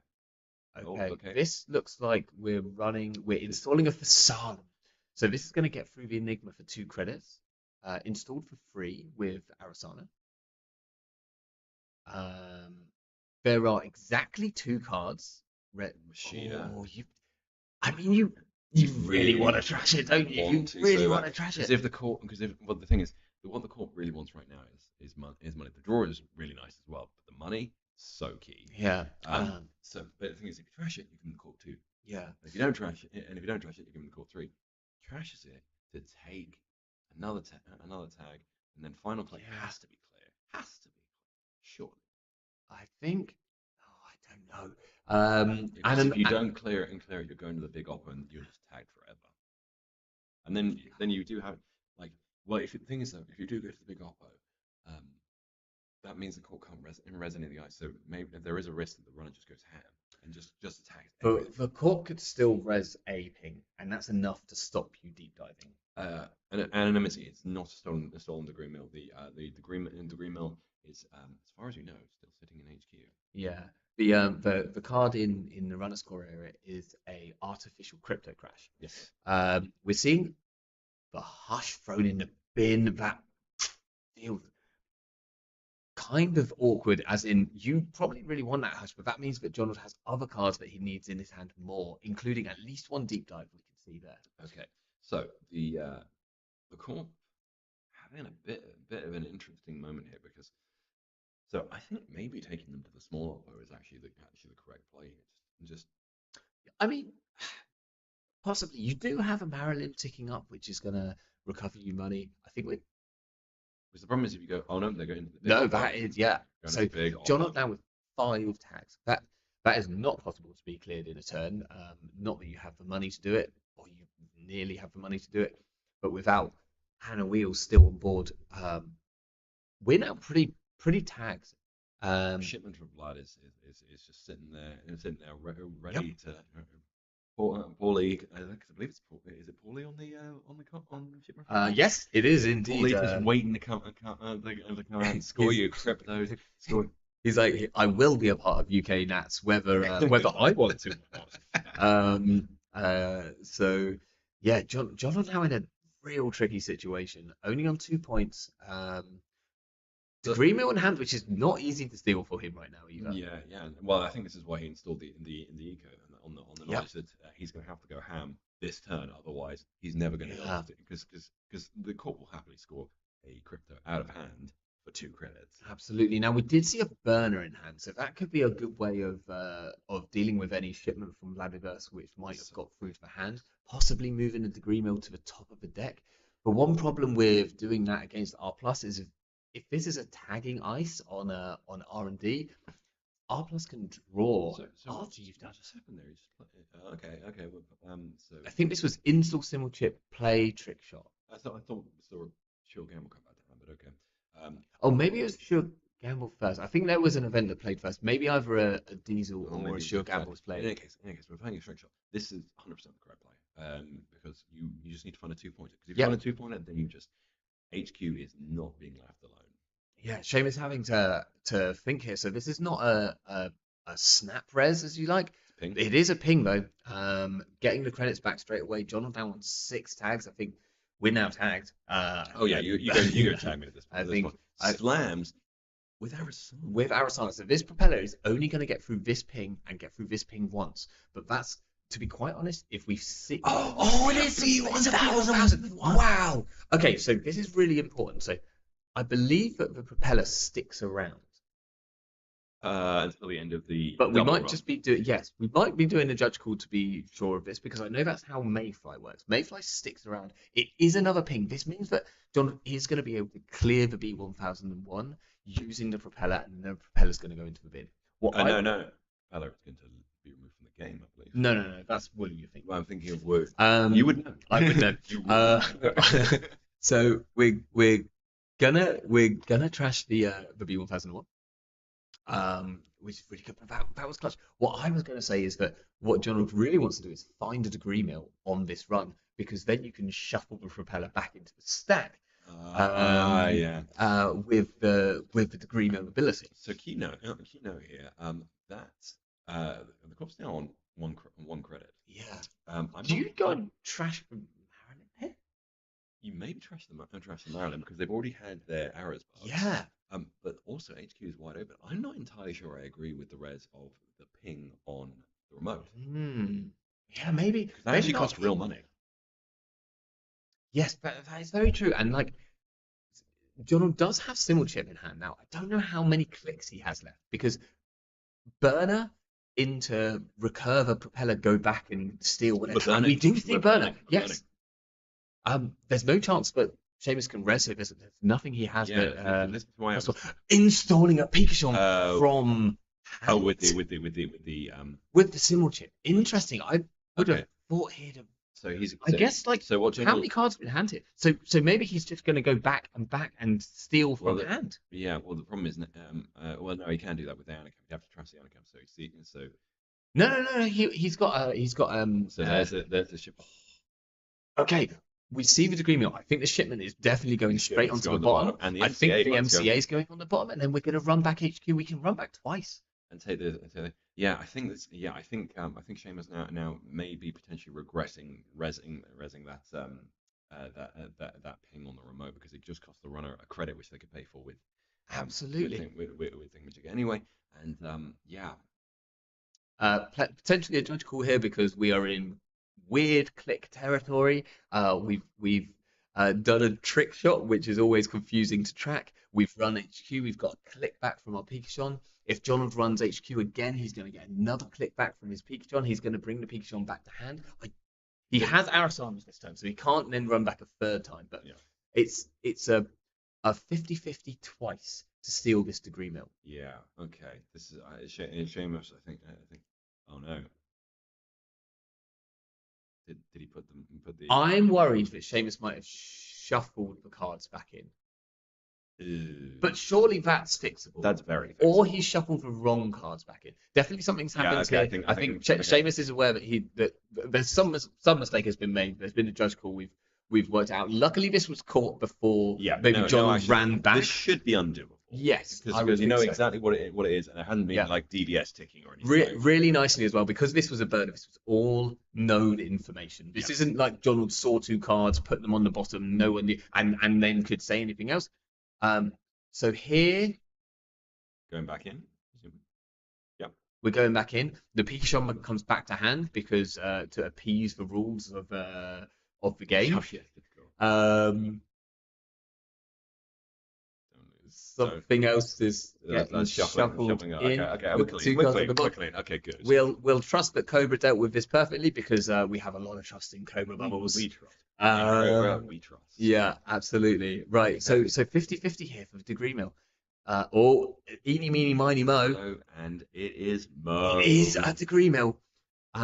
Shuffling back, probably the Eco, probably the Fasalem. Now the question is, Yeah. do you just run back in and check? I would possibly run back in and check because there's always a chance that there's a second degree mill in there. Well, now, if there is, you can't steal it. But I think you laser lock on HQ. Yeah. Your only other thing here is possibly considering trashing the Marilyn. Now that puts you on 0 credits, which is really, really scary. But it also means that Seamus is on has to just click for credits next turn. Oh, this has got very, very tense. Yeah, no, so this is the thing, and this is all keying off that second ping res. The first ping res was free, but the second ping res was not. Yeah, and I mean, we don't know what's on HQ. It could have been relatively a Starlit Night, which would have been too expensive to res. Possibly, but I'm relatively certain it you think it's an Enigma? I think it's the third Enigma. Okay, there's a Starlit Night. We see a Starlit Night. John does go back and check, so we know you've got to check. You'd kick yourself if it wasn't. Absolutely. Okay, so maybe Seamus has just bought himself a bit of space. If he can if he can force a shuffle, then he's on a 44 card deck aimed for 2 cards. Yeah. And I don't think there's any windows gone so far. Okay, so actually I'm going to take back my thing of running the Marilyn, because what you've just done is you've just stacked the deck in a way that is positive to you as a runner. True. If you run that Marilyn, shuffling everything back away.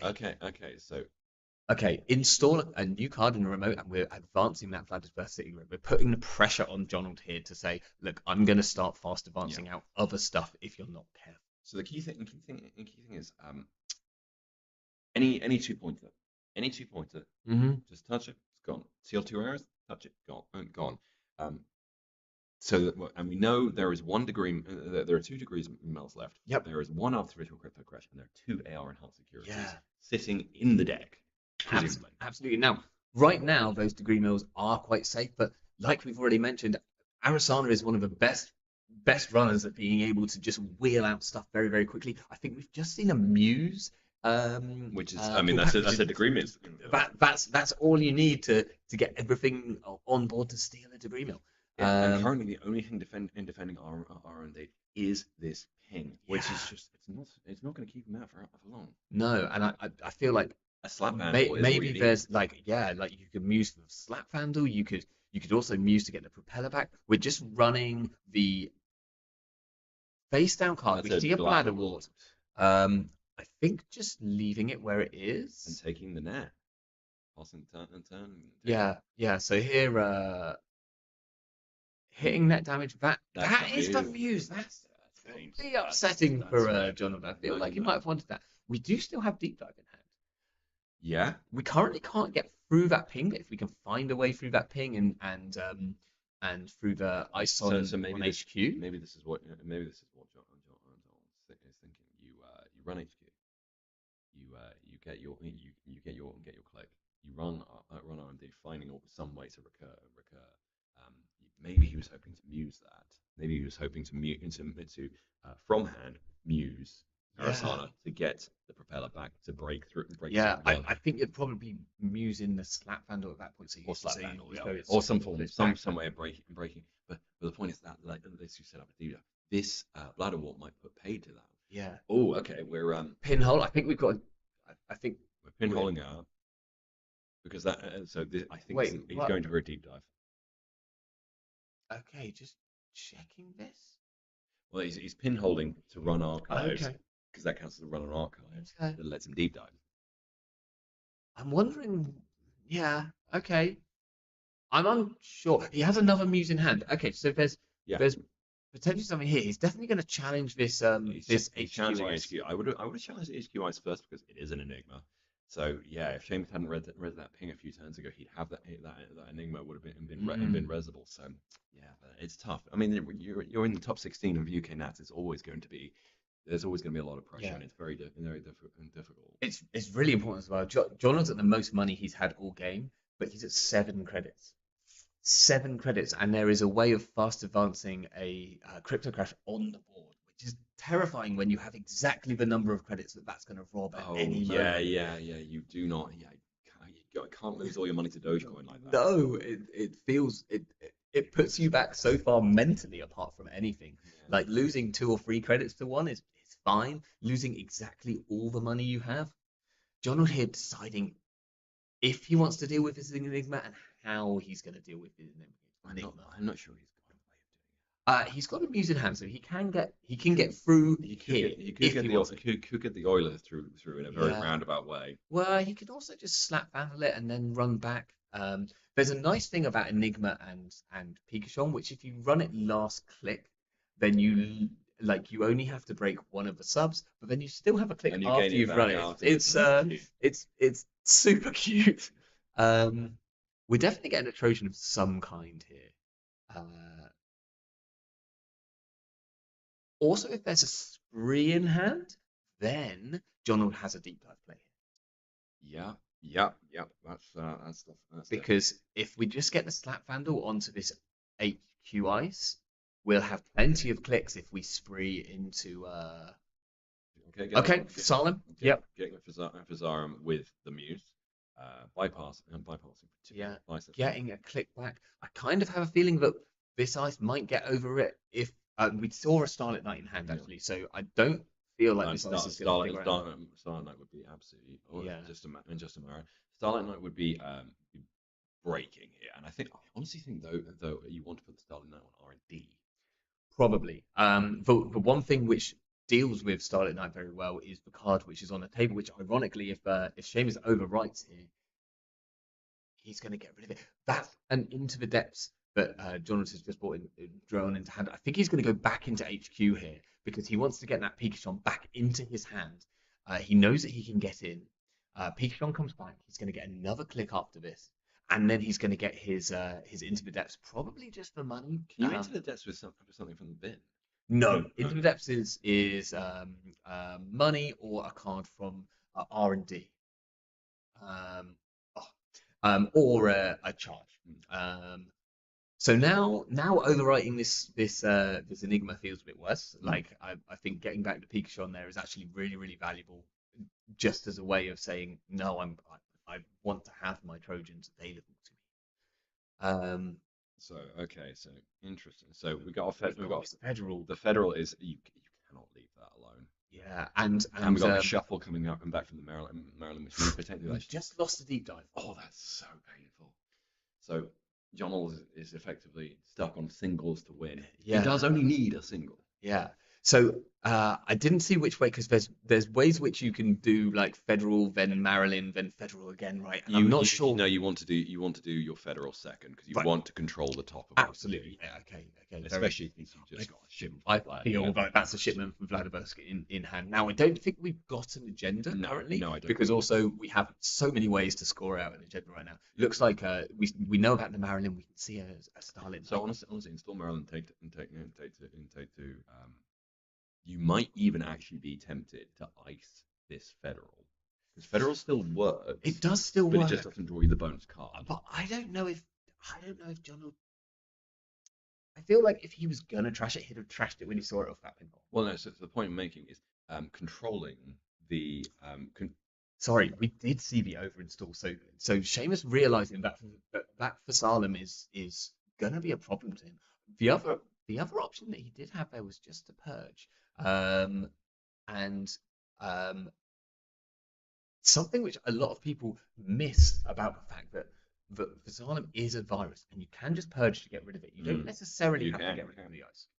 So okay, so Seamus has got his shipment from Vlad. Yes. Now he just needs Agendas. he's got means and method of advancing agenda. So he just needs to draw. If he draws an arrows, I think you just score that with the Yep. with thing, because then you're on game point if you ever see a degreement, which is the most likely outcome at this point. We see a trick shot. Now this is why I think you don't care about the draw with the Federals, because if you can control the top two cards of R&D, trick shots don't do anything. Yeah. Now the interesting thing here is obviously Seamus has like a lot of ability to draw both off the Federal itself and potential tags. If John, So I don't think taking the draws off tags is correct. I don't think so too. We are installing a peak shot. I think just to use it. No, so we've installed a Muse with Arasana. That's installed a Pikachu from the bin. And then we've popped the Simmel chip, which will, I'm sure, be put in the bin anytime now, to get the propeller back out so that we can break this this ping. That is Arasana gaming for you. That is indeed.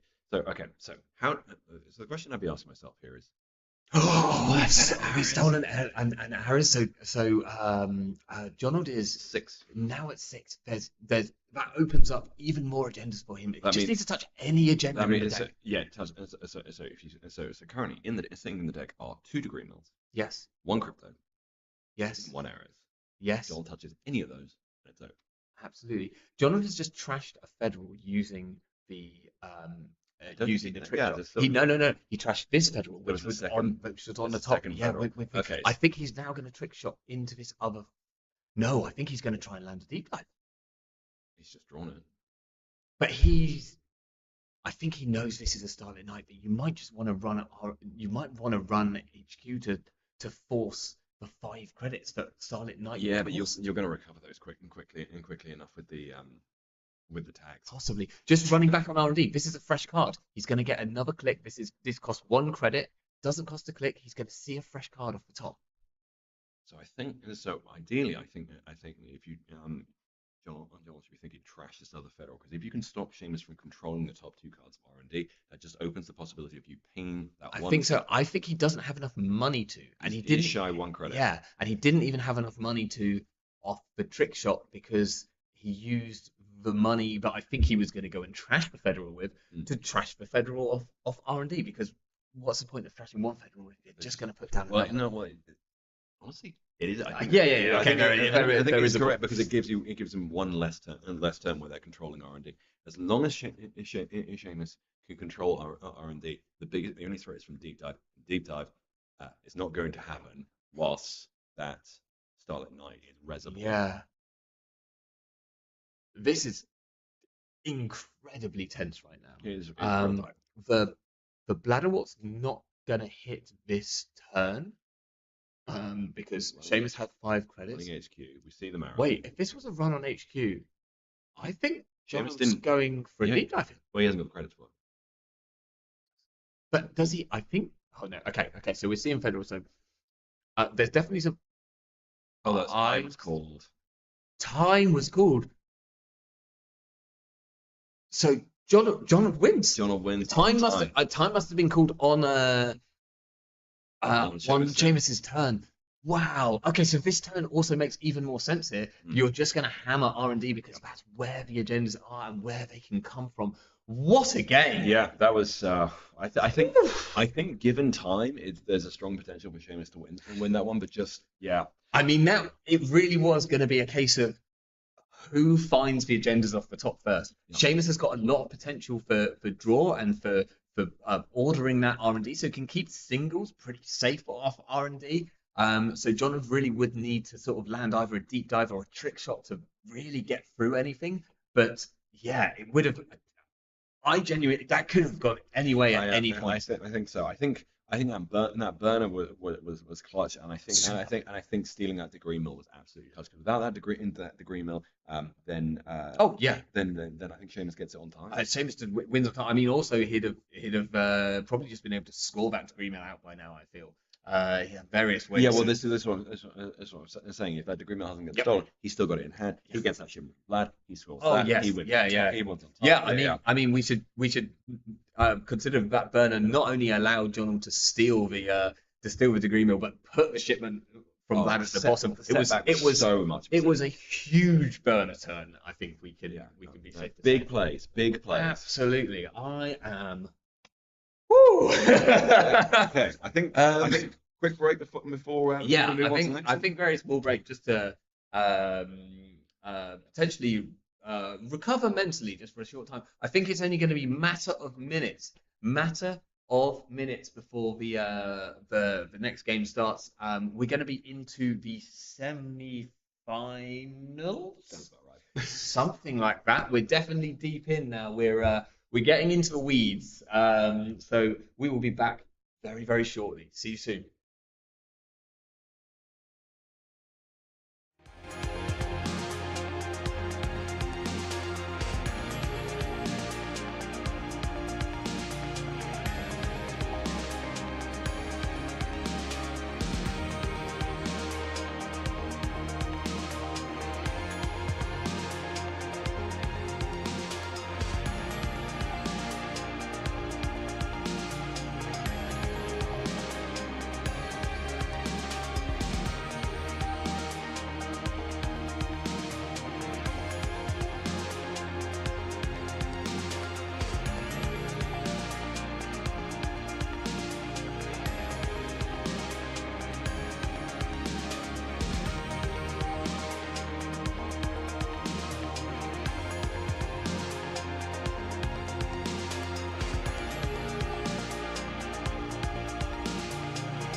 Welcome back to UK Nationals 2024. We are going to have the lower bracket final for you very, very shortly.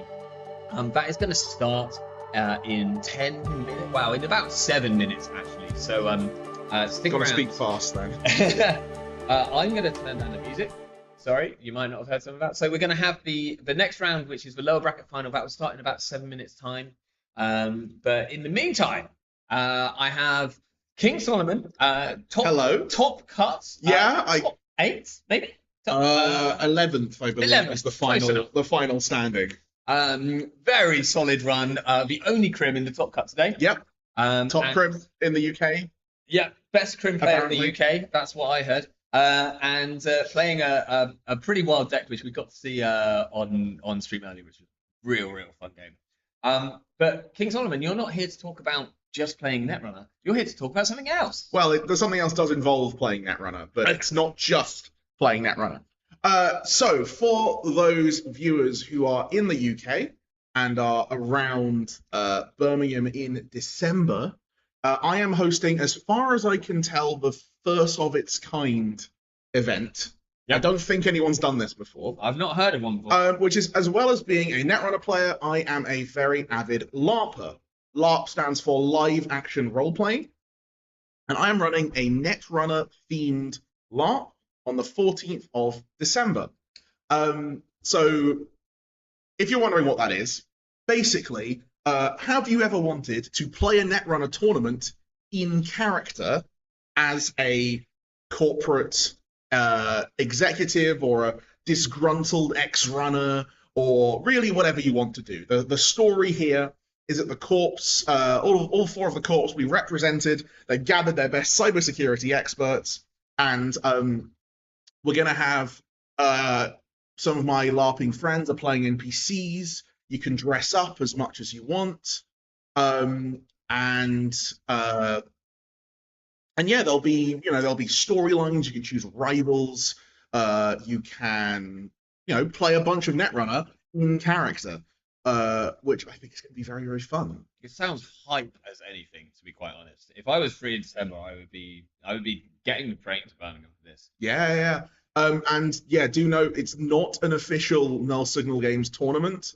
There are definitely some things you can do that we very much recommend you don't do at a regular Netrunner tournament, like bribing the judge or colluding with your teammates. Oh, it's not even there. Or anything else like that. We will have Harmon B judging in character as a potentially bribable judge. Harlan is the most bribable judge as well. If you find something that Harlan be like, you can pretty much get anything out of them. Not in Netrunner game, but I reckon you can bend her ear in a big way. Yeah. So just to answer the chat question, we don't have like a stream set up or anything like that.